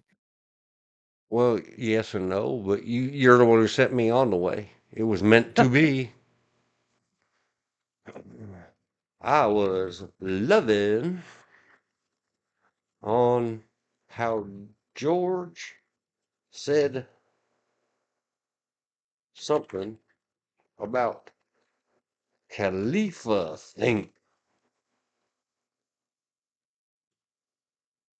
Oh, what did you say again? You said sorry to the California people. Yeah. I'm gonna call a rose and fecal matter fecal matter.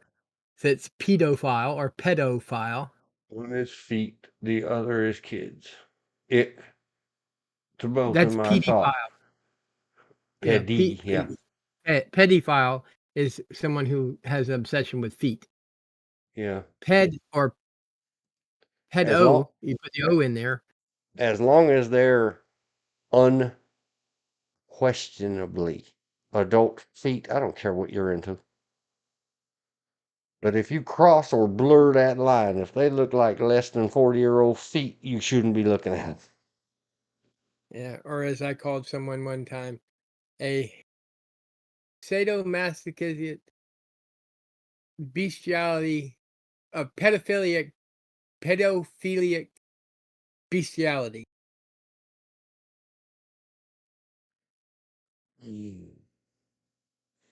And I don't care how many cancels you cancel culture, I own VHS and DVD. Anthony Hopkins, Sir Knighted Anthony Hopkins. He can do no wrong. Oh, the silence of the lambs, quote, Paedar, I don't even know, Erist. Well, the other day, a movie came up called Obsession, and I watched it, and it's an interesting take. It's a 60-year-old painter who fell in love with a 16-year-old girl fell in love with him. But knowing it was wrong to do anything about his love, he refused to. Throughout the whole movie, he's like, nope, nope, nope, nope, nope, not gonna do it, not gonna do it. He was nice to her. He showed her affection, not in a physical way, and so which it makes it a lot different than the movie Lolita.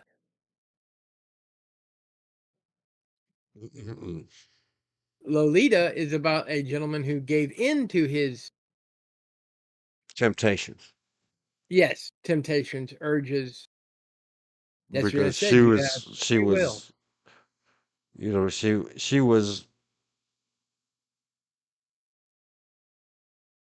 uh blame the child, she was an old soul in a youthful body. Yeah. Yeah, they tried to make it out like it was all her fault. What is any poor man to do when the nubiles present themselves? Well, I can't find the And exact quote from, and maybe it is not Silence of the Lambs, but I'm pretty sure it was Sir Anthony because Hopkins, a they always want pederast, but pederast. it is pronounced pederast in English American, but Yeah. it is definitely Paederast. Pederast Yeah, I've heard is it a called pederast. man, meaning an adult, who engages in activity with a boy or youth. But that's what they call the priesties. In Rome, they were called catamites. They're disgusting. Went way off on the tangent. What was the daggone California thought control mind Youth, group think unspeak that George the said that I wanted to expound upon? youth in Oh, I know what it was. Go ahead. Youth and what? I'm trying to remember the last part. It's youth, where they prefer youth. Youth. My brain won't let me retain the California terms. In youth enthusiast or youth. Yeah, enthusiast. It's attracted. Yeah, youth attracted. Like I said, my brain won't let me keep in the bad California terminology for a bad thing because they want to make light of it. Good, just like there was a push to make it legal for fathers and mothers to marry their children. Ick. I love my mother, but not in that way.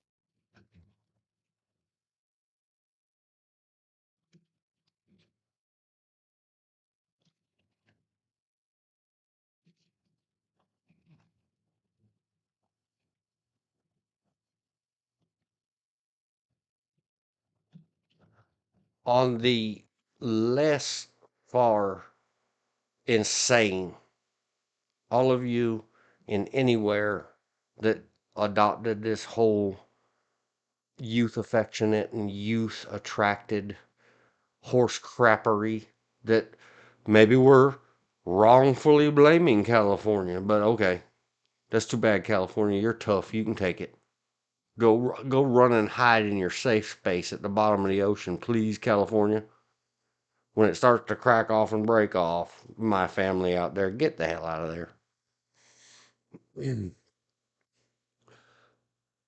The thing that you said, George, is you said the choice Yeah. to snuggle with very youthful people. Yeah. And that's where I said, yay, George. Obviously, you haven't been there and been brainwashed and abused by those people. Because No. what they said and saying that this is wrong, is there any shade of gray in that to you, George? No. Like That's a not even Lolita style. Well, she's 17 and a half and she's a hoe. well, in Lolita, she was still underage. Underage to me is She was 30. well, that's your choice. And I'm just saying in Lolita, she was like 14. I have known when I was in junior high school, one of my fellow students who was also 12 had short, but a body that would a lot of women, and I do mean emphasize women, adults would envy because she did not need a breast enlargement. It came early for her. But as an adult, looking back at that same person, that's a no-go zone. As in, if she was 12 or 13 and I'm whatever age as an adult, 18 or older, that's a no-go. The legal age is 18. And then I know, is there a moral age? Like, yeah, okay, if you're whatever and the other side of the equation is 18, you're both legal adults and you're both consenting and well educated, or that's where you get it. I don't I mean out get of that. books, but can an 85-year-old guy be hooked up with a 19-year-old? I don't mean, I don't care as long as she's not, Long as it's the consent, result of childhood abuse, especially from dad, and she's been out right. living on her own since she was 12. The Long only as it's way fully young whammons consent, can make money in the streets, right. then Long as it's it's probably fully not good by me.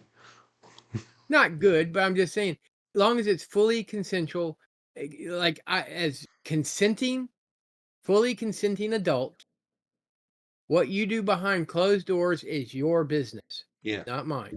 Yep. Long as you're not hurting anybody. Yeah. Or taking advantage of stealing candy from bebes. But the thing you said about choice is, and it goes to changing the words. Like they call Right. it, instead of calling it nastiness, Because as you well know, they call it and youth using your affectionate eyeballs, or youth attracted. But the other one that came for decades before that is we call that kind of thing a disease or a mental disorder / illness. right, because they go for prepubescent people. It sure as hell is not. And if it is, then drill that out of their skulls. California and all the rest of the 50 Show to problem- me the broken part of that brain in MRIs, high contrasting, and CT scans, and whatever they are, EEGs, where they register the electrical activity, and fix it. Well, it's like back when Or they stop had that making excuses for 9-year-old bad people. that 9-year-old boy /10, because he was doing it from 9 to 10. His parents allowing him to go to a men's club, dress up in drag, and do strip shows. Not okay. If he was 6'6" at 10 and looked like a 26-year-old bodybuilder, there might be some gray zone because your eyes seeing one age and your mind knows another age. Or if you don't know, you don't know. Because there are people that can pass for older than they are. That's the reason. Card them. ID, please. Yes. Please. Yes, please. Because we all know somebody, male or female, that can pass for someone 10 years older than what they really are. Or in my case, she looks she looks younger than half her age. The number of times my wife, just to go do something that she needs to get done, gets carded because she doesn't look 38.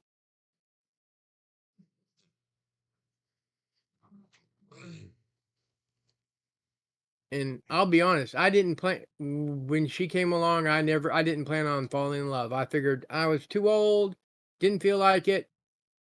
I'm gonna turn into a grumpy old man. Survey says Mission accomplished. I don't For consider me. myself a For grumpy me. old man yet. I'm not even yet a sexy senior citizen.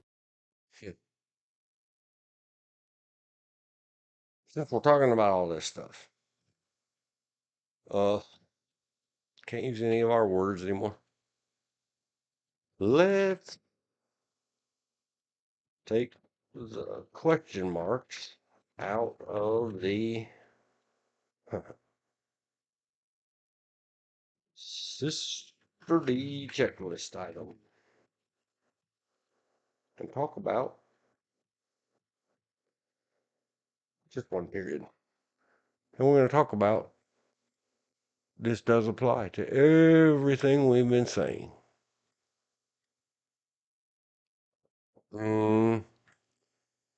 True story. Sister Miriam Donald was my 8th grade teacher at a school somewhere, Catholic in nature. Her first name is not Sister. Her first name is Nun. See Cheech and Chong for all the good jokes. In one of the Cheech and Chong movies, they told a joke. They said, "What's the only kind of meat a priest can eat on Friday?" Go look it up yourself. I'm not going to say the answer.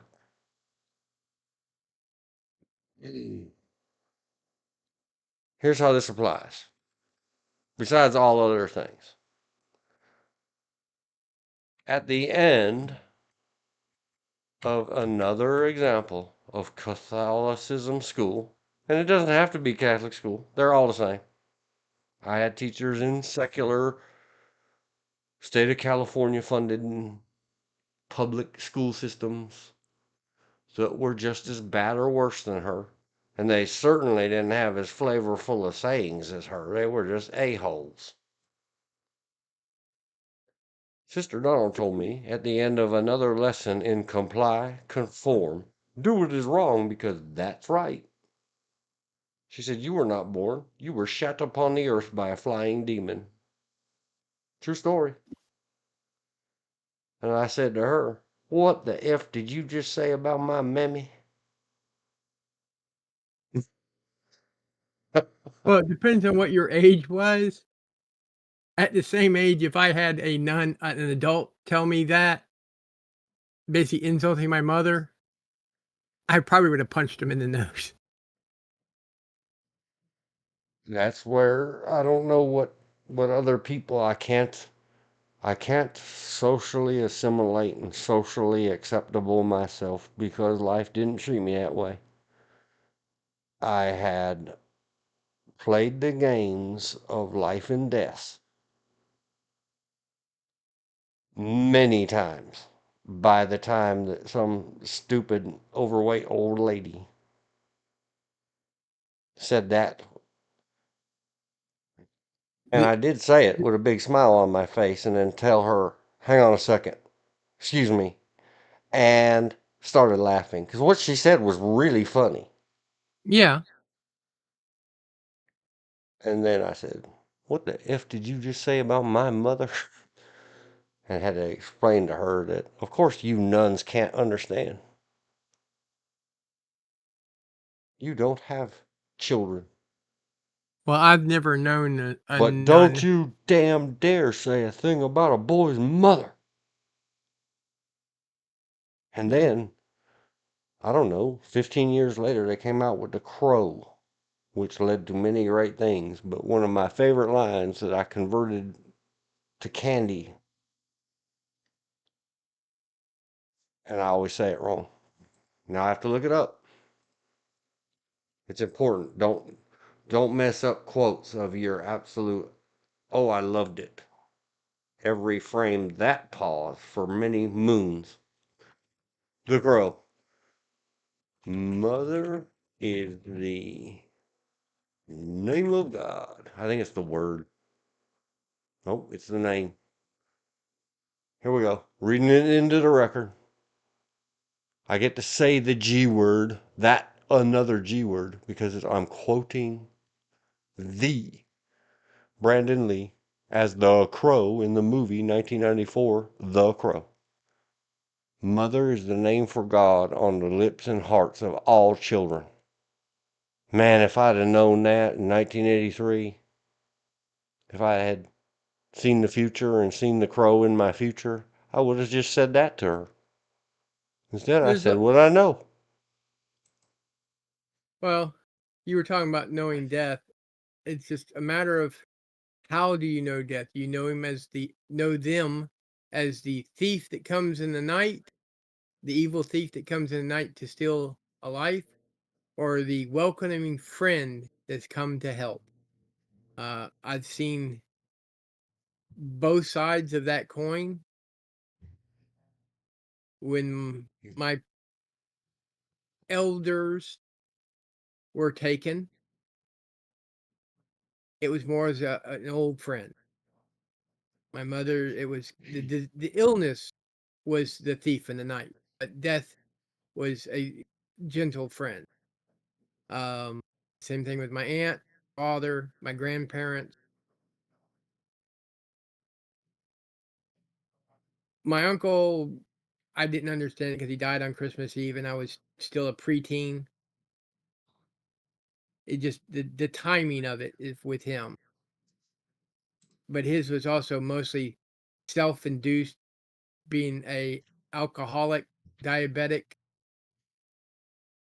and after he was diagnosed as diabetes, he still kept drinking, which ended his existence early, young. He was in his 40s because he's my dad's little brother. My other uncle, it was leukemia, and he was in his 60s.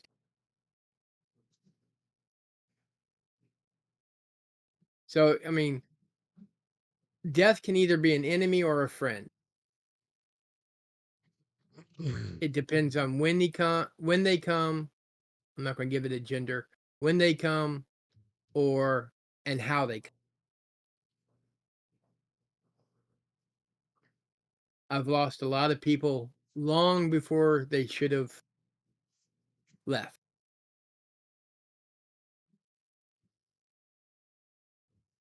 That is just a different, regardless of the biologic birth canal date. Yes. Sorry, Elizabeth. I got man talky there.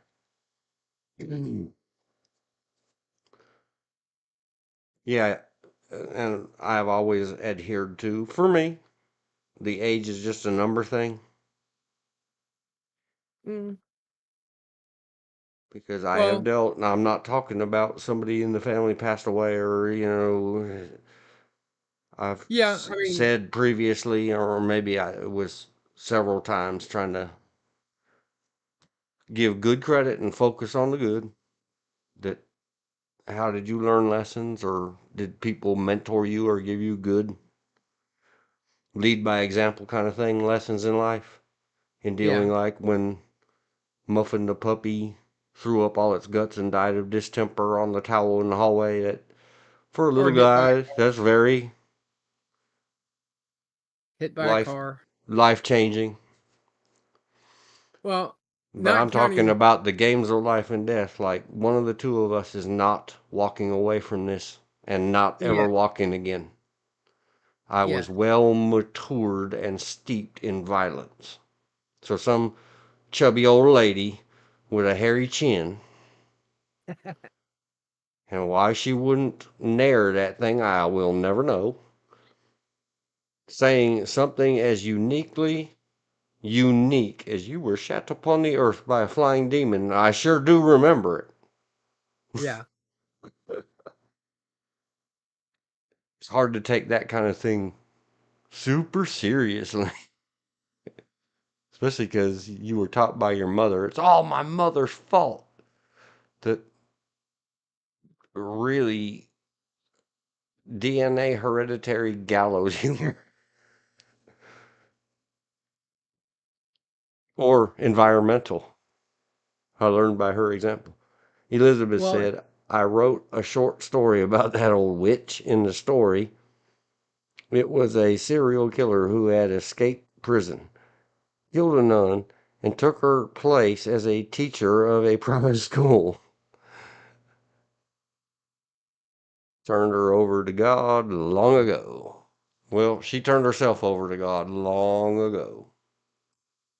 well, good, bad, or indifferent. I guess my nickname should be Karma because bad teachers I've had in the past, I was their karma. The first one was when I was in third grade. Found out that summer after leaving her class, not only did she retire, she checked herself into a mental hospital. Not saying I was the cause, but I guarantee I was probably a contributing factor. Good. Uh, She, college professors. he, they didn't go on and hurt other children. See the Pink Floyd song Yesterday. They will hurt the children any way they could. I've had a few college professors give up teaching the semester or year after they had me in their classroom. But I was the weirdo, and I admit I was a weirdo. Prime example, 7th grade, did something, don't remember what I did, and wind up getting a paddling.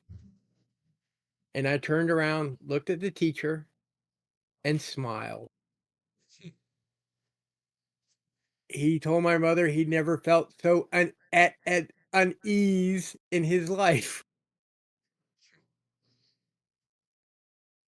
That's my word for saying scared, ill at ease. Yep. Because and it was a science math teacher, and I had him for physical science, and I had already done a demonstration, which this is how old you can tell I was. I was allowed to bring homemade incendiary devices to give a science for my science project and set them off. I did a lot of homemade firecrackers and bottle rockets with black powder, and I was allowed to set them off not in the building, but at school. Yep. So the You can't do more, that now. You can't do that now. nope. What that saying She invented it. She gave it to me. I carry it on, and I give her the credit. Sister Miriam Donald. You can go look her up. Pasadena, California. That'll get you closer. She loved horses. I never knew until a friend, many decades later, sent me a email picture, somehow communicated to me that there was an obituary of Sister Donald. Check it out. She was in the horses too. Okay. Well, I wasn't then, so we couldn't have got that in common. I mean, I thought they were neat in books, and I'd been kicked in the stomach by one that I loved anyway.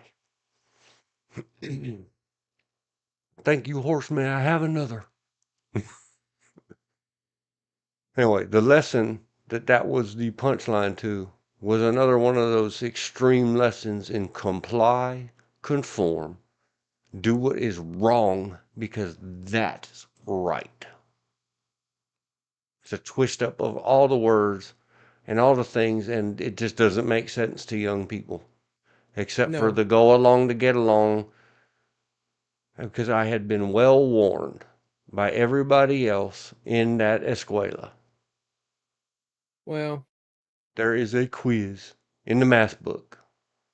One of the answers, because there's an answer key in the answer key, is wrong. If you don't mark what is wrong because that's what the answer key has written in its book,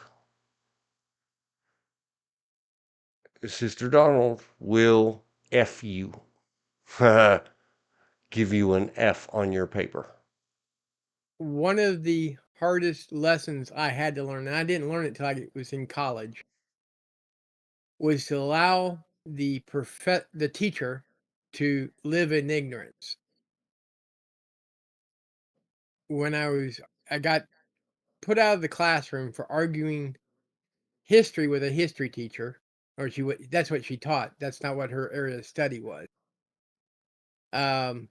My mother told me just to let him can't you just live in ignorance? I said no, because that is wrong. To be teaching wrong thought, wrong things. If it's not right, it's wrong. Yeah, but It's a much very difficult lesson to say, sit there and regurgitate what the teacher says just to get out of the class. I could never really do that. apparently I couldn't either, because it goes back to, donut eaters shown in that movie Full Metal Jacket. Yeah. They're paying for it, you eat it. And the reason that all of everybody else, eighth grade class, who had spent their whole lives, they were born blessed or cursed, maybe, I don't know which one it is, Catholics, and they were baptized in that church attached to that school. And it's a very closed loop. That's a tidy 1400-ish year old closed, non-inclusive environment. Yes. So all of them knew from their older siblings and from the rumor mills that go around, or that's what they whisper, because I had been there 2 years way previously, and then I came back there because I was kicked out of Pasadena schools for my own safety. True story. We've discussed it before. Yes. Like I said, games of violence. Yes. So here I was, the outsider guy that they don't get along with the closed unit, the regulars, the lifers. And what was made clear that not only will Sister Donald give you an F if we don't get you to do right And my nickname back then was Crazy Dean. Please beg, we're begging you. All of us get punished equally. We all get F's. And blah, blah, blah, and so the school. Tough guy, big guy, sports guy, he's gonna punch your nose. And I'm like, no, he's not. Good luck to that. You better go warn him collectively. I guess this is now this goes to biology. You had bad experience because you were probably a little guy in school. And I also had bad experience because I was a big guy in school. Everybody wanted to pick a fight with the big guy Yeah, to Johnny prove them Cash, the last gunslinger's tale. right. But they always wanted to pick a fight with the big guy to prove themselves. Yep. The problem was, as a big guy, I was slightly slower to anger, but once I got there, when I would get into a fisticuffs, if I got angry enough to truly get into a fisticuffs and not just throw the person around like a rag doll, I went into what I would call a red zone that I would not come out till the other person's no longer moving, not even twitching. So I was afraid of myself because I knew I could do harm. Mhm. And that's probably the reason I didn't do well in wrestling, because in order to, I was not aggressive enough without being angry. And you have to be very aggressive. I To protect and serve, remember? I was a naive guy who always wanted to protect and serve, protect the little people. That was me growing up. I always wanted to protect the women's and the children's from the big bad bullies and rippers. Mm-hmm.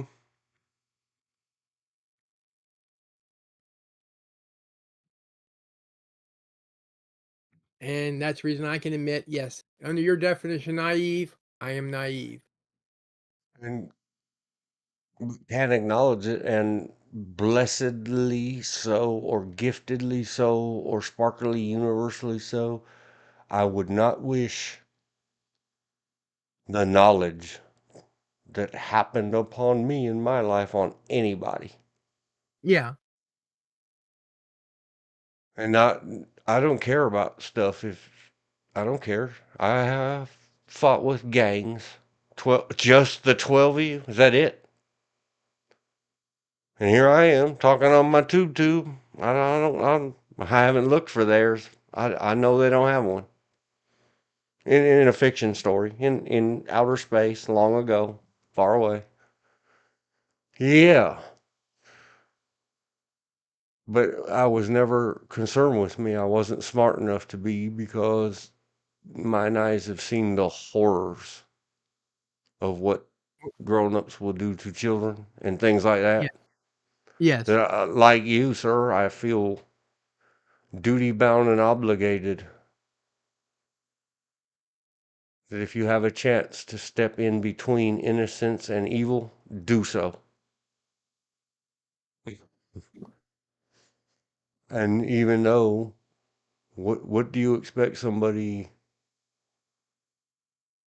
you know, barely into their 14th year, who is still on the upside of trying to learn how to write again, Yeah. having been beaten to death and had total, utter amnesia, complete.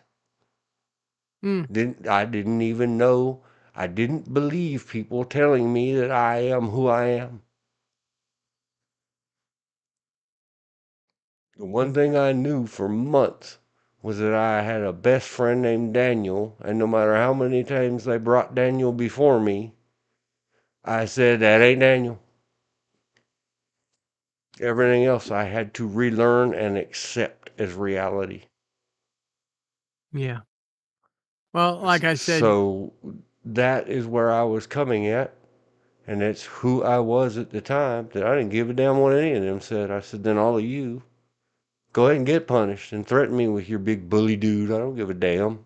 Oh, he's bigger than you because he flunked and he's been here twice.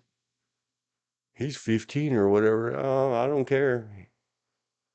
Bigger they I are, was, the harder they fall, and all that other cliche stuff. yeah. And So what became of that, it, besides the cool saying, is that I answered it wrong. I mean, I answered it correctly according to math, not according to the misprint in the book. And it turned into a nightmare and an argument. It wasn't the worst one I had with me and Sister Donald. One day we'll talk about how I got her so red-faced and purple-faced, mad and shaking, she threw a desk across the entire room at me. yeah, like I said, I put my 3rd grade teacher in the mental hospital. And I don't care, but what good came of it for our posterity? Is it using stupid guy speech, and now we're going to convert this back based on a true story, loosely based on the true story of Sister Miriam Donald. We're going to say that the fictional student who would not do the comply, conform, do what is wrong, and group punishment and all this other stuff got told, which starts with a B. If you fail all of my fellow students, I will cut and rip your clothing and accidentally maybe your skins off of you. So all of a sudden she didn't want to punish everybody. I said, give me an F, I don't care. Give me 10 Fs. Flunk me out of this damn school and I'll never have to see you again. You had a different threat. I had a history teacher threaten to fail me, and I said, I guess I'll see you next year then. I wound up getting a D minus minus. Yeah, I've had teacher educators, my driving testing guy, my provisional special drive your mother to the medical clinics, hospitals, driving from the state of California guy. Yeah. He said, and I didn't threaten him. He told me plain, I would fail you, but then I'd have to drive with you again. Pass. Yeah, exactly. Anyway, we got things straightened out with Sister Donald. And even though they all did what she said and answered the question wrong, not work the math problem and write the correct answer and accept the fact, because she'd been doing this for many, many years. It was like a edition 1972 or 3 of the math book. But to back up my crap, I said, you know what we'll do? I'll, with my pencil and paper and my Lickum envelopes and stamps at the time, I will contact the book company and we'll get this fixed so that no one ever. I said, because my cousin is still in this school a few years behind me. When he gets to you, if I hear that you're still doing this crap, Sister D, I mean, fictionally, in our fiction romance story, space opera, you're gonna vanish off the universe through a Star Trek teleporter to some other Nirvana-like planet that you want to live on. So I did. I wrote and explained, especially in detail. And can you believe this school book publishing company? Check this out. Put this in a school book somewhere. The nun did say, you were not born. You were shat upon the earth by a flying demon. I didn't get any response to that. When I sent the letter in, and I'd already been graduated 8th grade early and let free from that place, Sister Donald and the school principal and the Monsignor had a meeting, and they thought about what I had said. That you could just fail me out of here and you'll never have to see me again. Well, they converted that to, but if we pass you out of here and give you a hell of a letter of recommendation and reference and all the gold stars on your permanent record, will you never come here and see us again? Deal. So I got to leave a second year of school quite the early. But what happened is I sent the letter in and explained there is a typographical error or just some other form of error in your books. Good publishers, people.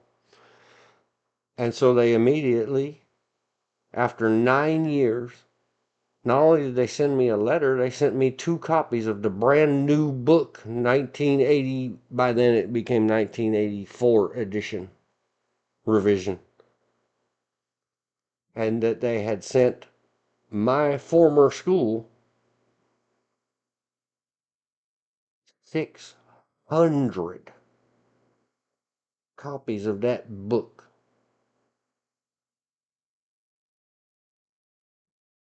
Yeah.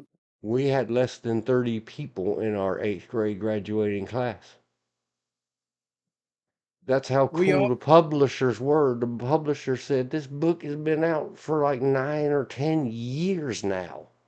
I don't remember if it was a 72 or 74 edition. It had been out a long time. They said nobody, no teacher, no student, nobody ever let us know there's something wrong with your book. Your book is wrong.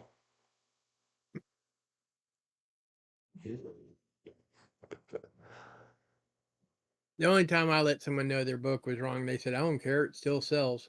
Yep. But Uh, we've had teachers. I think all of us at some point have had teachers like your sister, whatever. Mine was 8th grade. A I'm gonna I don't know. He probably has kids, so I'm not gonna insult their look on their father. I'll just call him Mr. S. Mr. S had just graduated after serving in the Air Force from one of our local colleges, Fayetteville State. I will mention that one. Uh, and he was an English major, but the problem was English majors were also supposed to teach history. And so I had him for 2 periods, English and history. We all did. It was just back-to-back periods. And he was teaching the 8th grade year, we were supposed to go back over North Carolina history. Well, he found out that I knew more about his hometown, Halifax, North Carolina, than he did, and I knew more about North Carolina history than he did. So he decided to go on to give a black history class. Well, the problem was the white students in his classroom knew more about black history than he did, being of that same ethnicity and graduating from a traditionally black school. And he started making all kinds of stupid comments. And the dumber his comments came about us students, the harder we laughed. And at one point he said, "If you don't stop laughing, I'm gonna put you through that window," pointing to the little window in the door. And that just made me laugh even harder because 8th grade, 5'10" and a half, 210 pounds, and bench pressing 300 pounds. I was like, "Yeah, right. You're gonna put me through that little window." And then he proceeded to spout off about if he ever saw me near a stop sign or a stop place where a stop sign used to be, he's gonna pull his gun out and shoot me. And that's when I got serious. I says, "Then you better kill me with the first shot and leave no evidence." He goes, "What do you mean by that?" "Because if you don't kill me with the first shot, I'm coming back after you, and I'm not going to be a nice, laughing person anymore. And if you leave evidence, that's when the clan comes after you. And I don't mean clan with a K. I mean clan with a C. Family, friends, and family big. And then you're going to know what it's like to be hunted." I passed his class. In fact, he gave me a B to make sure I didn't come back. But I wasn't coming back because we moved and I was in a different school district at that point. But he could not accept or praise himself the fact that his students were so elevated that they knew more than on a subject than he did. He was a teacher, and what he said was right, regardless of what the facts. Well, I've had more of those than good teachers. I've had some. It's a yin and a yang. That's why I use that as my symbol, and I truly believe in it. And same thing. I could talk for ages about all the bad teachers. I choose not to remember them. I Well, choose to think long and hard about. I have been really, really lucky, blessed, whatever you want to call it, with some yes, amazing teachers and professors. The I rest will of them can tell go to hell. a funny story about a good teacher I had. This was my 7th grade. They didn't call it history, they called it social studies. And this, as well as he taught 8th grade history, which was as with the 8th grade North Carolina history, and they just published a North Carolina history book published in Chapel Hill. And I was really into history. I've always been really into history. And I said, "Could I borrow one to read it?" He said, "Sure." A student volunteering to read a textbook. Wow. And I read it, and then I took it to one of the reenactment regiment uh, meetings we had, and I had the other people in the regiment read it. And we're talking people that were history professors and have doctorates in history and North Carolina historians and stuff like. And out of the whole book, we could only find one mistake, one little itty bitty insignificant mistake. And I came back and I told him that. Jump forward about 10, almost 10 years, and I'm at Radio Shack paying my Radio Shack credit card bill. Yeah, it used to be a thing, people. There used to be a store With called Radio Tandy. Shack, Tandy's Radio Shack, and they had their own little credit card for buying things in their store. And he's sitting there returning a PA system that was still under warranty that stopped working. He was a principal by this time. And I'm standing behind him, getting ready to pay my bill. And he turns around and looks at me, turns back around. He does it about 3 or 4 times, and he finally goes, "Excuse me, don't I know you?" I said, "Yes, sir, you do." He goes, "Did we go to college together?" "No, sir." "Well, how do I know you?" "You were my 7th grade social studies teacher." And he goes, "Oh God, now I feel old." Humorous. It was just he remembered me from looks, maybe not names, but he remembered me from looks. And I remembered him from being a very good a very good teacher, period. Social studies regardless. He was a very good teacher. Um, and I could never bring myself to call any of my teachers by their first name. When I started teaching, I was doing student teaching, and I was in a school with my former geometry and calculus teacher. And she made the comment, "You can call me by my first name." And I said, "No, ma'am, I can't. It's not in me. You'll always be my senior, my teacher." Now, have to read into the record. Read these into the record. Chats in the chat box. All from Elizabeth. From about 17 minutes ago, when I said step in between. She said, "I agree. Step in between innocence and evil." And yes, those Pasadena people who let gangs into kids' schools, and they kept them there. They made special rules in the Pasadena Unified School District that the only way they would get somebody out of the 8th grade, which is called junior high school there, it's 7th and 8th grade. For all of you people that don't live there and have your middle schools and all these other schools, there it's junior high school and it's only 2 grades. The only way out, even if you never did stuff, any class at all, if you were in there selling guns and drugs, is on your 18th birthday, they had to let you go and move you up to the high school. No kid left behind, you know.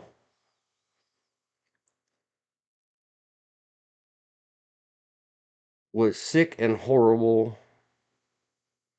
Daniel must have been the kid who told the police, "You were my son." And the police said, "Talk to this kid. I heard your voice and started crying. I apologize. You know, it happened to us. I hope it doesn't make you cry now. It's well behind us. 42 years now." And the police said, "Talk to this kid. I still do not even like to drive by that school." Yep. Sent their kids to Y. Something got cut off. Did you mean YA, Youth Authority? I don't know what you meant. He refused to kill priests who stood up for the Pope's decree. He knew he would be killed for standing up to the gangs, but he had more courage than those priests for centuries that had refused to stand up for what is right. Yeah, we are very much group thinkers. These are all topics that I guess I'm not apologizing for it. It's written in the thing. Well, this is a different way of saying the same things that we have been saying, all of us involved in these live things. These are the really goods of it. We're being given or being taught by life or being given opportunities to say basically the same thing in different ways. And even if we only help each other out by getting a little catharsis or something and telling our stories, well, so what? Here we are. We're doing it. If we weren't at least a little bit interested in continuing this, we wouldn't be doing it. Like, yeah, you know, peace out. I gotta go wash my car too. And so this all applies to the same kind of things. Pink Floyd's 1978-79 stuff. The Wall.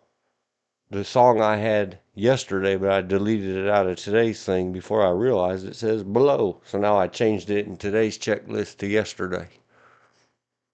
It's in yesterday's. Pink Floyd's The Happiest Days of Our Life, or About the Worst Days. It's the little musical poem about when we grew up and went to school. There were certain teachers who would hurt the children any way they could, pouring their division on everything we did. Yep, good stuff. That was well before my time that they were having this problem in England. It's nothing new under the sun. Spelled both ways, like George said a while ago. Go think about it, study it. But it all goes to the standard. People think, see, Mom, it was in the list. The lady at that one school who said, "Black people don't do that." Her little hamster and her little wheel in her private Idaho, in her private little bubble. Her inner child was screaming at her that it must not be this way. It means I live my whole life naive or blind to this. Is this really happening? And I've just refused willfully to look at it. And then self-psychological defenses kick in. And self will try to take care of itself first. It's not a negative thing. This is a Psych 101 stuff.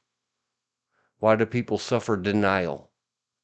Why is it one of the, and it's not a psych book, it's a privately written book about the certain number of stages or steps of mourning and loss that you'll go through: anger, rage, denial, all this grieving. I don't remember all the stages. I'm sorry, person who wrote the fine book that lots of people properly quote, and I'm not. But one of the stages of our own psychological defense for, am I really this blind to this world around me? Am I this naive? Am I this inexperienced? Your brain is going to tell you, yes, Don't worry about it. Because if you really get thinking and stop hard, maybe your own cells, maybe it's all just cellular chemistry and electricity. They're smart enough to know that you're not tough enough. You can't handle it. That if you really saw the ugliness, and it's a small percent of our world, a small percent is horrifyingly ugly, and a very small percent is amazingly super good. I don't fall into that. Either one. And the vast majority of us in the middle, we don't realize how good we've got it because these things don't happen to us. And our little unwise, inexperienced, it's not an ugly saying. I'm not trying to be offensive. Experience makes you wise. See the Guns N' Roses song. Because you have not experienced these things and learned to cope and deal with them at a certain level. Your deep inner self, if perhaps if you believe uh, theistically, then your deity knows you. You're supposed to know them. They certainly know you. They're your creator and your babysitter. Uh, Again, it comes out very offensive. I get tired of trying to use grown-up language and socially acceptable stuff. I caved into the weakness. But your deity, your cellulars, your psychologies, your emotional well-beings, whatever part of you is that, will see regressed or repressed memories. Hypnotherapy. Yesterday we happened across, it's a new one to me. I didn't know they were doing this crap. I wish I could have been in the bodyguard business in California and got somewhere near Ann Hetch and said, man, don't take LSD and think that what you come out of the other side of a trip is your real memories. Are you nuts? Maybe she was nuts. She wrote a book that said I'm crazy. But somewhere somebody needs to stand up to lunacy and evil and whatever, even if it's within yourself. But your internals will tell you it didn't happen to me. Therefore, and I have to quote, I can't remember his name right now. I asked her yesterday because this is yesterday's checklist. My good woman has a properly accented from somewhere else minister, pastor, preacher, teacher that she listens to. And he has a really good, maybe it's Irish accent. I don't know. And he doesn't say therefore. He says therefore. And I love it. It's so cute. Therefore, it did not happen at all to anybody ever, anywhere.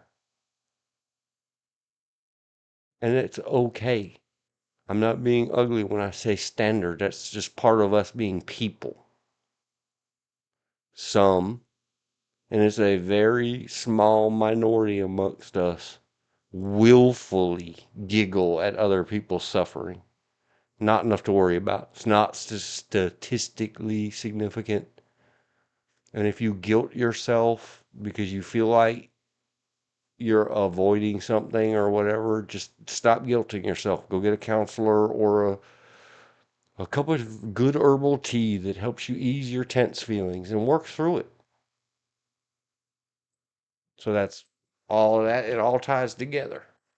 And that's like Elizabeth talking about those people at the school. Hey, the lady ended up knife R-worded in her nethers by the same people who she said, don't do that. I think I'd rather be deaded than knife raped in my nethers. Mm.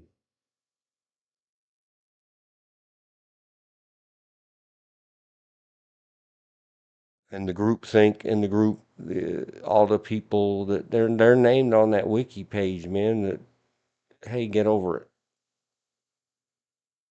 You're not exceptionally evil the way the wiki page makes you out to be about Mr. Gary Webb. You just did what people do. When the entirety of the group, including the spooky groups of governments, fictionally, tell you turn your back on your employee, friend, whatever, tell lies. Or, we might just disappear you and your whole family. Most people are going to be like, oh, sucks to be him.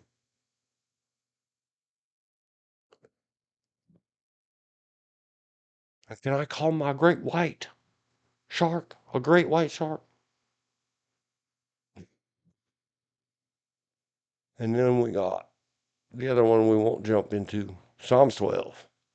Oh man, she made me laugh yesterday. My whammons, my woman, my good woman, the good of me. Again, she spends many hours studying and listening to the guy that says therefore and wherefore. So great. And she does all these things like, hey, this ties to this. And the particular yesterday was Psalms 12.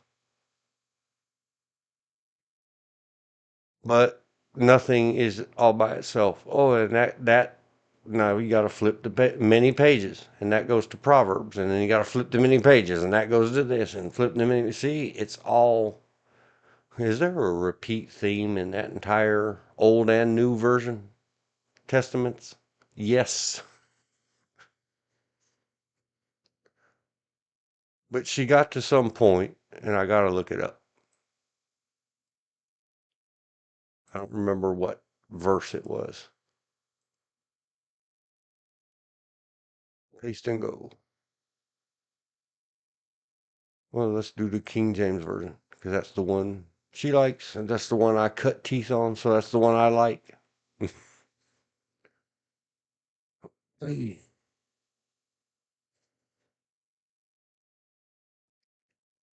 speak vanity, every one with his neighbor, with flattering lips, and with a double heart do they speak.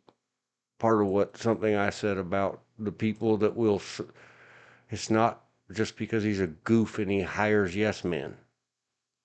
I seriously worry for a blessedly youthful, immature, unwise guy that he's my president, damn it. Me being a non-voter, but a really stupid, patriotic American. And the majority of the individual states through their electors and the majority by the popular vote made Donald J. Trump the 47th president incoming. He is my president. You guys better all be nice to him. I believe in protecting the president, including from ugly words and ugly talkers, unless I'm saying them. I get to say what I want. First Amendment. But they will use flattering and double-hearted do they speak. They're lying, double-hearted. I especially like this part. It's in the books. It's on the screen. I'm going to read it. The Lord shall I'll be cut right off. back. Yes, sir. The Lord shall cut off all flattering lips, and the tongue that speaketh proud things. Maybe not. Remember, this is Old Testament. This is the Jewish punishing God. And if anyone offended by that, go study it. I've studied it to the point of bar mitzvah in Hebrew, in the original language, which went away with the amnesia. I cannot remember any of it. Shameful, rotten. But any old Jewish thing, it doesn't mean in eternity, in the afterlife, if you met all the other possible check boxes that mean you're going to the realm of Hades in the fiery inferno of Dante's works, or the Oblivions. The Hebrews are very scared of their lightning striking, punishing God because they don't, until what the Jews and the Hebrews acknowledge as the christened one or a Christ or the promised one is the true name, the Savior. They're working under the Old Testament. Stop reading your New Testament, Christians. You can't have the new without the old. And it's very scary that they really truly believe this. And that if they don't do the things, not the proud things, the things, God Himself, G-D, in the modern English version of Hebrew Judaism, you're not allowed to speak the real names, the previous names. But I'm sorry, Udens, get ready. Put your fingers in your ears and say nanny, nanny, nanny, or sing your dreidel song, because here it goes. All of the names. Yahweh, and the variants, the hyphenated words, we discussed it a little bit the other day. I'm just going to leave it alone at that. Who have said with our tongue, will we prevail? Our lips are our own. Who is Lord over us? For the oppression of the poor, for the sighing of the needy, sighing. Sorry, I said it wrong. Let me start over. 5. For the oppression of the poor, for the sighing of the needy, now will I arise, saith the Lord.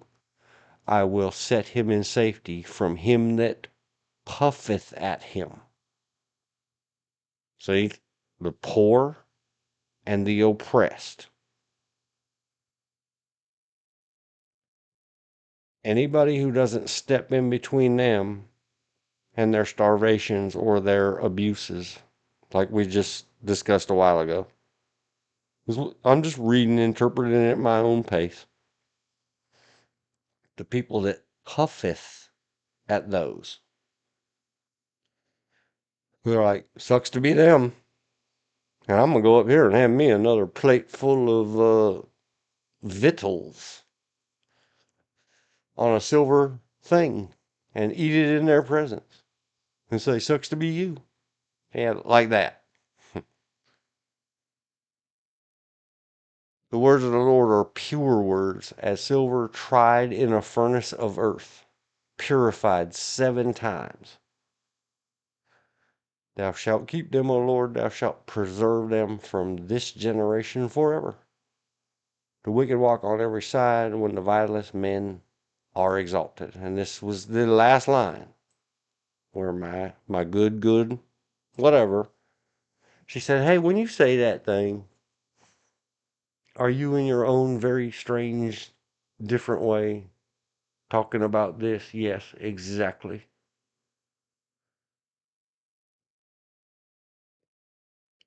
The vilest men are exalted. The wicked wander. They're everywhere. But the point of all this is how it all ties back together. And George did it on accident earlier. Freewheeling. Don't give them all your attention. This goes back to me saying, please, Mr. Destiny Stephen, holla and rag on one of your -D Democrats out of Colorado and get them to introduce articles of impeachment. Use your power, your voice, your smarts, and all that. Stop worrying about, because exalted means heralded, which means yelled. Everybody not Trump excited. Just keep saying his name. Stop it. Say someone else's name. Go catch one of your own doing something good and spend 4 hours on your show yapping about how good they did. Even if it was futile. They tried. Because it is utterly futile and waste and everything else. To just keep bitches. Find something new to whine about Mr. T. Not Mr. T. Sorry, I apologize. You're my favorite actor from Rocky 3. But based on Psalms 12, we had a discussion where I say only wrong or evil will be rewarded in this world. And then you have to parenthetical, Lee system that we live in. Old Testament says this world. New Testament says worldly system. And they don't take responsibility. Christians, stop blaming Mr. Clovenfoot. Satan, Satan, Satan. The devil made me do it. Yeah, see, what does that sound like? Oh, somebody made you do it? What was that whole California thing we discussed a while ago? Oh, it's not that I'm a disgusting, evil filth of the earth who needed to be fed to that great white shark. It's that I have a disease. It's a disorder. It's just how I was raised. Blame my mother. Like, totally. It takes away the responsibility. Please, followers of Jesus of Nazareth, you unspeak your entire profession when you say Do you know things the new thing of? like we're powerless against Could the you blah look real blah. quick? 'Cause this is almost empty. And I know we bought a new thing of them not that long ago. And I see it, Elizabeth, but I'm on a roll. We got to get you on the Discord, and then you can just chop in and say, "Hey, shut up! I want to talk." But the thing that made me Yes. laugh, yeah, we have our laugh moments. Me and my good women don't sit around here talking about how serious can we get, you know. Well, my good woman says for me not to get serious because when I get serious, I get scary. And when she gets serious, she is a she scary, and that's far worse than any man scary. To me, in my humble opinion, I fear the women folk. But the thing that made me laugh is that my Priscilla was trying to tell me these many things, and she's trying to summarize. Oops, I said her name again. She said, "Oh, the other day, it's okay, but don't if it slips, but don't make it a habit." Oh, you are so good, my women's my good woman.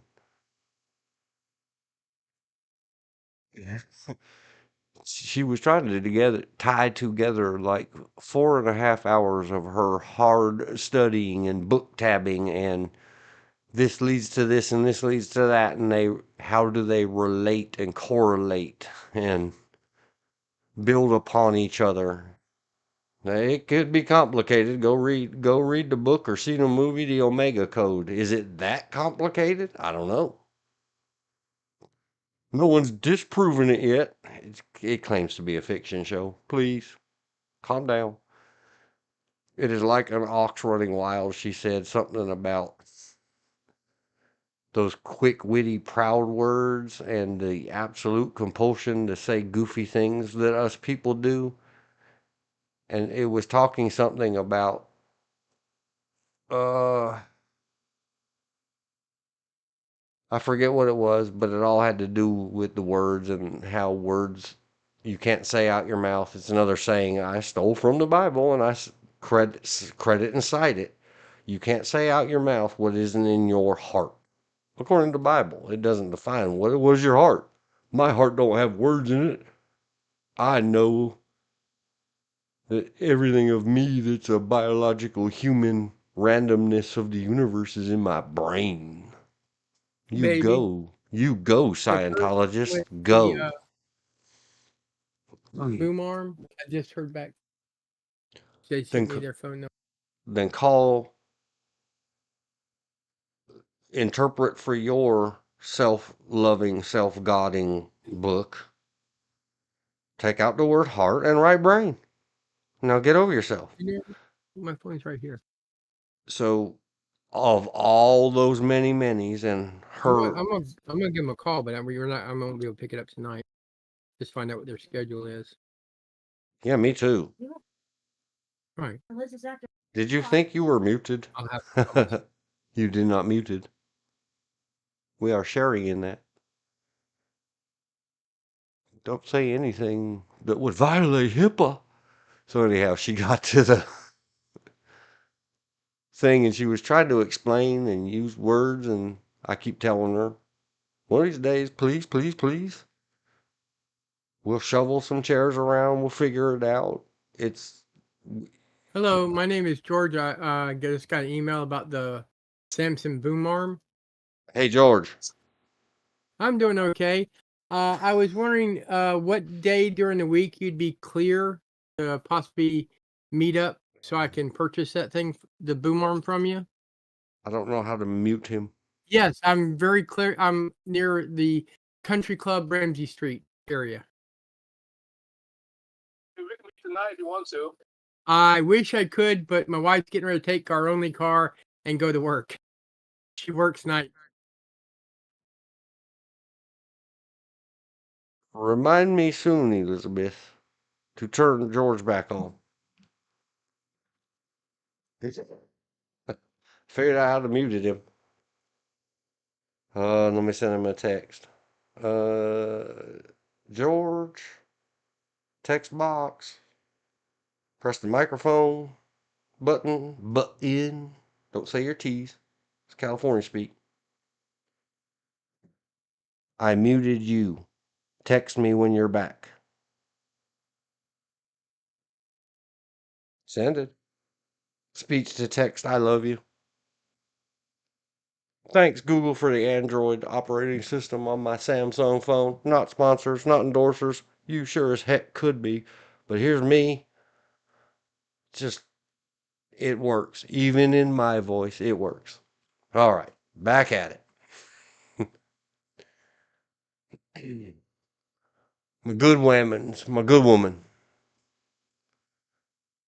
She got around to explaining all this and how people will recklessly or carelessly or thoughtlessly say a silly little thing. And so she carefully explained to me, and I wish I could get her to sit down and tell it to you because I'm not doing it justice. And she said all she could think about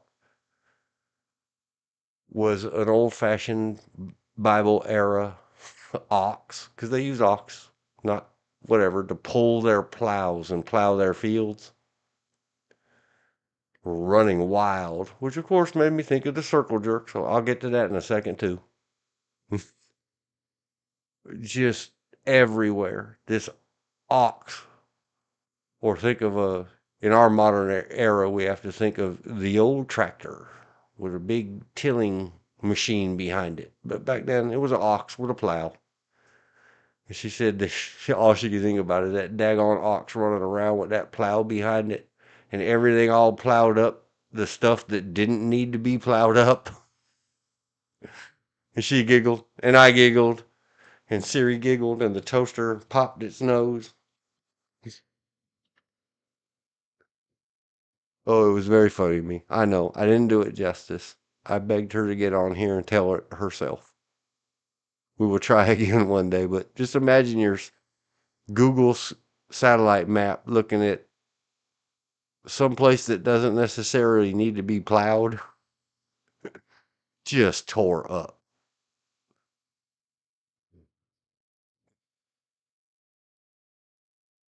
She done good, and I said, I'm going to talk about that on the live streamery. But I wish you would come in here and say it. All right, now, got past that. Don't know how to find my chat because I got all these other screens open to get George's personal private conversation off the internet.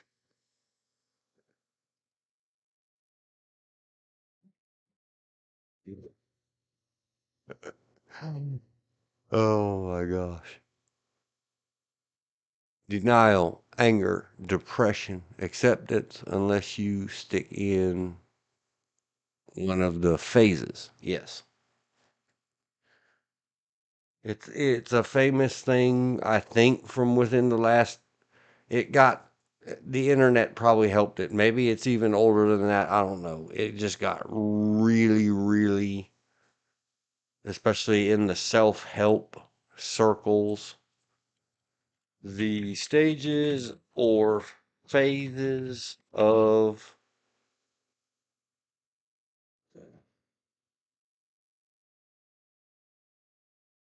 mourning. I don't know what we call it. The stages of grieving. It's called grieving. The most commonly recognized stages. This is the AI overview from Google. They're combo quoting Healthline and something else that I'm not clicking to see more. The AI overview says the most commonly recognized stages of mourning, often referred to as the 5 stages of grief, are denial, anger, bargaining, depression, and acceptance. Yes, these have to do with grief or mourning. How I apply it is that it seems the same to me about anything, especially something that is new to your experience and hurts you. I don't know a better way to say it. I just say these things my way. Part of my something is that I say I have my inner child, and I used to have as the banner image for my Facebook that went away, that I threw away. A fortune cookie that still, fortune cookie paper that still exists in my wallet and has ever since I got it. That says, "Your inner child will play today." Because I have always said, I have an inner child. It is my inner child. I let him have control as much as often because he's very childish and naive and innocent. He's not a bad boy. And he is a he. He gave me his pronouns and identities.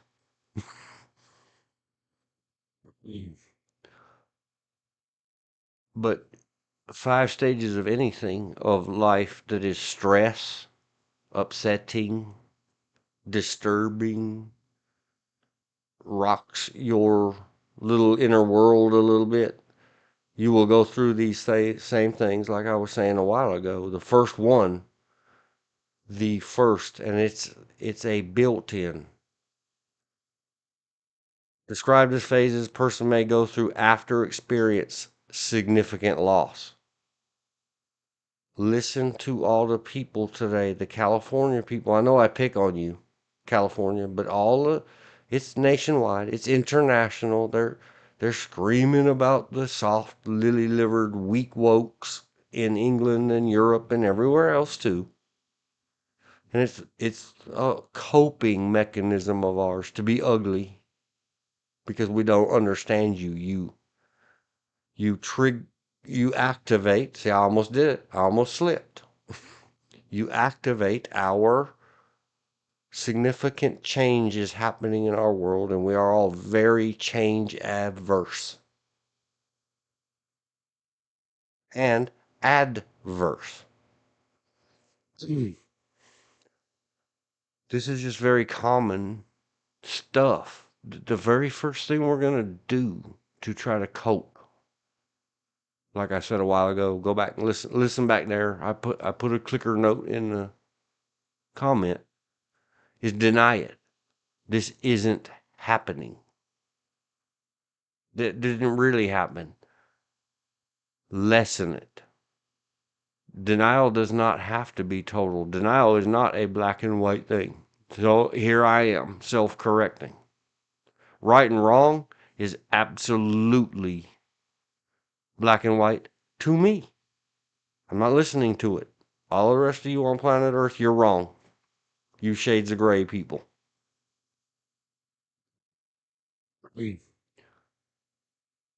Denial is a psychological thing, or emotional, mental, spiritual, I don't care what you call it. There's an angel standing on one shoulder telling you, accept it, this is true. And then there's a little devil standing on your other shoulder telling you true is not true. So anyway, experiencing something, and where I was going with that with the California, we credit California. We know you're tough, you can take it. When people say things like, here we are, long later, still finishing up stuff. Wow, we've been a long time. We did good. 05:54. I'm so glad we were doing this stuff and I wasn't busy scrolling up and down, taking notes.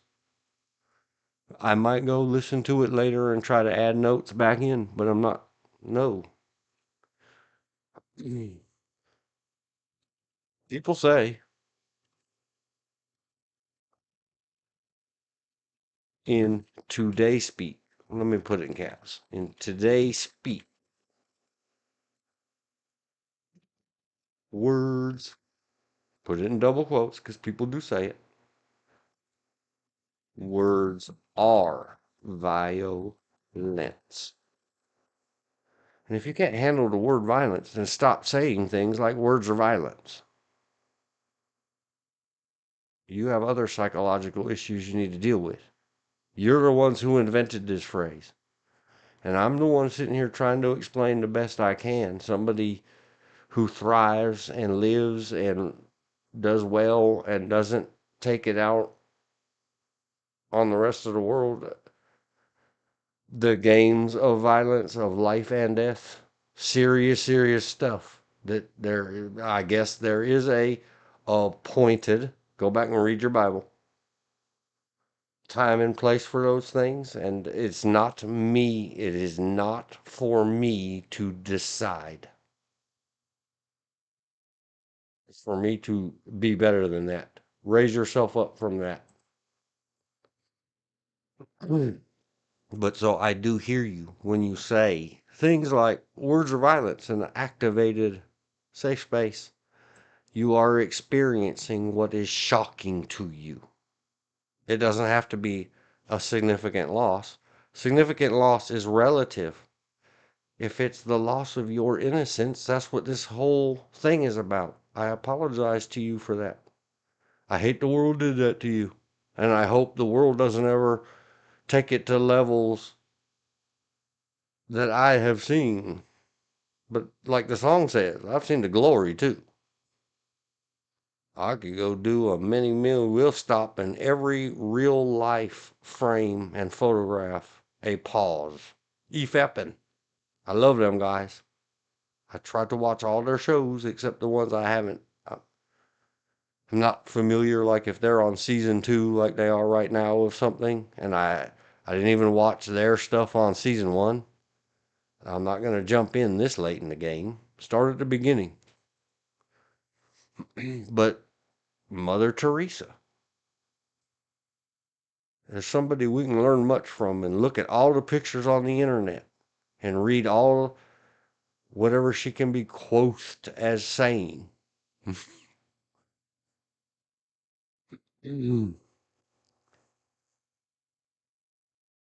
And don't run away from it. Don't deny it.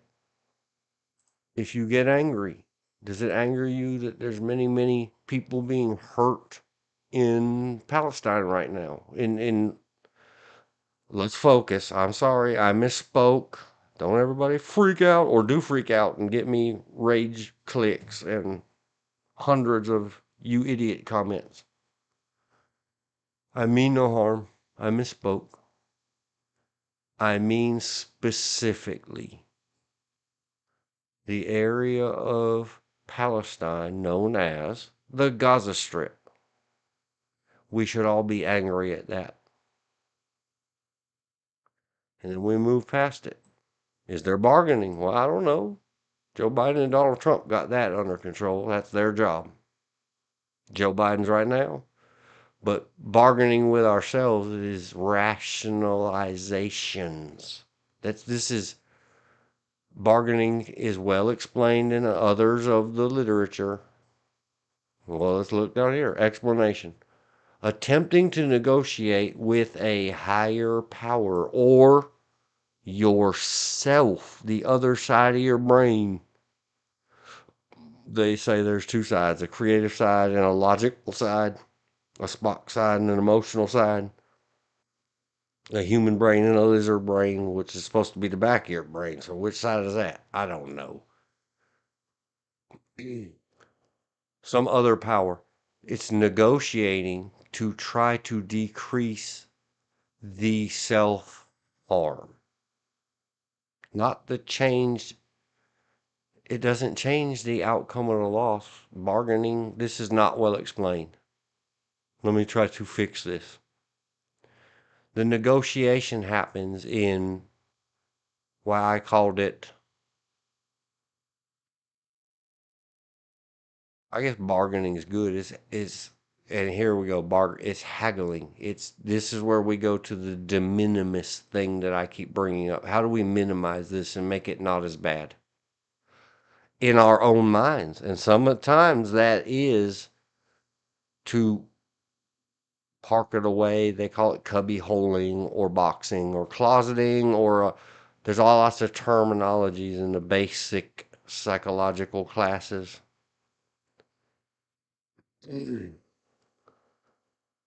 Of minimizing it and making it seem less, even if it's only whether or not it's to your higher power or to your power within you,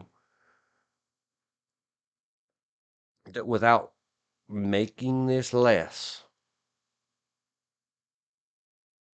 your inner child will have a tantrum and hurt itself. And so it's not as bad as it seems to be. That kind of thing. It is more like a negotiation or a haggle. They'll go high, you'll go low. You'll tell yourself things like, but which shade of gray is it? Then there's the depression. Just sitting around, everything is dark. Everything is sad. And acceptance is probably well explained. Coming to terms. See, now they're still using negotiating language, financial language. Coming to terms with the loss, even if it's the loss of your own innocence or naivete, that's very serious to people. It's being forced to grow up and accept life and reality, especially the harsh part, and wishing and wanting that, why me? Why did I have to witness this or live through this? Or part of the depression and maybe the anger, frustration, combined anger with depression combined would be things like we call survivor's guilt. Why couldn't higher power have taken me, or why I would trade myself if only I could trade myself for them. Acceptance, coming to terms with the loss and finding a way to move forward productively and healthy when you have truly accepted the reality for what it is.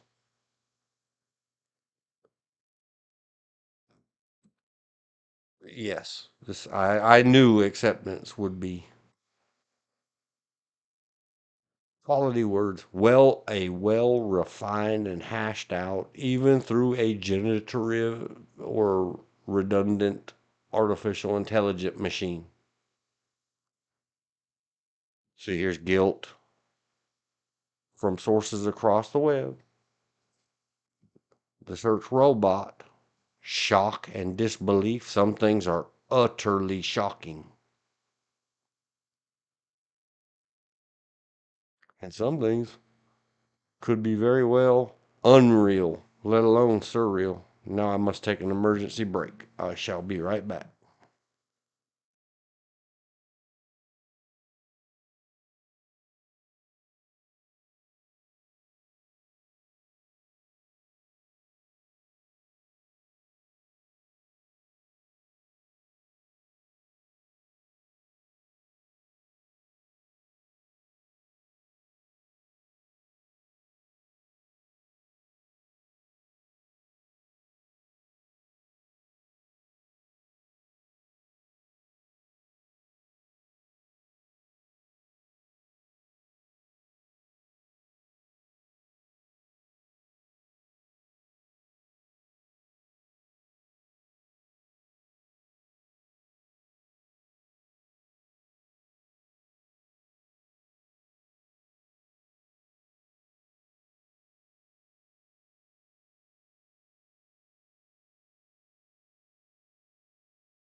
Well, I'm back just long enough to turn this off. It is a medical emergency with a family member. Non-critical. 06. 26. 10. Back long enough to turn it off. Non-critical medical stuff is going to take too long to try to resume the streaming. Let me find the chat box.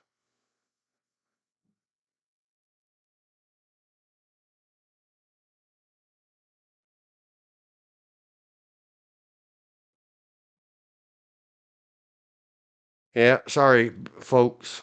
And I guess you can hear me, George, but I can't figure out how to unmute you right this second. Sorry.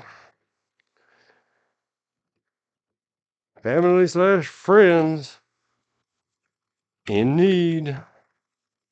Abrupt end. Good night. Good night, and thank you, all cat. Ending stream in 5, 4, 3.